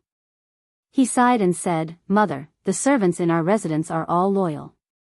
They won't spread the secret recipe. Moreover, the method of making century eggs is very simple. Even if we don't spread the secret recipe, others can imitate it in less than half a year. You don't have to do everything yourself. Madam Xian is right. The servants in our residence can withstand the test. You don't have to worry. Look, if you're exhausted, Xian will be worried, right? Seeing this, Li Jingma hurriedly said. He had been living a carefree life in Cloud Mountain recently. He didn't expect to be used as a coolie by his wife today, so he was naturally unhappy. At this moment, the situation took a turn, and Li Jingma didn't hesitate to assist. Madame Li glared at her husband and said after a while, since Xian says so, then we'll do as you say. Teach us the steps first, and tomorrow we will call the servants over to help. Li Zishuan smiled and replied, all right, mother, come with me. In fact, the method of cooking the century egg was very simple. First, the surface of the egg was covered with lime that had been stirred with water. It had to be uniform. Then, the outside was covered with a layer of grass ash or wheat husk. It was ready to be left for about a month. When the time comes, the raw eggs will turn into crystal clear cooked eggs. Together with tofu and vinegar, it will be a different kind of delicacy. Han Yushi asked curiously, Husband, how did this raw egg suddenly become a ripe egg? Li Zishuan explained with a smile, Dear, this is because quicklime is mixed with water. Xiaodong, did you sell your eggs to young master today? In the Han family manor, a woman in green clothes stood outside the courtyard and shouted at Han Xiaodong, who was enjoying the cool air inside. It's Aunt Luo. Yes, we sold more than 100 eggs to young master today. What's wrong? Han Xiaodong came to the front of the courtyard and asked doubtfully. So young master really accepted them. Aunt Luo opened her mouth in surprise and said, Then Xiaodong, do you know if young master will lose money by buying so many eggs? Han Xiaodong smiled and said, Young master will never lose money. Young master has never done anything that he is not confident of. Since he dared to accept them, it means that he will not lose money. Aunt Luo smiled and said, Hee, if that's the case, then I will send the eggs at home to young master in a while. I will also send the eggs from the child's uncle's house. Han Xiaodong hurriedly said, Ah. Aunt Luo, wait. Young master will only accept eggs from our manor now. I'm afraid he won't accept eggs from other manors. Ah. There's such a thing? Master Luo asked in disbelief. Yes, I don't think young master will be able to accept so many eggs at once. Han Xiaodong guessed. Oh, then I'll go back and send the eggs from my house to young master first. Your Majesty, Dr. Wang and Dr. Qin from the Imperial Physician Department are here.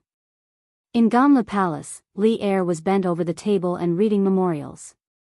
Today was the official day off, but as the emperor, it was not easy for him to have half a day off in the morning. Therefore, after leaving Yanhuang College, he was full of thoughts about official business again. At this time, an attendant from the yellow door came in from the outside and bowed in a low voice. Announce. Li Er did not even raise his head and said lightly. After a while, two middle-aged men carrying medicine boxes walked in from outside. They were the two doctors from the Imperial Physician Department who had followed Dugu Xian when he led the army to attack Snake Spirit Mountain, Dr. Wang and Dr. Qin. Your subject greets your Majesty. The two doctors bowed to Li Er in unison. No need for formalities. Li Er said lightly, then raised his head and looked at the two doctors. My two beloved officials, I have invited you here today because I have something to ask you. Dr. Wang and Dr. Qin's eyelids twitched uncontrollably. The two of them quickly stepped forward and cupped their hands. We dare not ask, Your Majesty. If there is anything you need, please let us know. Li Er stood up and walked to Dr. Wang and Dr. Qin. He thought for a while and asked, My two beloved officials, your medical skills are superb. I would like to ask if you know that locusts can be used as medicine to treat asthma? Dr. Wang and Dr. Qin frowned. After a while, Dr. Qin cupped his hands and said, Your Majesty, forgive me for my shallow knowledge, but I have never heard of locusts being used to treat asthma. Dr. Wang also bowed. I have also never heard of locusts being used to treat illnesses. Perhaps it exists in ancient books, and I have never seen it. Dr. Wang saw that Li Er's expression was not very good, so he added on. Li Er stood on the spot, his expression uncertain. One could not tell whether he was happy, angry, sad, or happy just by looking at his face. All right, I understand. My two beloved officials, you may go about your business. After a long while, Li Er waved his hand and said. Your subject will take his leave. Dr. Wang and Dr. Qin bowed and left the palace. Chapter 754. Phew. Chonyo, your father is finally leaving. I only just realized how good Duke Yi is. As night fell, most of the students returned to their dormitory after eating dinner and bathing. Li Tai was wearing a white silk undergarment and lying on the bed. He sighed contentedly with Ching Chumo, who was diagonally opposite him.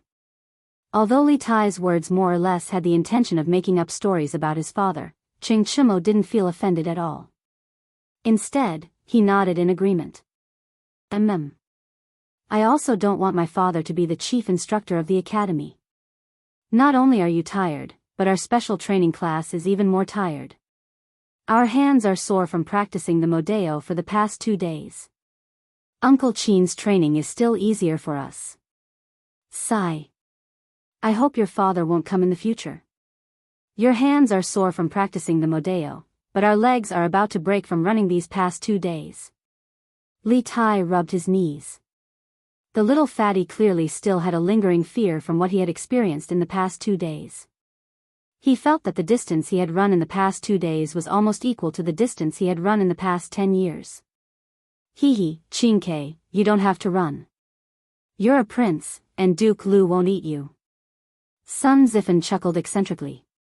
Li Tai said in annoyance, F***ck, Sun Zifen, You make it sound so easy. Why don't you go and try it? Duke Lu made that little black room.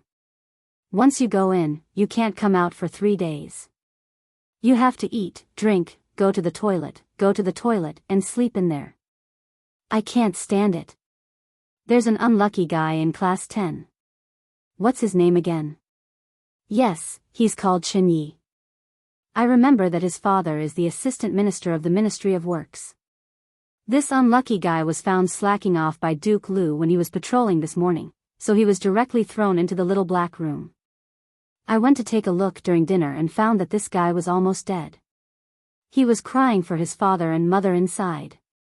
Furthermore, I can smell the stench from far away. To be honest, the small dark room was indeed very relaxing. He didn't have to train under the hot sun every day, and there was even someone to deliver meals to him. However, for someone like Li Tai who was a serious germaphobe, he couldn't stand it no matter what. This was also one of the reasons why even though Qing Yaojin gave him an unusually large amount of training, Li Tai still gritted his teeth and persevered. Now that the 2 days of high-intensity training were over, Li Tai felt that it was a little unbelievable when he thought about it. He didn't expect that he could complete so much training. If a person didn't have the pressure of external factors, they would never know where their limits were. Wow! Is that little dark room so exaggerated? Sun Zifen sighed in shock. Li Tai rolled his eyes and said, "Why don't you give it a try?" That won't do either, because with your size, that bucket probably won't be able to fit you. After staying with Qing Chumo and Sun Zifen for so long, Li Tai had also learned a new skill, taunting. Sun Zifen was so angry that he stomped his feet. Damn! You're making it sound like you can fit inside. Qingke, don't you know your own size? Seeing that the two fatties were actually arguing with each other, Qing Chumo grinned and laughed loudly. Haha.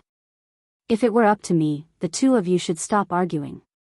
You definitely won't be able to fit inside. I'll ask my dad to specially make a large wooden bucket for you later. Damn. Qing Chumo, you're courting death. In an instant, the two little fatties formed a united front, turned their spearhead, and rushed forward to suppress Qing Chumo. Goo goo.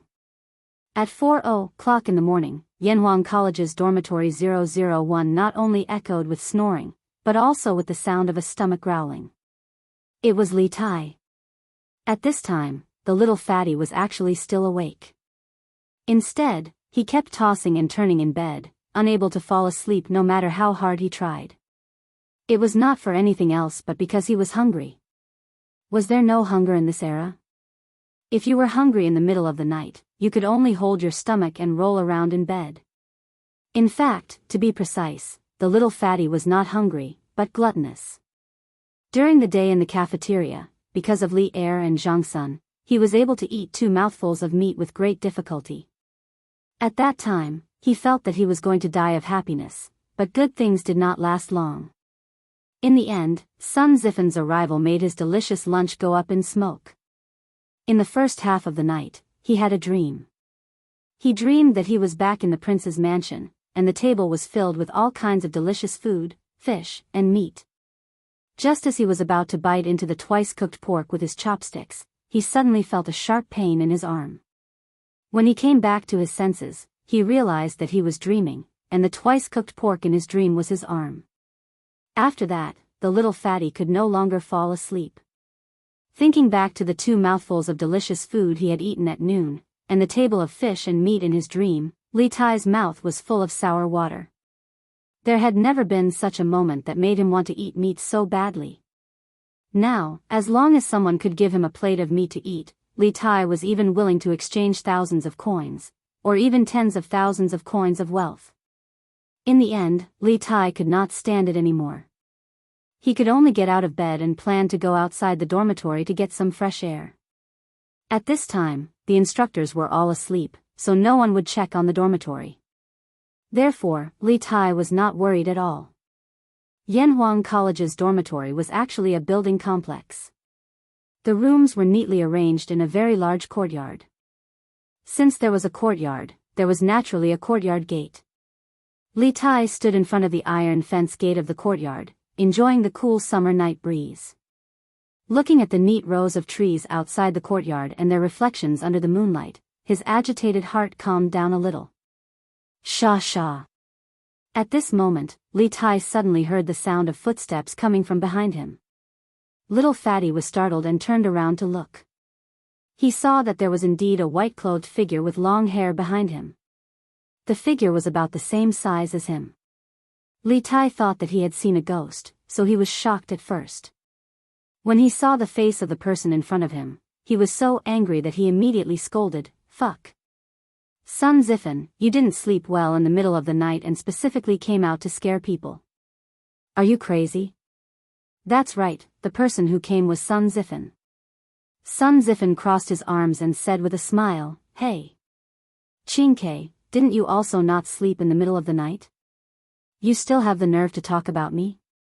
Li Tai reacted and quickly explained, I felt that the room was too hot, so I came out to get some fresh air." "What does it have to do with you?" Sun Zifen raised his head and thought for a while, then said, "Then I saw you come out alone, Qingke. I was worried about your safety, so I came out to take a look." "What's wrong?" "Fuck, you're bullshitting. You're worried about me?" Pooey, no, this king needs you to worry about me?" Li Tai glared and scolded angrily. "Humph. Believe it or not." Sun Zifen sat on the stone bench next to the courtyard gate and snorted indifferently. Chapter 755. Forget it, I'll tell you the truth. Beside the door of the dormitory, Li Tai saw that Sun Zifen didn't believe him and decided to tell the truth. "I woke up hungry. I want to eat meat." Although it was night time, one could still see that Sun Zifen's eyes lit up. This little joker quickly nodded and said, Yes, I also woke up hungry. Qingke, your meat dishes at noon were too fragrant. I couldn't help but think of that smell when I lay in bed. It was too tempting. Sigh, it's just that I didn't get to eat it at noon. What a pity. Damn. Sun Zifen, you still have the nerve to say that. If it weren't for you, I would have had a big meal at noon and wouldn't be foolishly accompanying you to watch the moon. It would have been fine if Sun Zifen didn't say anything. Once he said it, Li Tai, this powder keg, directly ignited. The little fatty rushed to Sun Zifen's side and kicked the latter twice. Then, he suddenly raised his voice. Hey. Qingke, lower your voice. If you alarm the instructors, we'll all have to go to the small dark room. Sun Zifen jumped up from the sudden attack. However, he didn't immediately retaliate. Instead, he put a finger to his mouth and whispered to Li Tai. The little fatty immediately cowered. He glanced at the instructor's dormitory not far away. Seeing that there were no lights on there, Li Tai couldn't help but breathe a sigh of relief. Humph. No matter what, it's because you spoiled my dishes at noon that I didn't get to eat a big meal. Let's settle this grudge. Sun Zifen, just you wait. See how I'll deal with you in the future when I have the chance. Li Tai said hatefully, but his voice was much softer than before. It had to be said that his words, "You spoiled my dishes," were used in the right place. Damn, you can't blame me for this. If you didn't spit into the dishes first, I wouldn't have spat too. Besides, if you're willing to share 2 pieces of meat with me, I won't spoil your dishes, right? It was not a good thing to be remembered by Li Tai. Moreover, he had gone overboard in the afternoon. Therefore, Sun Zifen thought for a while and added, Qingke, there's no point in talking about this.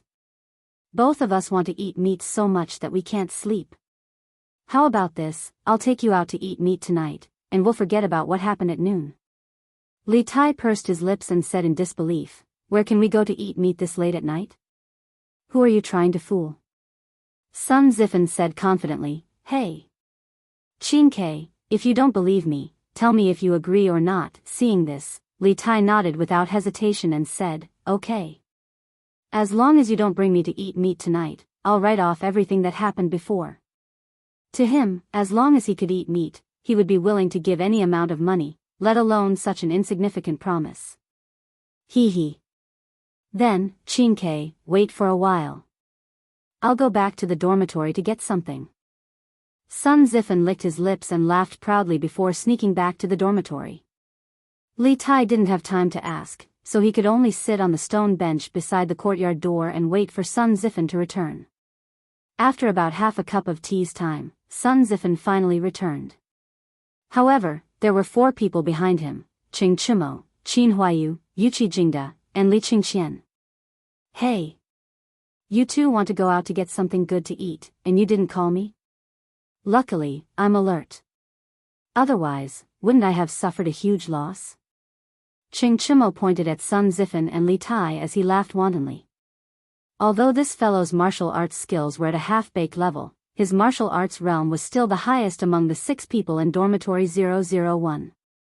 Previously, when Li Tai left the dormitory, Qing Chimo had already sensed it, but he was too lazy to move in bed, so he didn't care. When Sun Zifen returned, he jumped down to catch him and interrogate him about what he was up to. With this commotion, the few people in the dormitory woke up. When they heard that Sun Zifen was preparing to bring Li Tai out to get some meat, they all couldn't help but swallow their saliva and request to go together. Although Li Qingxian was the country's heir and couldn't do such a shameful thing, he was worried that Li Tai's group would be caught if they went out, so he came along. Tisk.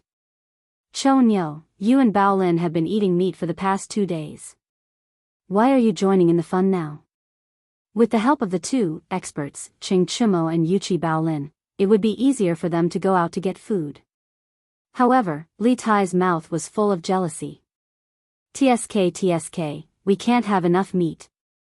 Alright, let's not talk nonsense here. Let's get out of the dormitory first. Otherwise, we'll be discovered by the instructors later. Qing Chimo glanced to the side and suggested. The few of them felt that it made sense and agreed. Come, Bao Lin. Lend me some strength. If they wanted to climb over the door, of course, they would need someone to support them from below. However, when it was Li Tai's turn, Qing Chimo felt a little diffident and said to Yuqi Bao Lin, who had just sent Qin Huayu to heaven. Hey! Coming. Yuqi Bao Lin responded and hurried over. With the combined strength of the 2, they finally sent Li Tai to the top of the door. Now, all that was left was for the little fatty to hold onto the metal fence and slide down. Not long after, the 6 people from Dormitory 001 all climbed out of the dormitory door. And then? Sun Zifen, didn't you say you could bring me to eat meat? Where are we going next? Li Tai clapped his hands and looked at Sun Zifen. Climbing over the door of the academy dormitory was the first time Li Tai had done something so unorthodox. It was like a modern university student skipping class for the first time. While he was nervous, he also felt a little excited. Hey! Follow me, I'll bring you guys to eat chicken. I know a place with a lot of chickens. Sun Zifen rubbed his hands and chuckled. It was also his first time doing something so exciting. His heart was still thumping. When everyone saw Sun Zifen's confident look, they followed him and walked forward. Of course, they couldn't walk through the door of the academy. There were still guards there even at night. The few of them climbed over the wall at a corner in the west. Then, using the moonlight, they followed Sun Zifen all the way to a forest halfway up the mountain to the west of the academy. Hee hee.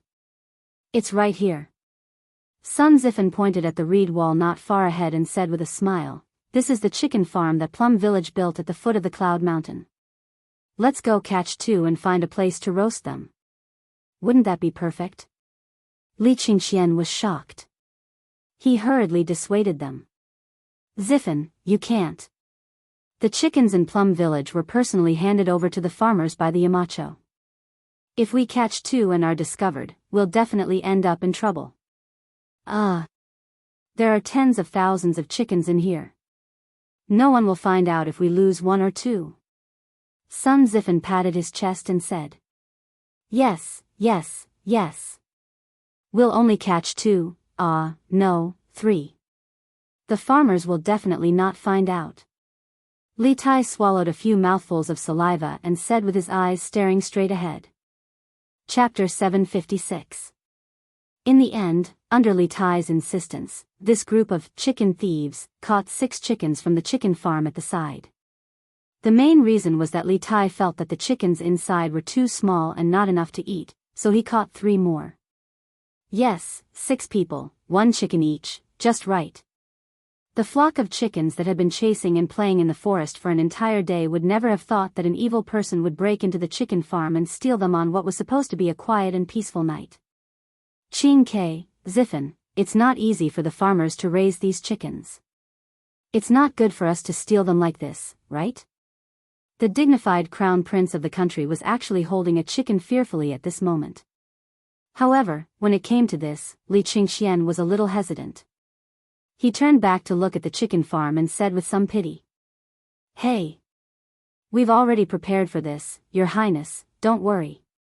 Sun Ziffen chuckled, then took out 2 strings of copper coins and threw them into the chicken farm. He then said with a smile, there's no problem now, right? 6 chickens, 2 strings of copper coins, I'm sure the farmers won't suffer a loss.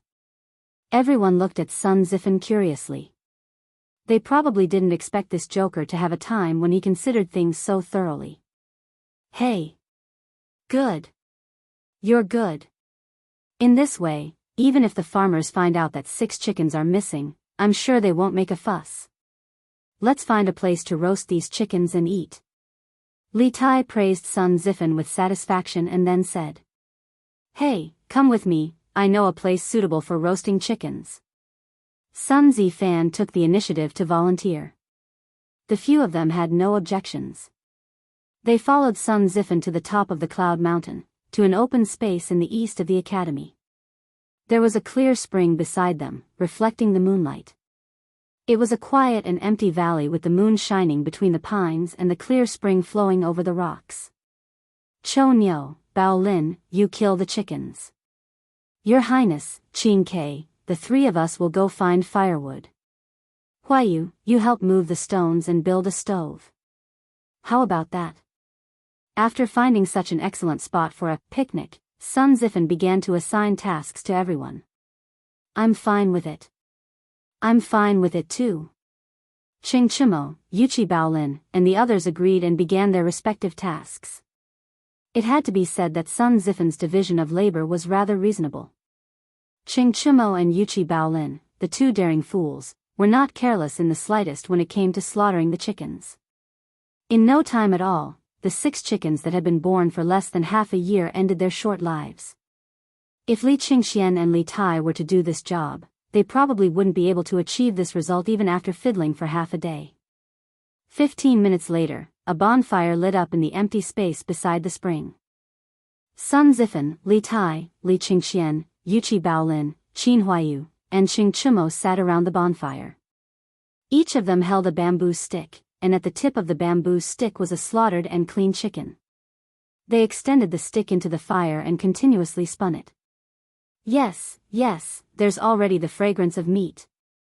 Li Tai took 2 deep breaths and smelled the charred aroma of the chicken being roasted. The little fatty couldn't help but lick his lips, and his appetite was greatly aroused. It's still lacking a bit. Qin, you just need to spin it a few more times and you'll be able to sprinkle salt.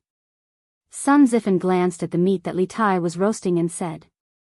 Sprinkle salt? Oh right, we didn't bring any salt. How the hell are we going to sprinkle salt?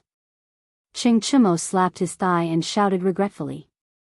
Li Tai's face revealed a trace of regret, but the little fatty still said unyieldingly, if there's no salt, then there's no salt. As long as there's meat to eat. Qing Chimo said disdainfully, hee, Qin, you're really desperate now.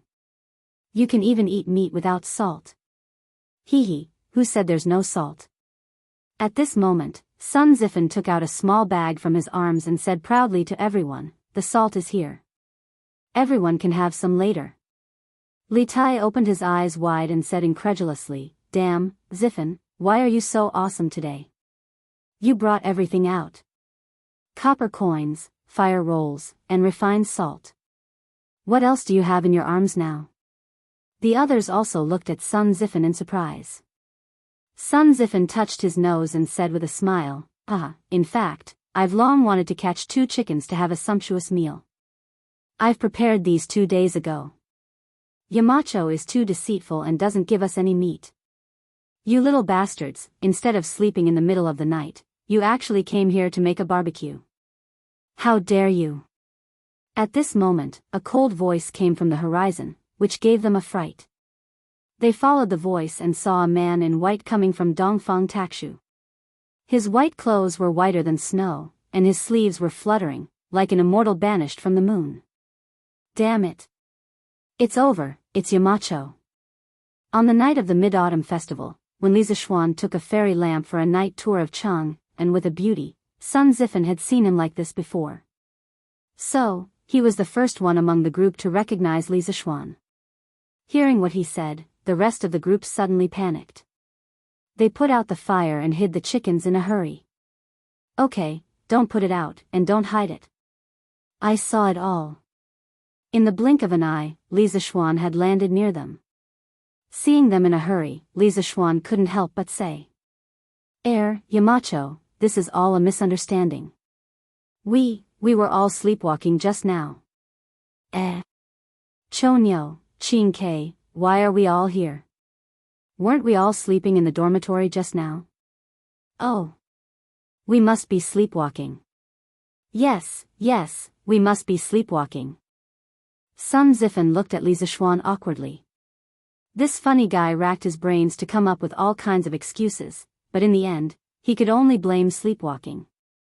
Li Zixuan didn't believe him at all. He wasn't stupid. At this moment, he sneered, pointed at the half-cooked chickens on the ground, and said, Sleepwalking? Putting aside the fact that the 6 of you sleepwalked together and sleepwalked to the same location, each of you managed to catch a chicken while sleepwalking? I'll give you one more chance. Do you want to sleepwalk like this again? You left the academy without permission and dared to steal chickens raised by the farmers. This is a serious violation of the academy's rules.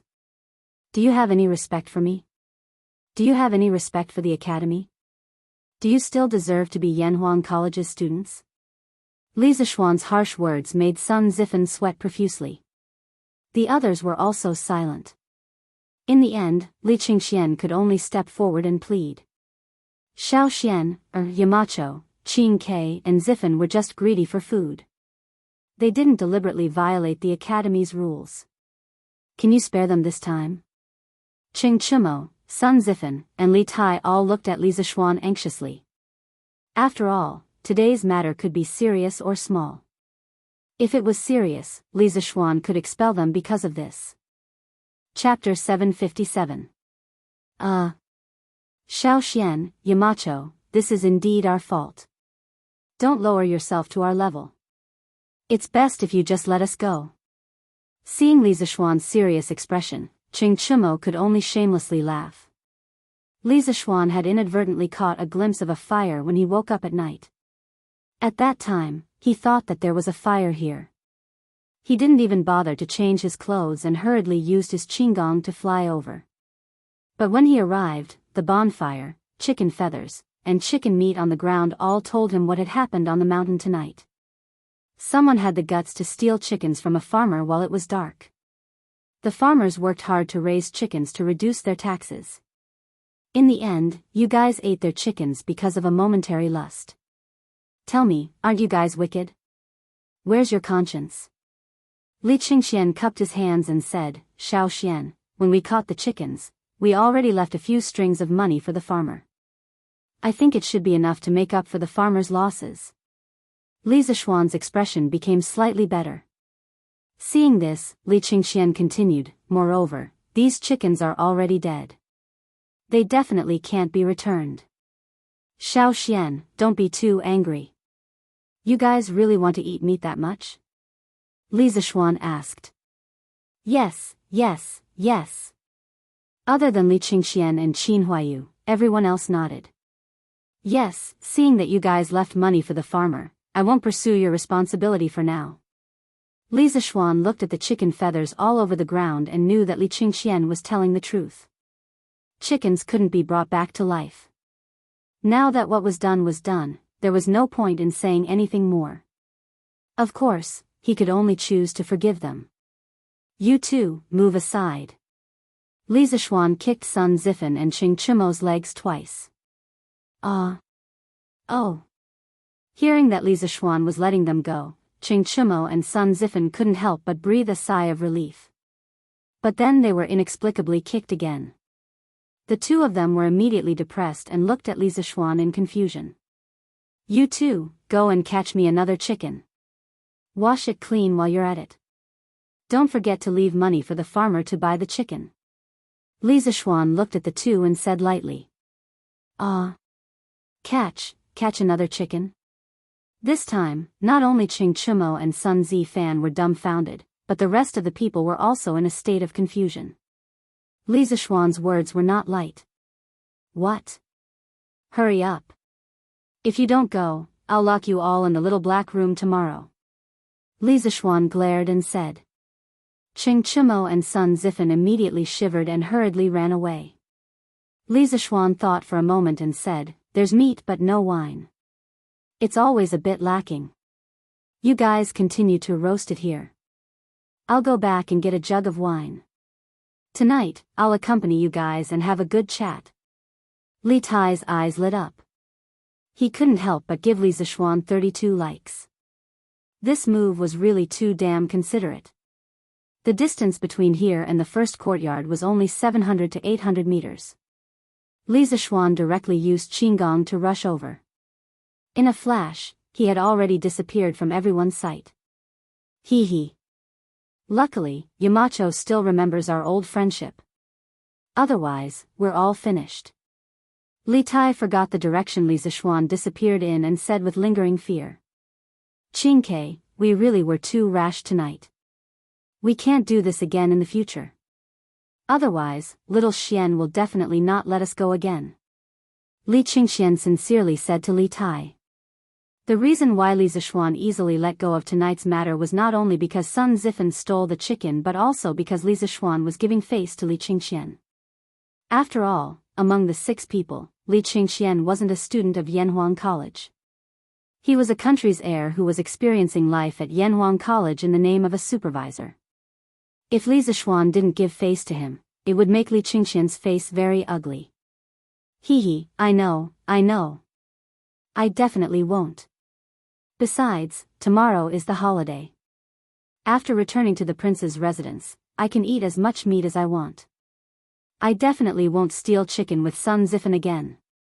Li Tai sat back in his seat and continued to roast the chicken while responding to Li Qingxian's words. During the time when the two people were talking, Li Zishuan actually came back so quickly. The speed of his Qinggong could be seen at a glance. Where are Sun Zifan and Qing Chimo? Haven't they come back yet? Li Zishuan said as he swept his gaze over the surroundings while carrying a bag. Li Tai was speechless and said, They probably haven't reached the chicken farm yet. How could they come back so quickly? Mountain Leader, your Qinggong is really convenient for you to travel. TSK, if I had this ability, I would directly fly back. As he spoke, Li Tai almost spilled the beans. Fortunately, he stopped in time. Directly flew back to your prince's residence to eat meat, right? Li Zishuan helped the little fatty to say the words that he didn't say. Then he said unhappily, with your personality that can even throw away your life for food, it's already difficult to lose weight. You still want to practice Qinggong? Even if you have my Qinggong, it's a fool's dream for you to fly back to the prince's residence. It would be strange if the guards of Chang and city didn't shoot you into a sieve. After insulting the little fatty, Li Zishuan picked up a half-roasted chicken. It was unknown whether it was Qing Chimo's or Sun Zifan's, and continued to roast it. Since these two people haven't come back yet, then I'll roast it first. It's been a long time since I roasted a chicken myself. In his previous life, Li Zishuan was a child from the countryside, so his survival skills were naturally not bad. In this life, he had followed spiritual master Ling Su in the mountains to learn from him and traveled around. He had a lot of experience surviving in the wild. Therefore, compared to Li Tai and the others, his roasting skills were naturally outstanding. After a while, the chicken in his hand emitted a rich aroma. Li Zishuan opened the package and began to sprinkle salt, pepper powder, cumin, and other spices on the chicken. Then he roasted the chicken in the fire. Suddenly, the aroma became even stronger. Goo goo. Li Tai greedily breathed in the aroma, and his stomach couldn't help but growl. He looked at the golden and fragrant chicken in Li Zishuan's hand, and then looked at the slightly black chicken in his hand. He thought gloomily in his heart, we're both roasting chickens, why is the difference so big? What the heck? Who roasted this chicken? Why is it so fragrant? It smells better than the roasted chicken in the restaurant. At this time, Qing Chimo and Sun Zifan also came back with a chicken. They smelled a mouth-watering aroma from afar. Qing Chimo cried out strangely. This is my chicken. Waha, Yamacho, you're so good to me. You actually roasted the chicken for me. Thank you so much. When Sun Zifan saw the chicken in Li Zishuan's hand, his eyes suddenly lit up, and he quickly said with a bashful face. Get lost. Your chicken is still in Qing Chimo's hands. Go and kill it yourself. Li Zishuan slapped the silly guy's head and said angrily. He had worked so hard to roast it for so long, how could he just give it up? This guy was really thinking too much. Chapter 758.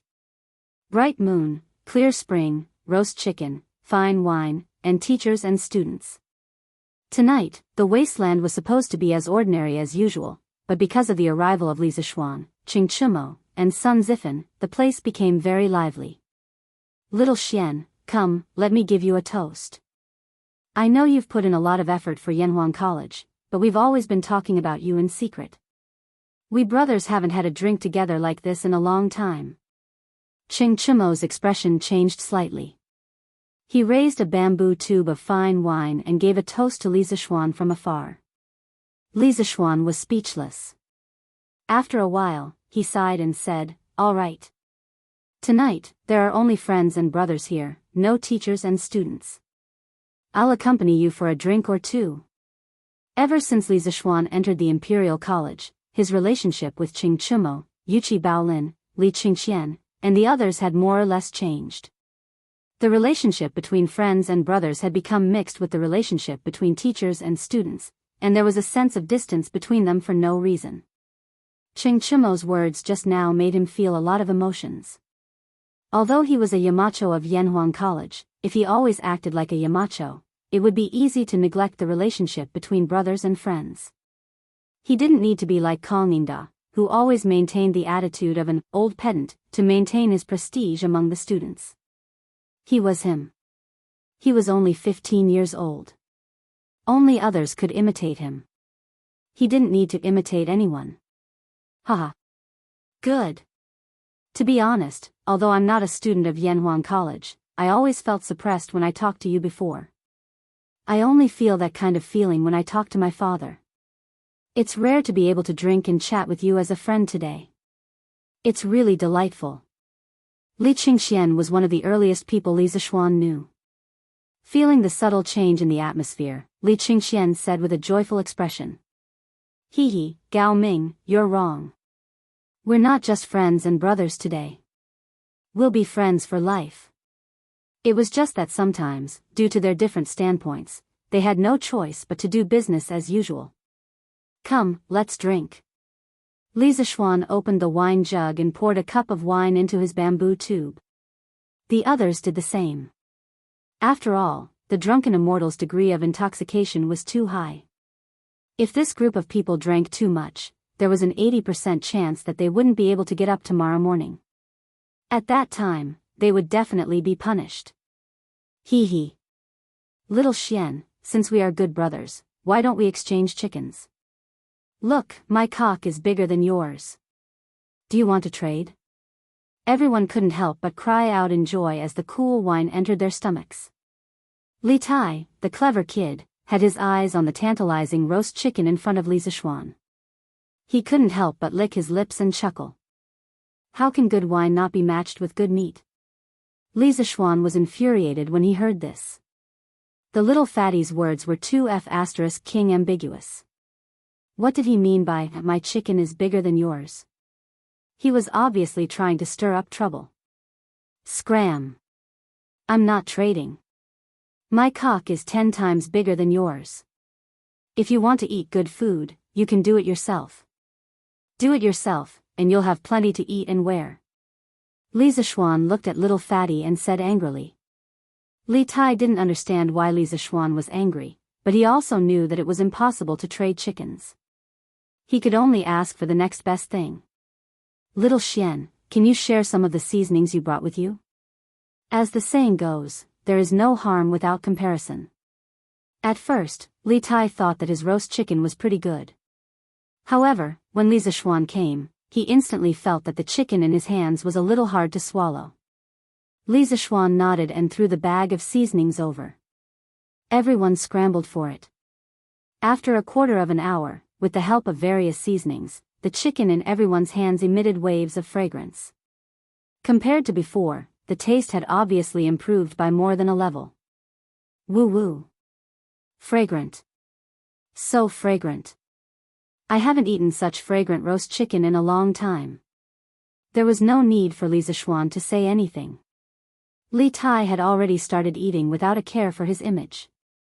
Sun Zifan, Qing Chimo, Yuchi Baolin, and the others followed closely behind. Looking at the group of people in front of him who were like reincarnated hungry ghosts, Li Zishuan shook his head and slowly tore off a piece of chicken drumstick and began to slowly taste it. The saltiness was just right, and the heat was just right. However, without the chili, it felt a little wrong. However, because cumin was added during the roast process, the overall taste was still very good. After all, there was a saying in modern times, a skewer of roast meat without chili, a skewer of roast meat without taste.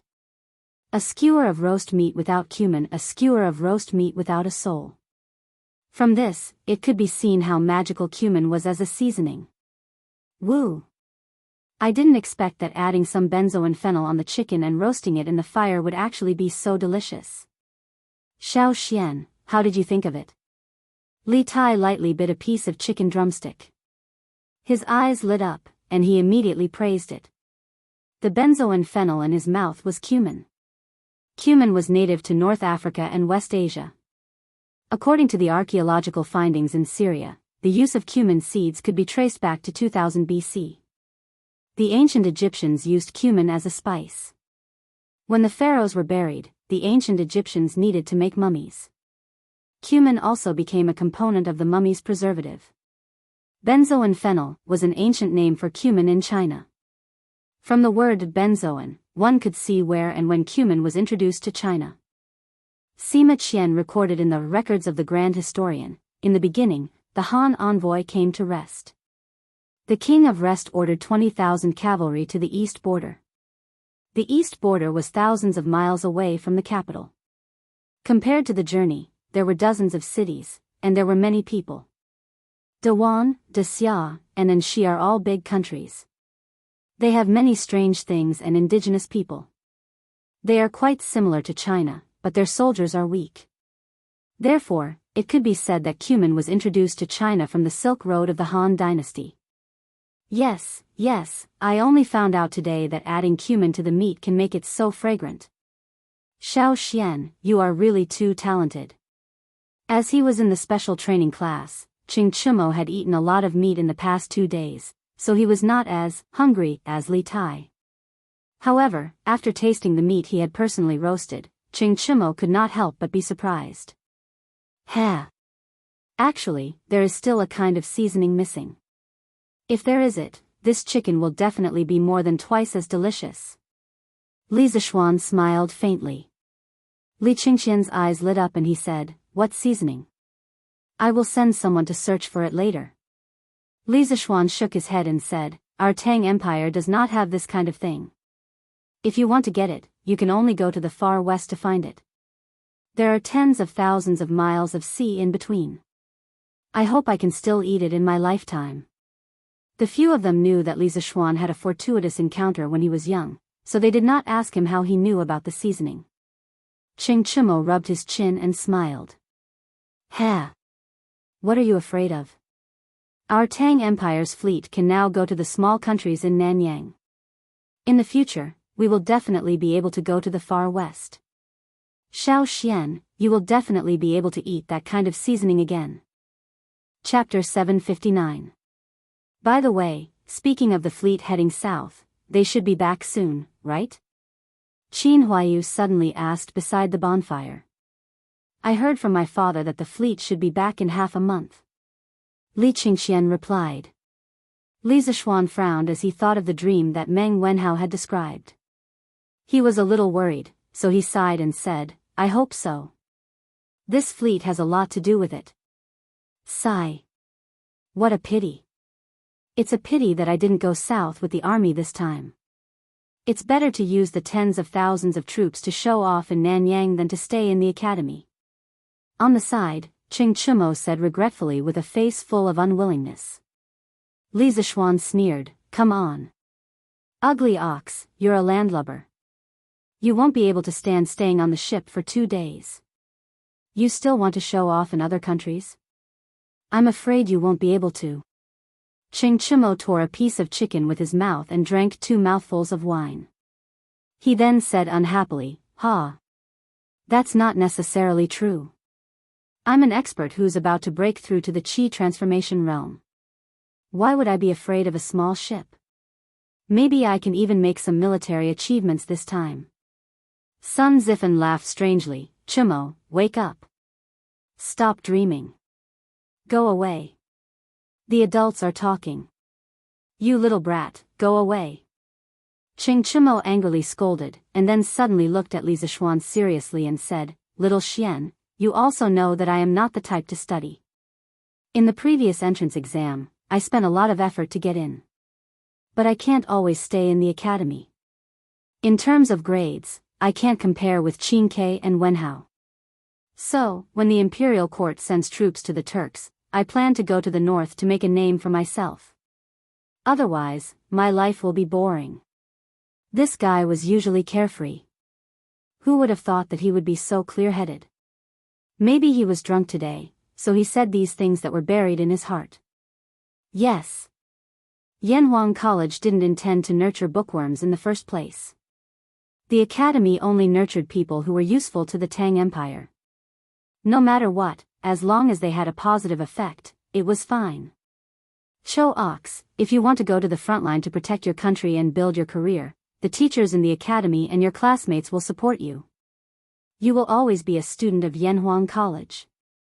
Li Zishuan knew Qing Chumo's character better than anyone else. Qing Chumo's plan was within Li Zishuan's expectations. Li Zishuan thought about it and nodded in agreement. Haha. Thank you. I've long seen through it. Xiao Xian, the Yanhuang College you've made is very different from the Imperial College and the Hongwen School. It's my honor to be classmates with Qin Ke and Bao Lin for a few years. Qing Chumo laughed and poured himself another jar of wine. There's not much wine left in the jar, so I'll drink as much as I can. It'd be a waste not to drink. Yes, yes. Brother Cho Ox, I'll go with you when the time comes. I can protect you. Yuchi Bao Lin hurriedly said with a simple and honest smile. Qing Chumo's face darkened. Yuchi Bao Lin had reached Qi transformation realm half a year ago. There was nothing wrong with him saying that he could protect him. However, Qing Chumo had received 10,000 points of critical damage. Ha! All right. Chumo, you can go to the front line without worry. My classmates and I will help you research and build more advanced and powerful weapons. We can guarantee that you'll win every battle without worrying about your life. You'll also be able to build countless military achievements. Li Tai's goals were clearly different from Qing Chumo's. Of course, the main reason was that his physique and physical fitness limited him from going to the front line. That's right. Chumo, will support you from behind. Although Qin Huayu was the eldest son of Qin Xiong and the second generation of the empire's military family, he was a scholar who didn't know anything about weapons. Therefore, he was the same type of person as Li Tai. Haha. All right. I believe in you, and I believe in Xiaoshuan's skills. Qing Chumo raised a bamboo jar of wine and offered a toast from afar. He was toasting with his hands, but he wasn't urging them to drink. Then, he laughed loudly. Li Qingxian shook his head. Chimo and the others could have their own dreams and could do whatever they wanted. However, as the empire's heir apparent, he could only obediently follow the emperor and hide under his father's incomparably tall figure to learn about politics and how to govern the country. In the past, when Li Tai competed with him for favor, this was the life he wanted to live. However, now that Li Tai was engrossed in his skills and no longer competed with him for favor, he realized that the position of heir apparent was just a so-so. Now, he was actually a little envious of Li Tai's life. All right. Then, since you all have things to do, what should I do? Seeing that everyone was chatting enthusiastically, Sun Zifen was a little depressed. Compared to the others, this little joker was a typical example of someone who was neither proficient in academics nor martial arts. At present, he didn't seem to have anything that he could show off. Hee. Sun Zifen, it's not that I, old Sheng, want to criticize you, but you really embarrassed your father. You only scored 5 points more than me in the entrance exam. Chimo immediately mocked him. F***CK. Isn't 5 points more a lot? You have to know that just because of these 5 points, I'm dozens of places ahead of you. Sun Zifen immediately said stubbornly. Haha. Fine. Only you can do it. But I, old Sheng, am better than you. At least I have something that I can show off. Chimo was obviously the type of person who had a cheap mouth. If he didn't attack others, he would feel bad. This blockhead winked at Sun Zifen and said sarcastically. Sun Zifen wanted to refute but found that he couldn't. He suddenly felt a little uncomfortable, and even the roast chicken in his hand became tasteless.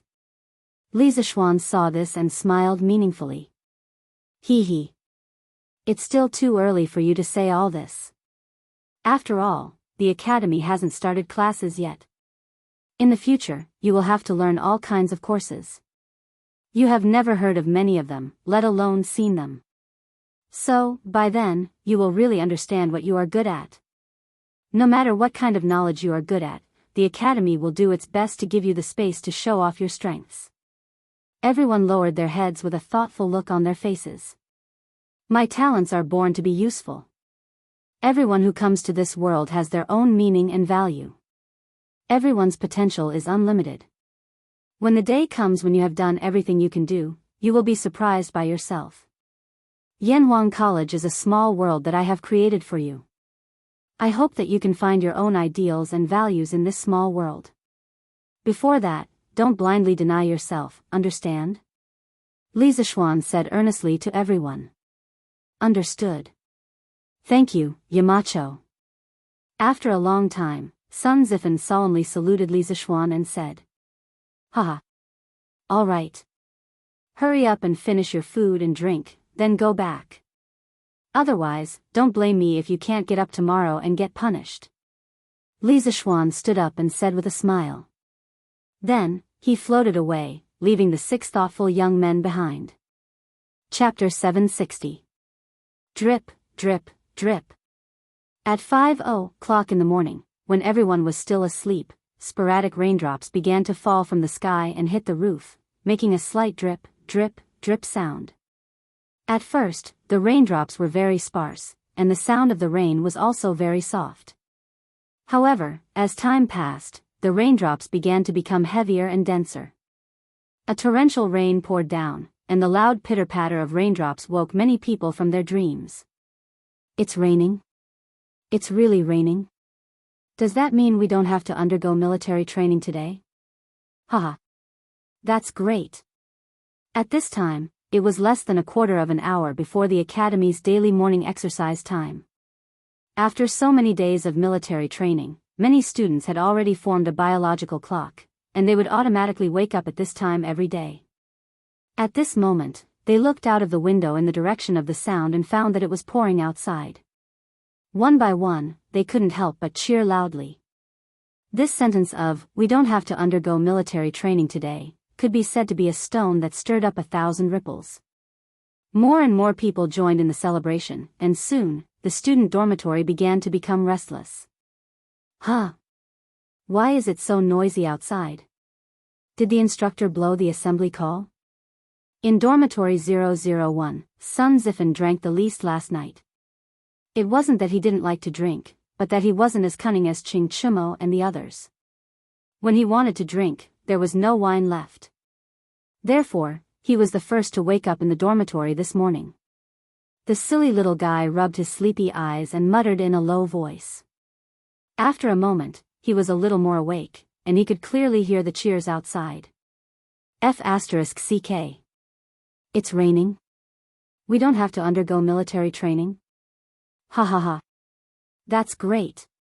We finally don't have to undergo military training today. Sun Zifen opened the dormitory door and saw that it was pouring outside. This fellow immediately started to make a fuss. Oh, Sun Zifen, what the F***CK are you yelling about so early in the morning? Ching Chumo, who drank a little too much last night, turned over in bed and muttered in extreme dissatisfaction.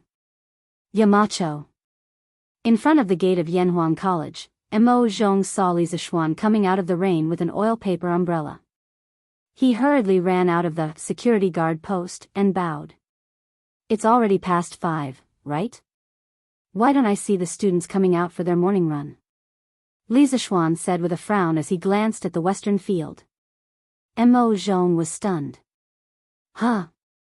Yamacho, it's raining so heavy today, everyone's as what? Li Zishuan's expression was somewhat displeased. Do you all think that there's no need for military training because it's raining? Who said that? Does the academy est the enemy? Mo Zhong was speechless. Li Zishuan asked, where is Duke? General Qin still hasn't come today. It's probably because of the rain. Li Zishuan paused and ordered, inform Pang Feiji, let him gather the students, today's militaries, as usual. It's not winter now, a little rain will only make people feel cool. Generally speaking, people won't catch a cold. Yes, Yamacho. Mo Zhong cupped his hands and accepted the order. Beep beep beep. In the student dormitory, just as all the students were cheering for today's rain, a sharp whistle suddenly sounded from outside the dormitory. In an instant, the noisy dormitory immediately quieted down. The students looked at each other in dismay, all of them thinking that they had misheard. However, the continuous whistling that followed brought them back to reality. Does that mean there's still military training today? Oh my God, are you kidding me? It's raining so heavily, do we still have to go out for military training? Hurry up and wash up. If we're late, we'll probably be punished again. In dormitory 001, Ching Chumo, who was catching up on his sleep, heard the whistle and was instantly filled with grief and indignation. F***CK, do they have to do this? Military training in this kind of weather, it's simply unreasonable. I was planning to sleep in, looks like that's not going to happen. Li Tai said regretfully. After eating a sumptuous supper last night, he wasn't hungry at all, he just wanted to sleep. F***CK, it's raining so heavily, I'll definitely get my clothes wet if I go out. If I knew this would happen, I wouldn't have washed them last night. What AF** king waste. Sun Zifen's focus was different from the others. He felt that going out for military training in this kind of weather was equivalent to washing last night's clothes for nothing. Li Zishuan stipulated that the students had to dress neatly during military training. They had to wear camouflage uniforms, but each person only had one set of camouflage uniforms. This directly led to the students having to wash their clothes before going to bed at night, or else they would only be wearing smelly clothes the next day. Alright, hurry up and get up, don't laze around in bed. Li Qingxian said with a frown. Not long after, the open space in front of the dormitory was filled with students. The bean-sized raindrops soaked the students' clothes instantly, but they didn't have the time to care about that at this moment. Beep, beep. Instructors of each class, do a head count. Since Qin Xiong wasn't around, Pang Feiji became the head instructor. He blew his bamboo whistle and shouted loudly. Yes. Not long after, a continuous stream of reports sounded in the field. Everyone from Class 1 is here. Everyone from Class 2 is here. 2 people from Class 3 are missing. 1 person from Class 4 is missing. You, go and call out the students who are late. In a while, lead them to run 10 laps alone. The rest of the students will start their morning run according to class order. Pang Feiji randomly pointed at a subordinate and instructed. Yes. Students from Class 1, start running. Bang, bang, bang. In the heavy rain, the students were like dragons in the sea, meandering toward the field. The sound of footsteps and chanting was endless, as if it was going to disperse the dark clouds in the sky. A day of military training began just like that. Tranquil is here too. Imperial Palace West Court, Li Jianghu. Li Er, who had just finished the morning court, came here to visit. He entered the door and smiled in surprise. Greetings, Father. Greetings, Your Majesty. Tranquil and Zhangsun bowed one after another. Yes, you may rise. Li Er laughed, walked closer, and asked, Guanyin maid, what are you doing? It's not even noon yet. Empress Zhangsun smiled and said, Your Majesty, I heard from Li Xiannan at the academy yesterday that meteoric success can treat asthma, so I asked him to send some into the palace every day. This was just sent over, so I called Tranquil over and planned to have lunch together. Then, Empress Zhangsun opened the food box. There was a plate of golden dishes inside. It was the crushed version of meteoric success. Li Er's expression changed when he saw that, and he said, Don't eat this. Don't be fooled by that brat. Chapter 761. What does Your Imperial Majesty mean by this? Seeing Li Er's reaction, Empress Zhangsun asked curiously. At this moment, Princess Tranquil's attention was also focused on Li Er. This was because she could sense that her imperial father was angry. Do you know what kind of material is used to make this so-called meteoric success? Thinking of this, Li Er became somewhat angry. He felt that he had been toyed with by Li Zishuan. This servant does not know. Empress Zhangsun shook her head and replied. She had wanted to investigate the materials used to make soaring to glory. However, when she used her chopsticks to take a look, she discovered that the inside was a flour-like substance. She could not tell what it was. The soaring to glory that the academy made today was made with crushed locusts mixed with flour and eggs. It was not strange that Zhangsun could not tell the ingredients. Locusts. Soaring to glory was made with locusts. Li Zishuan, this stinking brat, actually dared to deceive us. We must properly deal with him. Li Er sat at the head of the table and angrily slapped it. Ugh! Hearing that they had been eating locusts, Zhangsun and Tranquil's faces turned deathly pale. Their stomachs churned, and they nearly vomited. Imperial Father, please do not blame Brother Xiaoxian. Brother Xiaoxian definitely would not harm Tranquil. There must be something hidden here. Tranquil recovered her wits and promptly pleaded with Li Er. That's right. Your Imperial Majesty. Xiaoxian has always been a loyal and righteous child. He does not seem to be someone who does not know the gravity of the situation. Perhaps these locusts really are effective against asthma? Empress Zhangsun glanced at her eldest daughter and then spoke in support. Li Er coldly snorted and said, There is no need for you to speak for that brat. Yesterday, we already asked the 2 doctors of the Imperial Physician Bureau. They have never heard of locusts being able to treat asthma. From this, it can be seen that Li Zishuan's words are nothing but nonsense. As we see it, this stinking brat is definitely itching for a beating. Seeing that Li Er only spoke fiercely but did not have any intention of punishing him, how could Empress Zhangsun, who had been with Li Er for over 10 years, not understand what he was thinking? She could not help but inwardly breathe a sigh of relief. Perhaps this child remembered wrongly. It can be assumed that he does not have any ill intentions. Your Imperial Majesty, please do not blame him. I will settle the score with him in the afternoon. Take these things away and don't eat them in the future. Li Er pointed at the meteoric success in the food box and said with a straight face. Yes. Empress Zhangsun responded. Tranquil, who was next to her, rolled her black eyes as if she was thinking of something. The rain came quickly and left quickly. Around 9 o'clock in the morning, the raindrops had obviously lessened.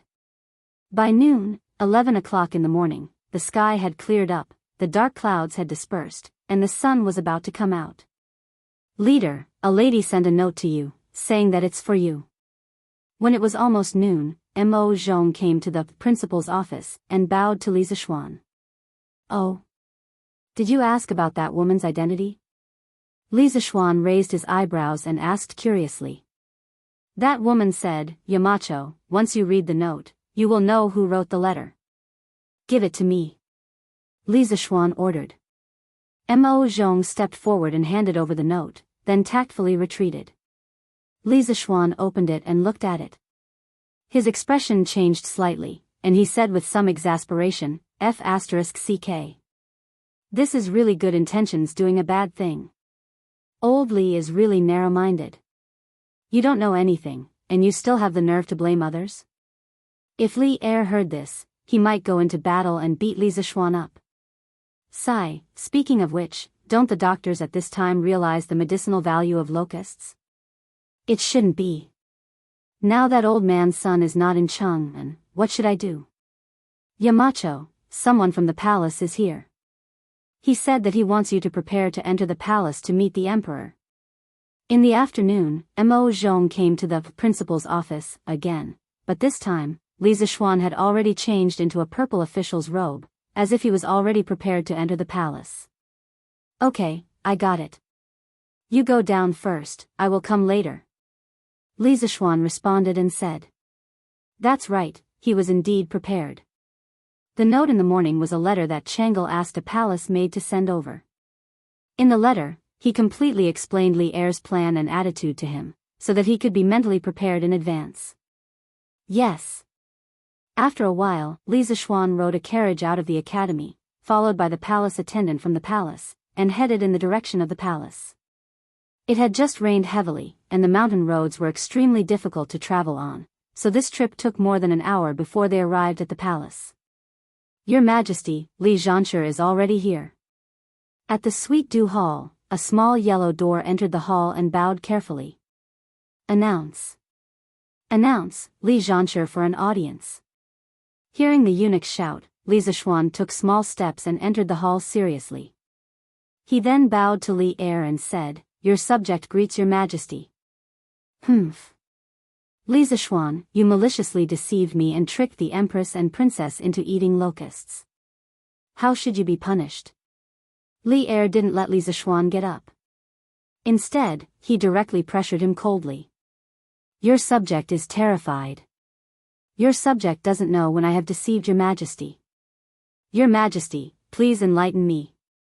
Although he knew what Li Er meant, Li Zishuan still pretended to be ignorant and asked. After all, Tranquil had kindly informed him of Gaut's news. He couldn't betray an ally at a critical moment. Humph.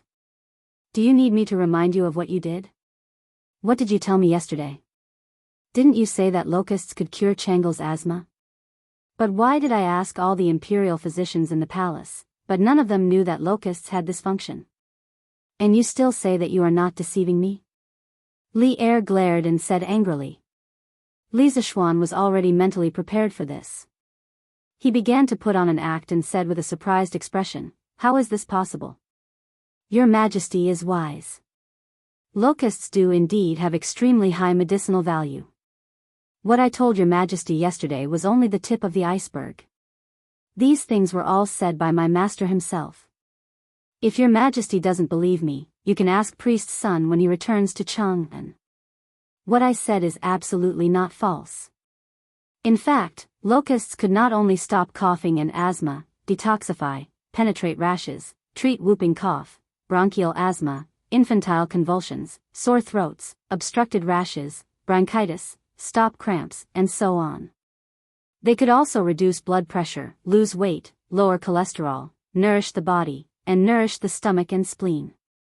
If eaten for a long time, they could prevent cardiovascular and cerebrovascular diseases. When used externally, they could treat otitis media. Frosted locusts could treat dysentery, enteritis, and so on. Whether it was Tranquil or Li Tai, locusts were very beneficial to their bodies. It was just that many doctors had yet to realize the value of locusts. Chapter 762. In the Sweet Dew Hall. Li Er, who was originally full of doubts, couldn't help but become hesitant after hearing Li Zishuan's solemn explanation. However, he didn't give in easily. "Brat, you're using your master as a scapegoat again. Why did spiritual master Ling Xiu accept such a wicked disciple?" Li Zishuan almost vomited blood. He thought to himself, wasn't I forced by you? If you were slightly more cultured, would I have to fight like this? Your Majesty, I was originally pure and kind. However, I entered the big vat of corruption that is the imperial court. However, I absolutely have a pure and innocent heart towards your Majesty and my master. Li Zishuan played a slick trick and said. This time, it was Li Er's turn to vomit blood. "Brat, what do you mean? Don't tell me that my court has polluted you." Cough cough. "I definitely didn't mean that." Li Zishuan shook his head and cupped his hands. He flatly denied, "I only meant to say that surviving in the imperial court is far more complicated than what I learned in the mountains. I still have many things to learn." Li Er glanced at Li Zishuan and said unhappily, "You're so glib-tongued at such a young age. You've ruined the integrity of a loyal official." Li Zishuan didn't care. He never wanted to be a loyal official. It was too tiring. He also didn't want to be a sycophantic official. It was too smelly. He only wanted to live happily and freely. Your Majesty is right. I will definitely remember it in my heart. Looking up and seeing Li Er's face of disbelief, Li Zishuan could only change the topic. He said, "Your Majesty's previous concern, other than the effect of locusts, was that locusts couldn't be eaten by ordinary people. If this meteoric success was made from flour, even if it couldn't cure the illness, your Majesty wouldn't blame me." In fact, it was true. Li Er knew clearly that his family's disease, qi disease, could not be cured. After knowing that his meteoric rise was caused by locusts and that it could not help Chang'el's illness, Li Er was furious. But what he was really angry about was that his daughter had suffered so much. She ate locusts but could not be cured. If meteoric rise was made by something slightly more normal, Li Er might not be so angry.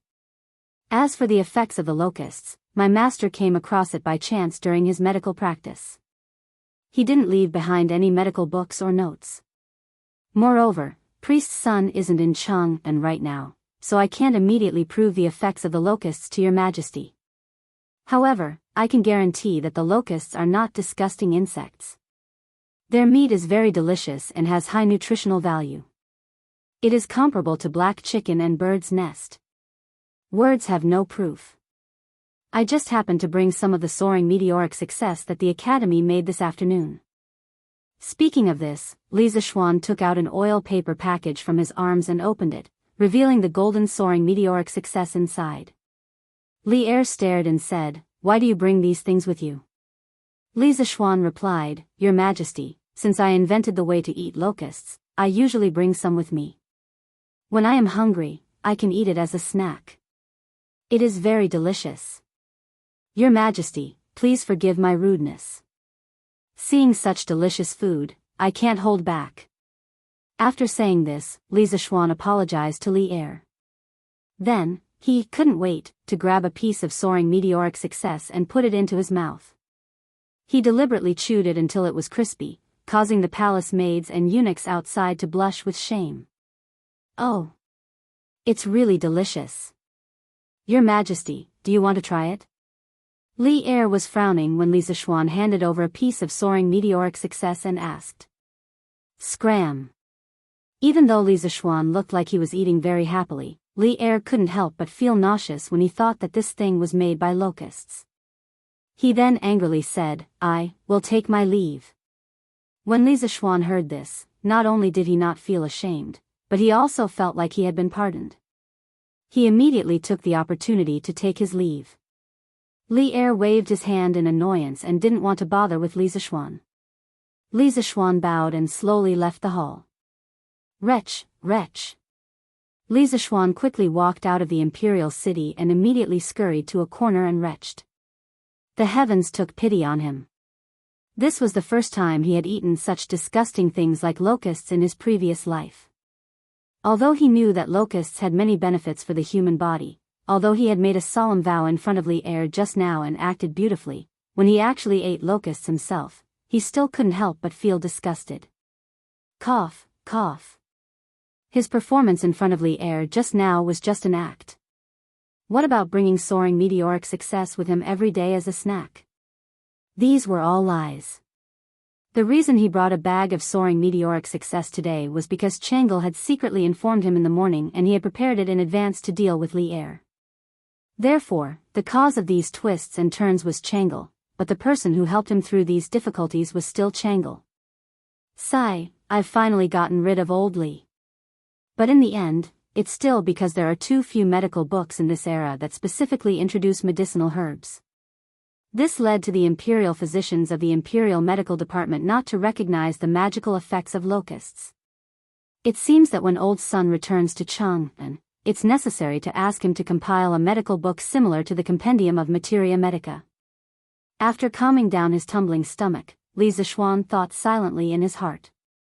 In fact, there were many medical books that could be used in the Tang Empire, such as Shenong's Materia Medica, Emperor's Canon of Internal Medicine, Yellow Emperor's Canon of Internal Medicine, Treatise on Typhoid and Miscellaneous Diseases, Synopsis of the Golden Chamber, and the 1,000 gold prescription that Sun Simiao might have started writing. These medical books could be said to have built a more complete medical system, but there were still certain limitations. Because the starting point of these medical books was to prescribe medicine for diseases. Overall, their contents were mainly prescriptions for various diseases. But there were millions of diseases in the world, how could they cover all of them? Therefore, at this time, a medical book was needed to find another way to improve the current medical system. The Compendium of Materia Medica was a peerless book that was compiled in the style of categorizing categories. It was different from the previous medical books in that it introduced prescriptions by categorizing the herbs in the world into categories.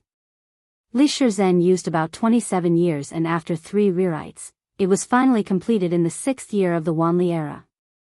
There were more than 1.9 million words in the book, containing 1,892 types of medicine, 11,092 medical prescriptions, and 1,160 beautifully drawn illustrations.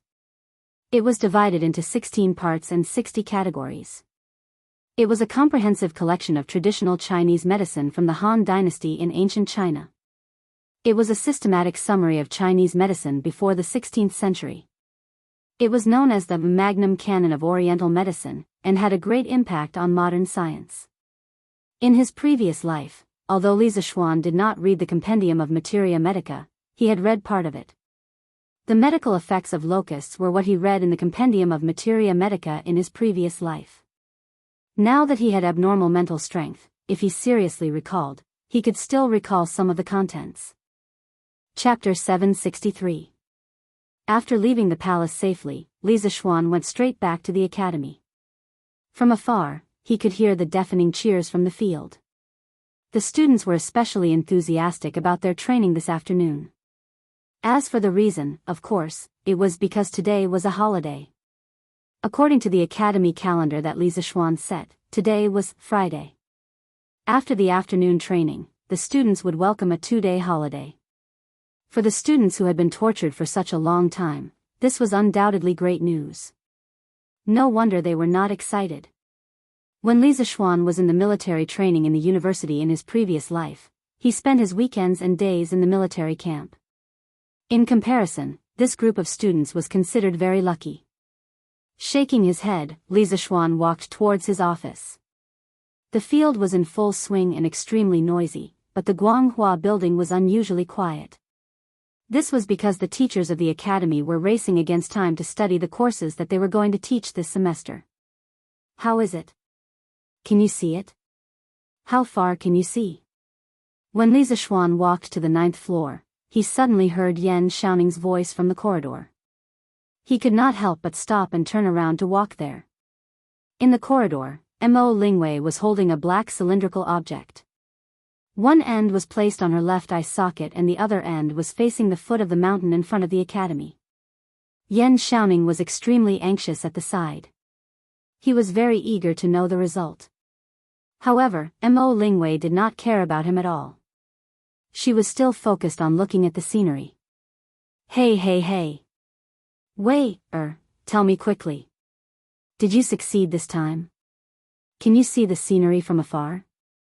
Yan Xiaoning was so anxious that he scratched his ears and cheeks. If he was not afraid of the girl in front of him, he would have already snatched it.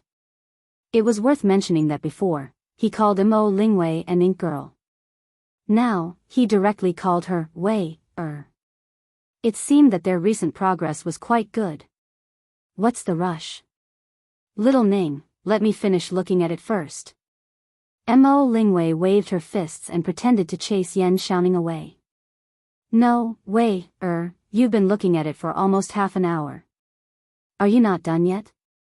How long are you going to look at it? At this moment, Yan Xiaoning felt that women were really troublesome. They were not cute at all.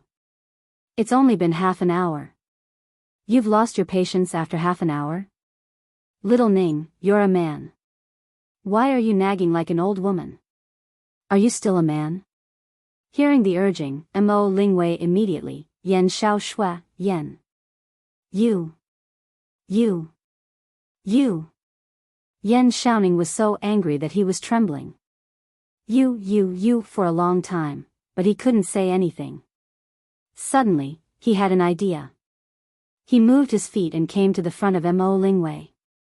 Then, he used his right eye to look at the other end of the cylindrical object in Mo Lingwei's hand. Then, the image froze there. Ah! Little Ning, you're courting death. After about 3 breaths of silence, Mo Lingwei suddenly screamed and took a few steps back. She looked at Yan Xiaoning with dissatisfaction and said angrily. God knows how she would feel when a huge eye appeared in her field of vision. Anyway, the person involved, Mo Lingwei, didn't want to experience this kind of experience again. Li Zishuan, who had just witnessed this scene, suddenly couldn't help but think of a song from his previous life. After confirming with my eyes, I met the right person. I waved my sword and turned around, and blood like red lips in the memory of the previous dynasty. It's not the blade that hurts people. It's your reincarnated soul. After confirming with my eyes, I met the right person. I spurred my horse to battle. The sound of the horse's hooves is like running tears. The moonlight on the blue stone floor shines into the mountain city. I followed you all the way to reincarnate. I have deep feelings for you. The old tree roots beside Luoyang City. This song was pretty King fitting here. Yan Xiaoning and Mo Lingwei just looked at each other after confirming with their eyes. What are you shouting for? I just asked you to show it to me. If you don't want to, I can go and see it myself. Do you have to have such a big reaction? Yan Xiaoning's eyes were sharp and his hands were fast. Taking advantage of Mo Lingwei's panic, he snatched the cylindrical object from her hand and then looked at it himself happily. What the *CK? Xiao Xian. When did you come over? You didn't even make a sound when you walked. Are you trying to scare me to death in broad daylight? Yan Xiaoning adjusted the direction of his gaze and saw Li Zishuan's huge figure in his field of vision. He was so scared that he almost threw the thing in his hand away. As the saying goes, if you don't do anything wrong in the day, you won't be afraid of ghosts knocking on your door in the middle of the night. Xiaoning, you're so flustered. Could it be that you have a guilty conscience? Li Zishuan stared into Yan Xiaoning's eyes and said meaningfully. Damn. You're so weird. I think you're the one with a guilty conscience. Yan Xiaoning rolled his eyes and said in annoyance. As a straight man who was destined to be alone for the rest of his life, how could he have a guilty conscience? This was called being calm, okay? Yamacho, you're here. Just in time, come and take a look at the clairvoyance that we just made.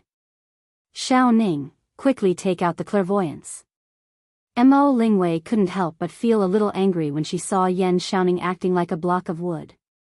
But when she thought of the results of the past few days of hard work, she couldn't help but come forward and say excitedly to Li Zishuan. Oh. Yan Xiaoning responded dully and then handed the clairvoyance in his hand to Li Zishuan. The outer shell was made of wood. Li Zishuan judged the material of the clairvoyance's outer shell as soon as he held it in his hand. It was made of high-quality Phoebe Jiannan wood, complemented by peerless carving skills. It was very classy and impressive. This was obviously the masterpiece of Strange Pavilion's heavenly knife Lu. 2 lenses were embedded at both ends of the wooden tube, one big and one small. Li Zishuan put the clairvoyance close to his eye socket and then looked into the distance. He realized that the flowers, grass, and trees at the gate of the academy were all reflected in his eyes, and even the texture was unusually clear. Cough cough, although with Li Zishuan's current eyesight, he could still see things that were so far away even without the clairvoyance, but with the clairvoyance, he still felt that things were bigger and clearer. Not bad. You've already adjusted the distance between these 2 lenses very well, and it can meet the requirements of the clairvoyance. Ink Girl, Xiaoning, you've done very well, and the progress is also quite fast. I'm very satisfied. Li Zishuan looked at the 2 of them and sincerely praised them. Oh. It's rare that you're satisfied with Yamacho, it's really not easy. Mo Lingwei said excitedly with a bright smile on her face. Logically speaking, it could be said that Mo Lingwei and Yan Xiaoning had put in a lot of effort to be able to go from nothing to making the clairvoyance in just 10 days. Although they had the support of the powerful and advanced production capabilities of the workshop behind them, their hard work couldn't be ignored. It was indeed very difficult. Chapter 764. Yamacho, does this mean that I've succeeded? You have to keep your promise to me. Mo Lingwei became excited when she heard Li Zishuan's affirmation. Li Zishuan chuckled. You're still far from success. Back then, I asked you to build an astronomical telescope. Miss Mo, don't tell me you think you can see the moon in the sky with this little thing? Mo Lingwei blinked curiously. Why can't I? My clairvoyance can already see very far. Can't I use it to see the moon? Of course not. Seeing that Yan Xiaoning was also puzzled, Li Zishuan had no choice but to patiently explain to them, I've told you guys before that the magnification of the clairvoyance is related to the focal length of the objective lens and the eyepiece. The clairvoyance that you guys are making now has a magnification of at most 7 to 8 times. That is to say, a person who uses this to see a distance of 1,000 feet will only be able to see a distance of about 10 to 12 feet. The moon is about 880,000 miles away from us. Do you think we can clearly see what the moon looks like with this? Usually, the moon is about 400,000 kilometers away from the Earth. In the Tang dynasty, Li Shimon's 2 steps, 1 step for each of his left and right feet, was used as the standard.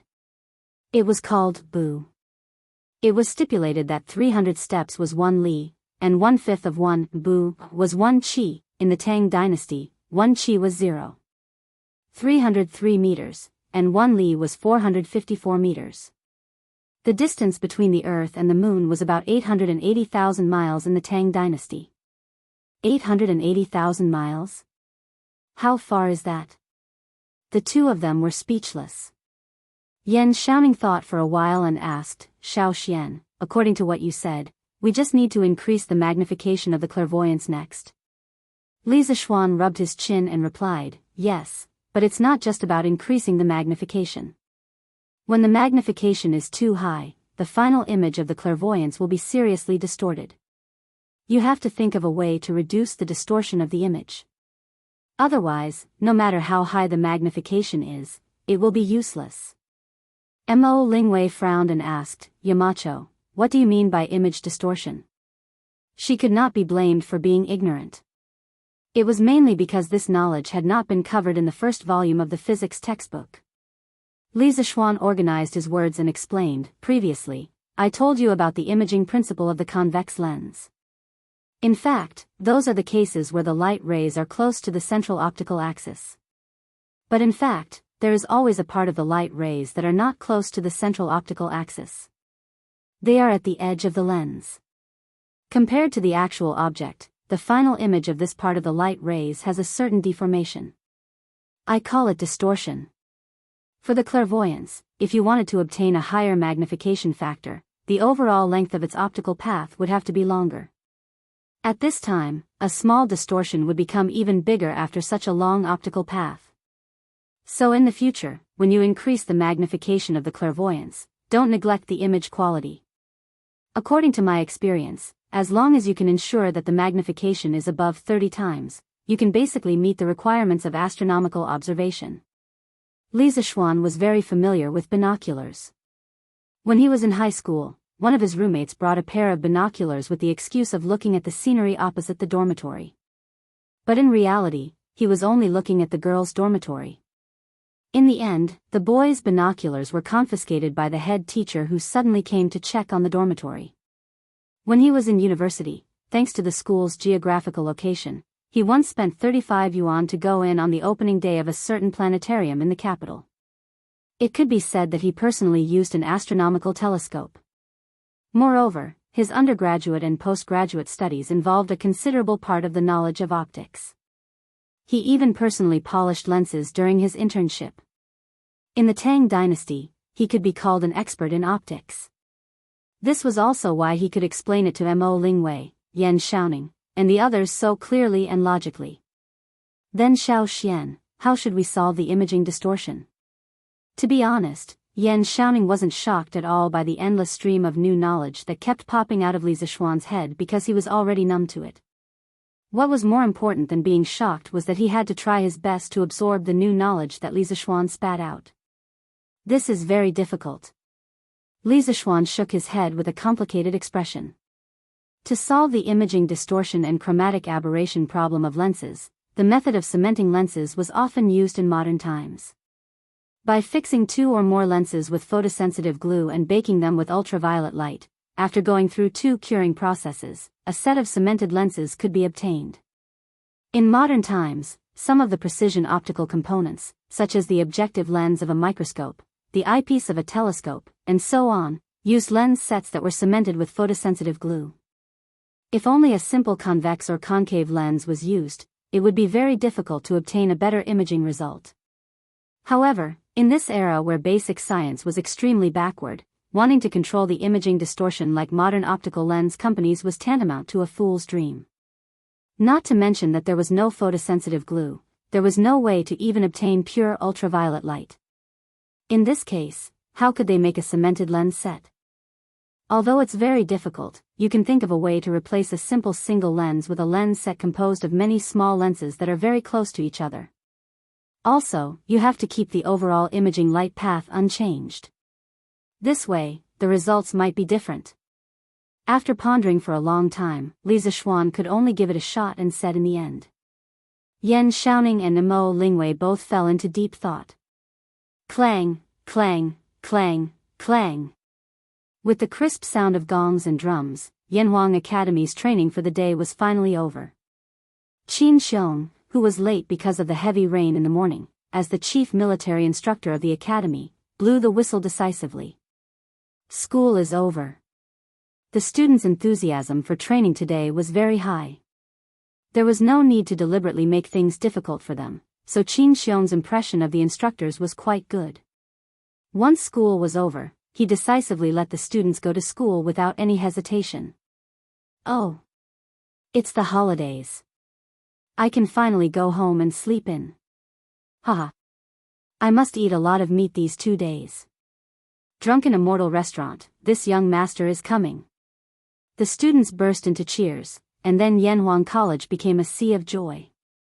Cheers could be heard everywhere. The students ran back to the dormitory like a gust of wind, then rushed out of the dormitory, out of the college gate, and directly down the mountain to Chang'an City. Chapter 765. 2/3 of the students in Yanhuang College came from outside Chang'an City, so only a small number of students went home during the 2-day holiday. Although the rest of the students could not go home, they were very happy that they did not have to go through military training. However, as the saying goes, fortune and misfortune depend on each other, and misfortune hide within each other. Sometimes, not being able to go home was actually a kind of luck. F***ck, I just came back and I want to poop. Jiang Wuyun, bring this young master some toilet paper, It didn't take long for Ching Chumo to return to Chang'an. As soon as he entered the house, he suddenly felt that his chrysanthemum was tight and he wanted to poop. Ching Chumo quickly went straight to the outhouse and ordered his errand boy. Jianghu, who was in the front yard, saw Ching Chumo enter the courtyard. He wanted to greet him, but when he heard such a sentence, he was suddenly stunned. Hey! Young master, what is toilet paper? Jianghu chased after Ching Chumo and shouted loudly. Ching Chumo, who had just walked to the front of the cottage, paused his steps, patted his head and said in annoyance, F***ck, I almost forgot, there is no toilet paper at home. Forget it, bring me some newspapers. Jianghu took the order and left. Ching Chumo shook his head and went into the outhouse with an unhappy face. F***ck. Why is it so smelly? Ching Chumo, who was used to the outhouse of the academy, came back and saw his own outhouse and immediately began to dislike it. His outhouse not only did not have the white and smooth toilet of the academy, but also did not have a complete flushing system. It looked disgusting and smelled bad. No wonder this guy began to dislike it. Young master, our outhouse has always been like this? Jianghu, who had just brought a newspaper, stood outside the outhouse and said in amazement. Okay, I know, you can go. Ching Chumo stretched out his hand and took the newspaper into the outhouse and said helplessly. Ching Chumo, who had just left Yanhuang College for less than an hour, had already begun to miss his life in Yanhuang College. When he was in the academy, he wanted to leave the academy. Now that he was out of the academy, he wanted to go back to the academy. Was this the legendary act of being cheap? In fact, Ching Chumo was not the only student who was embarrassed. When the students returned home, they were not used to the sudden change in architectural style. Most of the buildings in Yanhuang College were foreign-style buildings made of cement bricks, while the students' homes were in the classical style with wooden doors and windows. It was hard to say which style was better or worse. It could only be said that the students were used to living in the classical style of wooden buildings and windows. When they first entered Yanhuang College, they felt that living in the style of Yanhuang College was more comfortable. In addition, similar to Ching Chumo's situation, the students all discovered the superiority of the academy's toilets. The clean and hygienic toilets were incomparable to their own toilets. Housekeeper, go to Chitsu Pavilion and help me buy some toilet paper. In the Sun Mansion, Sun Zifen came out of the outhouse with a constipated expression on his face and said to the housekeeper in the courtyard. Looking at this guy's expression, God knows how much he suffered in the outhouse. Young master, what is toilet paper? The housekeeper looked at Sun Zifen with a puzzled face and asked. Sun Zifen frowned and impatiently waved his hand and said, it's very hygienic paper. Housekeeper, you can go to Chitsu Pavilion and ask. The people there will definitely know. The steward answered in a daze and went out. However, after a while, he turned back and said embarrassedly, Young master, now that the gate is about to close, there should be no one at Strange Interest Pavilion. Sun Zifen was speechless and said, Then let's go tomorrow morning. Most of the Yanhuang College students who returned to Chang and encountered the embarrassing situation of not having toilet paper in the outhouse. After leaving the academy, they felt uncomfortable everywhere. But there was one person who was luckier, and that was Li Tai. Hey! Fortunately, Royal Sister has toilet paper, otherwise, wouldn't this prince be slaughtered? Li Tai came out of the outhouse with a roll of toilet paper in his arms. He was very satisfied as he thought to himself. Now in the entire Tang dynasty, except for Li Zishuan's house and Yanhuang College, only Chang'e had toilet paper. Previously, when Chang'e followed Li Zishuan and Empress Zhangsun to tour Yanhuang College, Li Qingxian suddenly had a stomachache, and Chang'e inadvertently discovered the wonderful use of toilet paper. Then, the little girl took the initiative to ask Li Zishuan for a batch of toilet paper. Li Zishuan had always treated such an obedient and lovely little girl like Chang'e as his own sister. After hearing Chang'e's request, Li Zishuan naturally agreed. He arranged for a cart of toilet paper to be sent to the palace that day. Li Tai took advantage of this loophole and was able to obtain the precious toilet paper. Sigh. The only flaw is that the outhouse in the residence is not as comfortable as the one in the academy. I have to admire Xiaoxuan's design skills. He can even come up with new tricks in the outhouse. The outhouse in the Prince of Wei's residence was not dirty or smelly, but Li Tai still felt that the outhouse in the academy was more comfortable to squat in. Chief Gu, tomorrow, go and invite a group of craftsmen who participated in the construction of Yanhuang College to renovate the residence. Ask them to do as much as possible in the style of the academy. Li Tai found the chief of the residence and whispered to him. Yes, Your Highness. The so-called Elder Gu was a middle-aged scholar in his early 30s. He bowed and said, by the way, ask someone to buy some toilet paper from the Wonderful Taste Pavilion tomorrow. It's not good to keep borrowing toilet paper from Tranquil. Li Tai added after some thought. Chief Gu was speechless. What kind of borrowing is this? What's the difference between borrowing and not returning and stealing? Yes, Your Highness. To a certain extent, the Yanhuang College students who returned home during the holidays were like a batch of sparks that spread to the world and ignited a prairie fire. Through word of mouth, people gradually learned about toilet paper, water pipes, showers, and other novelties. After listening to the descriptions of the students from the academy, they felt that these things were quite useful. Especially toilet paper, this soft thing that could replace the hard as iron toilet paper was simply a blessing to everyone. As long as one was not short of money and valued quality of life, there was no one who did not yearn for toilet paper. But where should they buy it? Many people subconsciously thought of the Wonderful Taste Pavilion because toilet paper first appeared in Yanhuang College. Li Zishuan was the Yamacho of Yanhuang College and the big boss of the Wonderful Taste Pavilion. If toilet paper were to be sold to the public, it would definitely be at the Wonderful Taste Pavilion. Thus, early the next morning, the Wonderful Taste Pavilion welcomed a large group of customers. The line had already filled the entire street. Chapter 766. Whoa! Why are there so many people here today? As soon as Sun Huayuan opened the door of the Strange Interest Pavilion, he was shocked by the huge crowd outside. He rubbed his eyes and couldn't help but wonder, Strange Interest Pavilion hasn't launched any new products recently?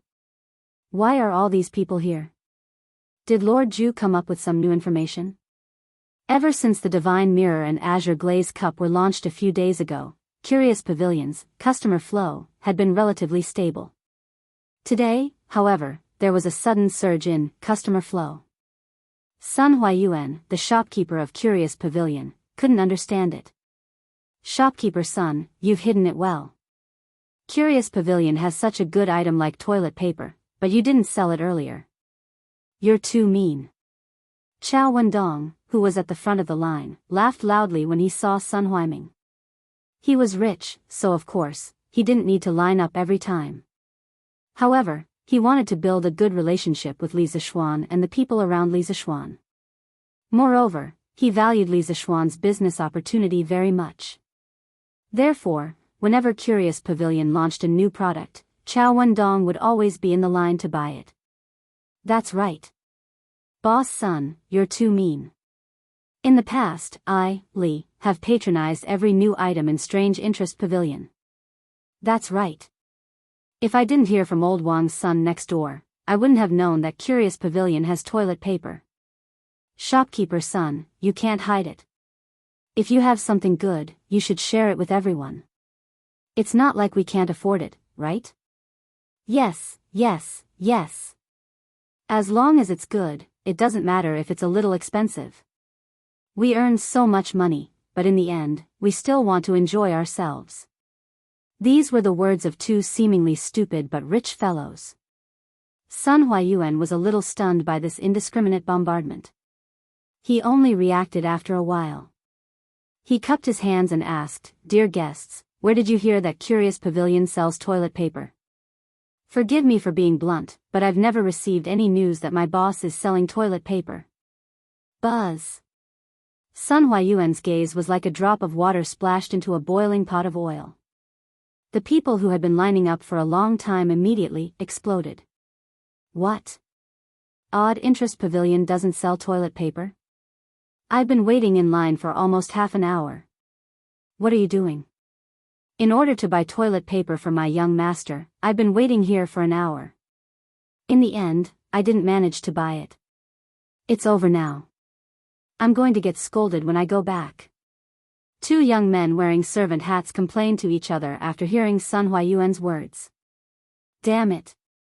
Shopkeeper's son, you can't scare people like this. Who doesn't know that toilet paper was invented by the Yamacho? Who would believe you if you say that strange pavilion doesn't have it? In the crowd, Wang Meng rubbed his buttocks and shouted at the top of his voice. This guy had completely forgotten his own identity and was actually helping an outsider to harm his teacher. Cough, cough. The main reason was that he was used to using toilet paper at Yanhuang College. After returning home yesterday, he had to use toilet paper again, so he wasn't used to it. It just so happened that he was unlucky. There was a thin and short bamboo stick on the toilet paper, and Wang Meng's buttocks were instantly pierced by it. That was why he hurried over to Strange Interest Pavilion early in the morning to try his luck. However, he didn't expect that there would be so many heroes who had the same idea as him. Wang Meng's voice was famous for being loud. Sun Huayuan could hear him clearly even from afar. After hearing what he said, his old face darkened, and he was so angry that he almost went downstairs to drag Wang Meng out and give him a good beating. This was because he knew that the person who had spoken was definitely a student from Yanhuang College. A student who actually dared to scam the Yamacho.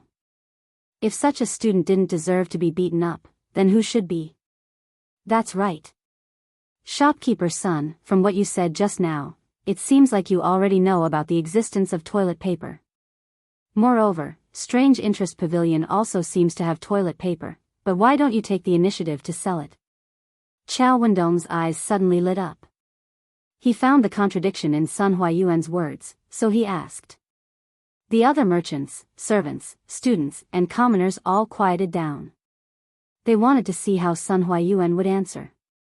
Sun Huayuan smiled bitterly and said, Boss Chao, I indeed knew about the existence of toilet paper a long time ago. However, at the beginning, the workshop's production of toilet paper was limited. In fact, Faubert didn't want to waste resources to produce this kind of meaningless toilet paper. All the toilet paper produced was sent to the boss's residence. After that, Yanhuang College started school, and the workshop opened a branch in Plum Village. Only then did the production of toilet paper gradually increase. However, at that time, the toilet paper was mainly supplied to the teachers and students of Yanhuang College. The boss didn't have any intention of selling it outside. The surrounding crowd was speechless. What else could they say when they encountered a willful boss who didn't want to earn money even if he had it? They could only cry without tears. Boss son, if such a good thing can't be sold outside, it would be a pity. Strange Interest Pavilion is a shop that constantly brings joy and convenience to everyone's lives. My brothers and I have always liked and supported it very much. I hope that Shopkeeper's son and Lord Zhu can seriously consider including toilet paper in the queue for goods to be sold. Chao Wendong and Sun Huayuan stirred up emotions for a while before pleading with a sincere expression. That's right. Boss Chao is right. We have always supported Strange Interest Pavilion, and we hope that Lord Li can consider our request. That's right, it's just some toilet paper. I don't think Lord Li will care about this. Seeing that the atmosphere in the hall had been stirred up again, Sun Huayuan had no choice but to agree in order to be safe. Everyone, please don't be impatient. I will personally convey your request to the boss. In the end, it will still be up to him. Okay. Thank you for your trouble, Shopkeeper's son. Yo. Shopkeeper's son. In the Yunshan residence, Li Zixuan had a guest who had never been to his house before. Lord Zhu, I hope I'm not disturbing you. Sun Huayuan looked at the Western-style house in front of him and asked carefully. No, Shopkeeper's son, is there something you need from me? Come in, let's talk. Li Zixuan ordered the servants to serve tea as he brought Sun Huayuan to the study on the first floor. After seeing the luxurious interior of the Western-style house, Sun Huayuan was shocked again. He thought about the rumors that many Yanhuang College students couldn't help but return to school today after going home for the holidays. He sighed in his heart. I've heard that Yanhuang College's construction is extremely luxurious. If the decorations are like this house, then it's possible that the students can't bear to leave school and return. Chapter 767. Lord Zhu, this is what happened from the beginning to the end. I was forced by them to come and disturb you. In the study room, Sun Huayuan told Li Zishuan about what happened in the morning with a bitter face. Speaking of which, it was easy for Li Zishuan to be a hands-off shopkeeper, but Sun Huayuan was not at all relaxed as the front shopkeeper. He had to be smooth and slick, and not provoke enemies for the main house for no reason. When facing all kinds of customers, he had to be careful and greet them with a smile. Oh, these people are really interesting. They actually came to you to ask for toilet paper. Li Zishuan raised his eyebrows in surprise. Then, he muttered, the current workshop can supply the toilet paper, but there are so many people fighting for it. It's easy to fall short of supply. Sigh, forget it. I'll sell it first. Shopkeeper Sun, later on, tell the workshop to increase the production scale of toilet paper. If they don't have enough manpower, they can recruit people from Plum Village and the nearby villages. Now, the workshop of Strange Taste Pavilion had taken root in Plum Village. Its scale was several times larger than before. Also, it was more convenient to place paper making, which was a highly polluting process, near the river. Yes, Lord Zhu. Li Zishuan's decision was beyond Sun Huayuan's expectations. He had tried to persuade Li Zishuan to sell toilet paper in the past, but Li Zishuan had never taken it seriously. He knew that the main reason was because the fairy mirror and colored glass cup were available in the Strange Taste Pavilion, while the winery had drunken a mortal and gentle village. Li Zishuan didn't care about the profits from toilet paper. This time, he didn't have high hopes, but he didn't expect Li Zishuan to agree. Sun Huayuan left with satisfaction. This result allowed him to report to Chao Wendong and the other rich businessmen. He did not have to be in a difficult position anymore. Of course, he had reason to be happy. Li Zishuan sat in the study room. His fingers tapped rhythmically on the armrest of the chair. He had a thoughtful look on his face. Husband, what's wrong? Is there something on your mind? Han Yushi saw that Sun Huayuan had come out of the study room, but Li Zishuan did not come out. She could not help but come in to see what was going on. She saw Li Zishuan leaning on the armchair with an inexplicable expression. So, she walked up and asked softly. Oh. Wife. Come, sit here. Li Zishuan came out of his thoughts. He moved a little to the right of the chair and pointed to the empty space on the left. He smiled at Han Yushi. The armchairs in his house were quite spacious. They were the kind that was more than enough for one person to sit on, but it would be a little crowded if two people sat on them. This guy wanted to take advantage of his wife blatantly. Han Yushi glared at her husband, but after thinking about it, she still walked to Li Zishuan's side and sat down. Li Zishuan smiled. He put his arm around his wife's waist and said, Sun Huayuan just came here to plead for the people of the people. Just now, shopkeeper's son came to petition on behalf of the people. Today, the curious pavilion was surrounded by many merchants and ordinary people who wanted to buy toilet paper.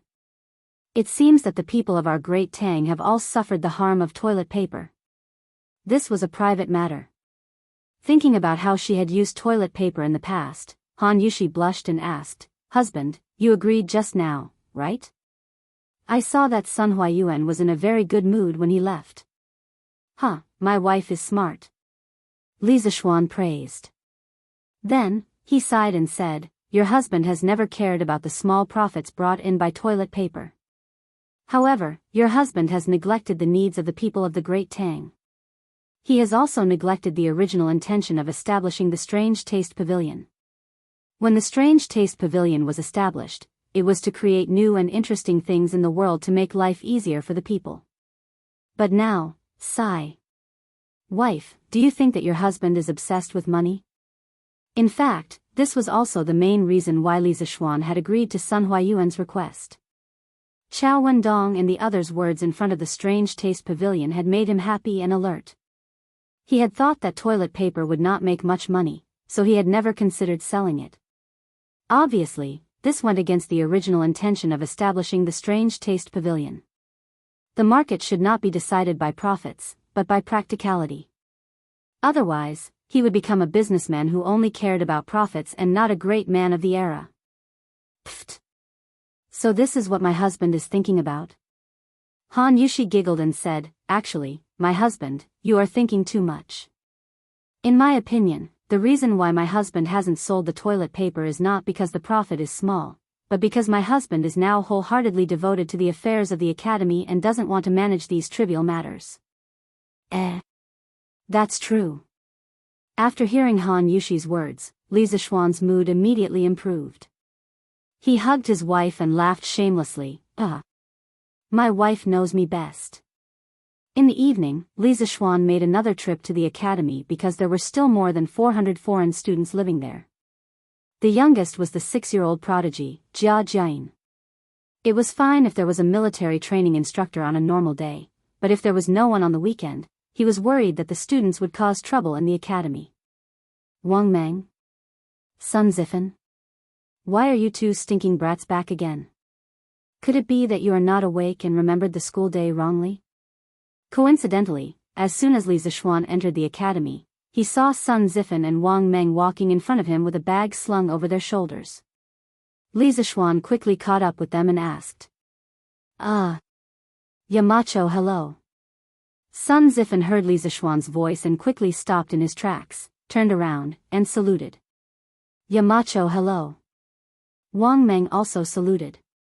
The two of you haven't answered my question. Li Zishuan glanced at the two of them and said indifferently. Yamacho, it's like this. When I returned home, I realized that studying at the academy was more fulfilling than wasting time at home, so I returned to the academy and planned to use the break to prepare for the upcoming lessons. Sun Zifen rolled his eyes and explained to Li Zishuan. Wang Meng nodded and echoed, Yamacho. I also came to the academy to prepare for my lessons. Do you think I will believe you? Li Zishuan glared at the two of them and said angrily, Nonsense. Do you believe that I will ask Instructor Pang to discipline the two of you separately tomorrow? Sun Zifen was shocked and quickly waved his hands. No. Yamacho, I'm not used to staying at home, so I came back to the academy. After all, life at the academy is good, and I can eat, sleep, and poop well. Chou Niu, Bao Lin, and Qing Ke came back earlier than us and arrived at noon. He really wanted to say, I came to the academy to freeload food and toilet paper, but if he said so directly, he would definitely be beaten up again. Li Zishuan suddenly understood. He looked at Wang Meng and said, Wang Meng, I heard that you have a lot of free time in the morning. Wang Meng's eyebrows twitched and his legs trembled. He was about to explain when Li Zishuan said, All right, you guys can go now. Only then did he feel as if he had been granted amnesty.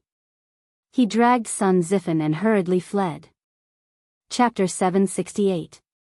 Wang Meng, what did Yamacho say to you just now? Yanhuang College. On the way back to the dorm, Sun Zifen nudged Wang Meng's arm and asked. Nothing. Wang Meng hurriedly waved his hand. He couldn't possibly say that he was mischievous because he didn't manage to buy toilet paper from Quirk Pavilion in the morning, could he? Since Li Zishuan didn't hold him responsible, the fewer people who knew about this, the better. TSK. It's fine if you don't want to say it, but you're still acting mysterious. Sigh. We're finally back at the college. Don't you think it's strange?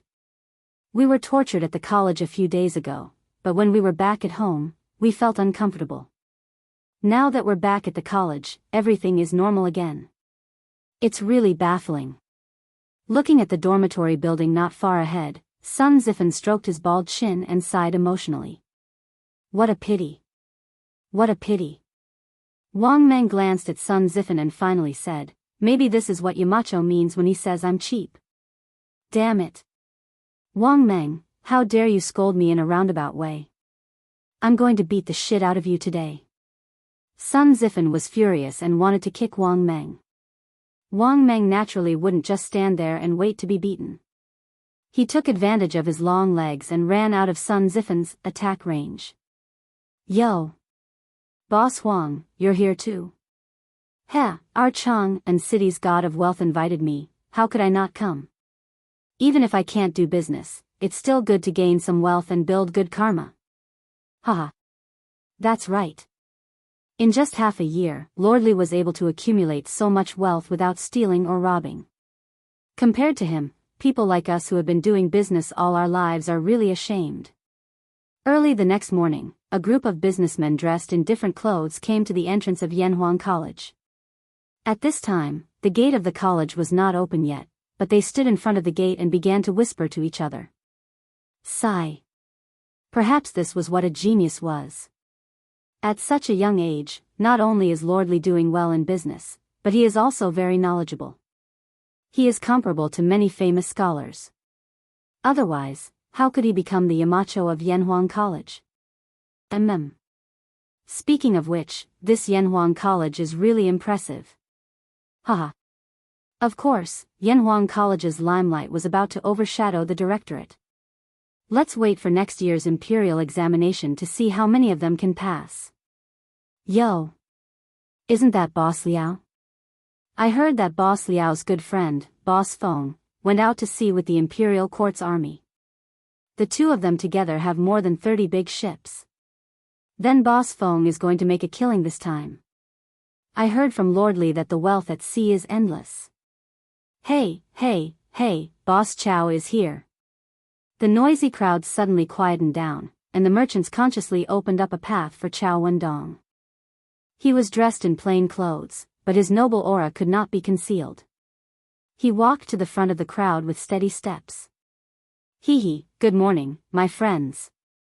Chow Wendong cupped his hands and smiled warmly at the people around him. Good morning, Boss Chow. Good morning, Boss Chow.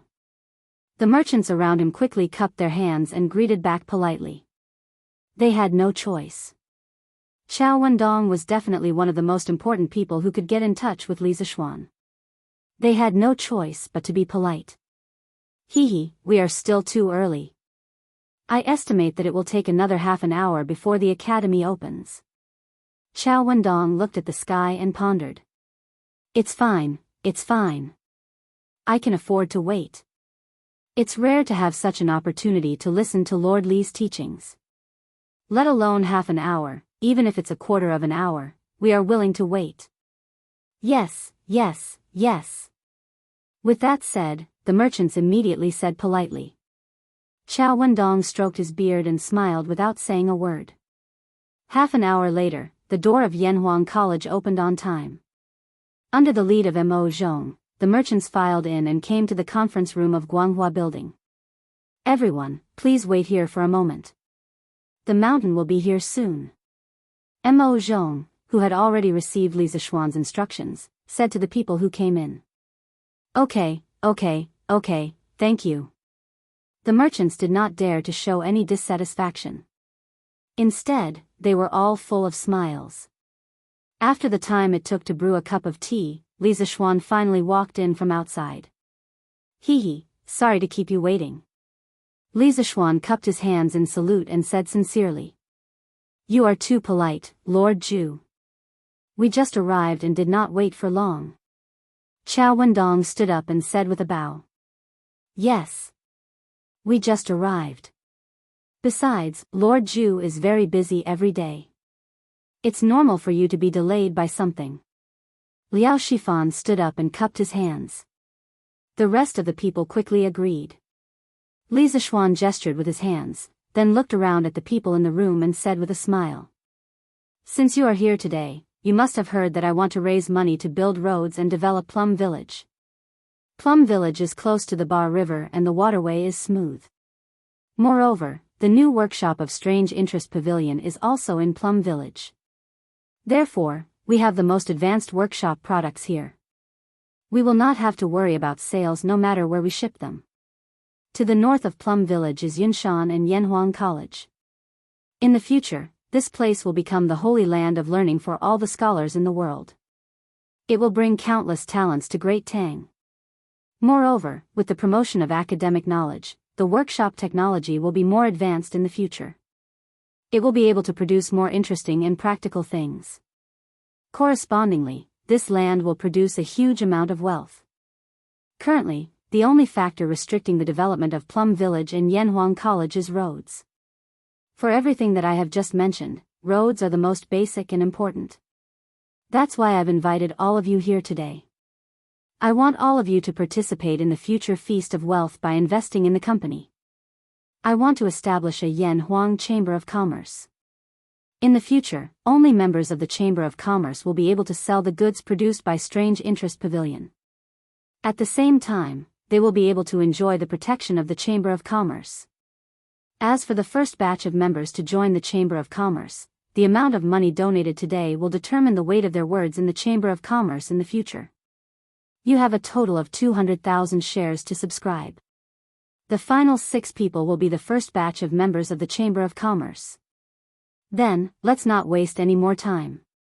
Let's start the voting.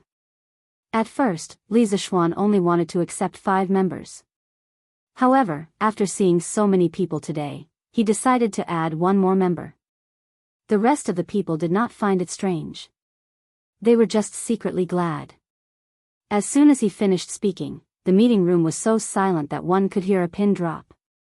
Although these people had heard about the Yanhuang Chamber of Commerce from Chao Wenzhong, hearing Li Zishuan say it personally still made them feel a little strange. I will subscribe for 40,000 strings of cash. If there is any left in the end, I will take it all. Chao Wendong was the first to respond. Chapter 769. 40,000 strings of cash. Chao Wendong's words immediately shocked everyone. It should be all the merchants. After all, there were very few people present who could casually take out 40,000 strings of cash like him. Moreover, judging from Chao Wendong's behavior, 40,000 strings of cash was clearly not his limit. He was prepared to increase his investment at any time. Rich and overbearing, this is what it means to be rich and overbearing. All right.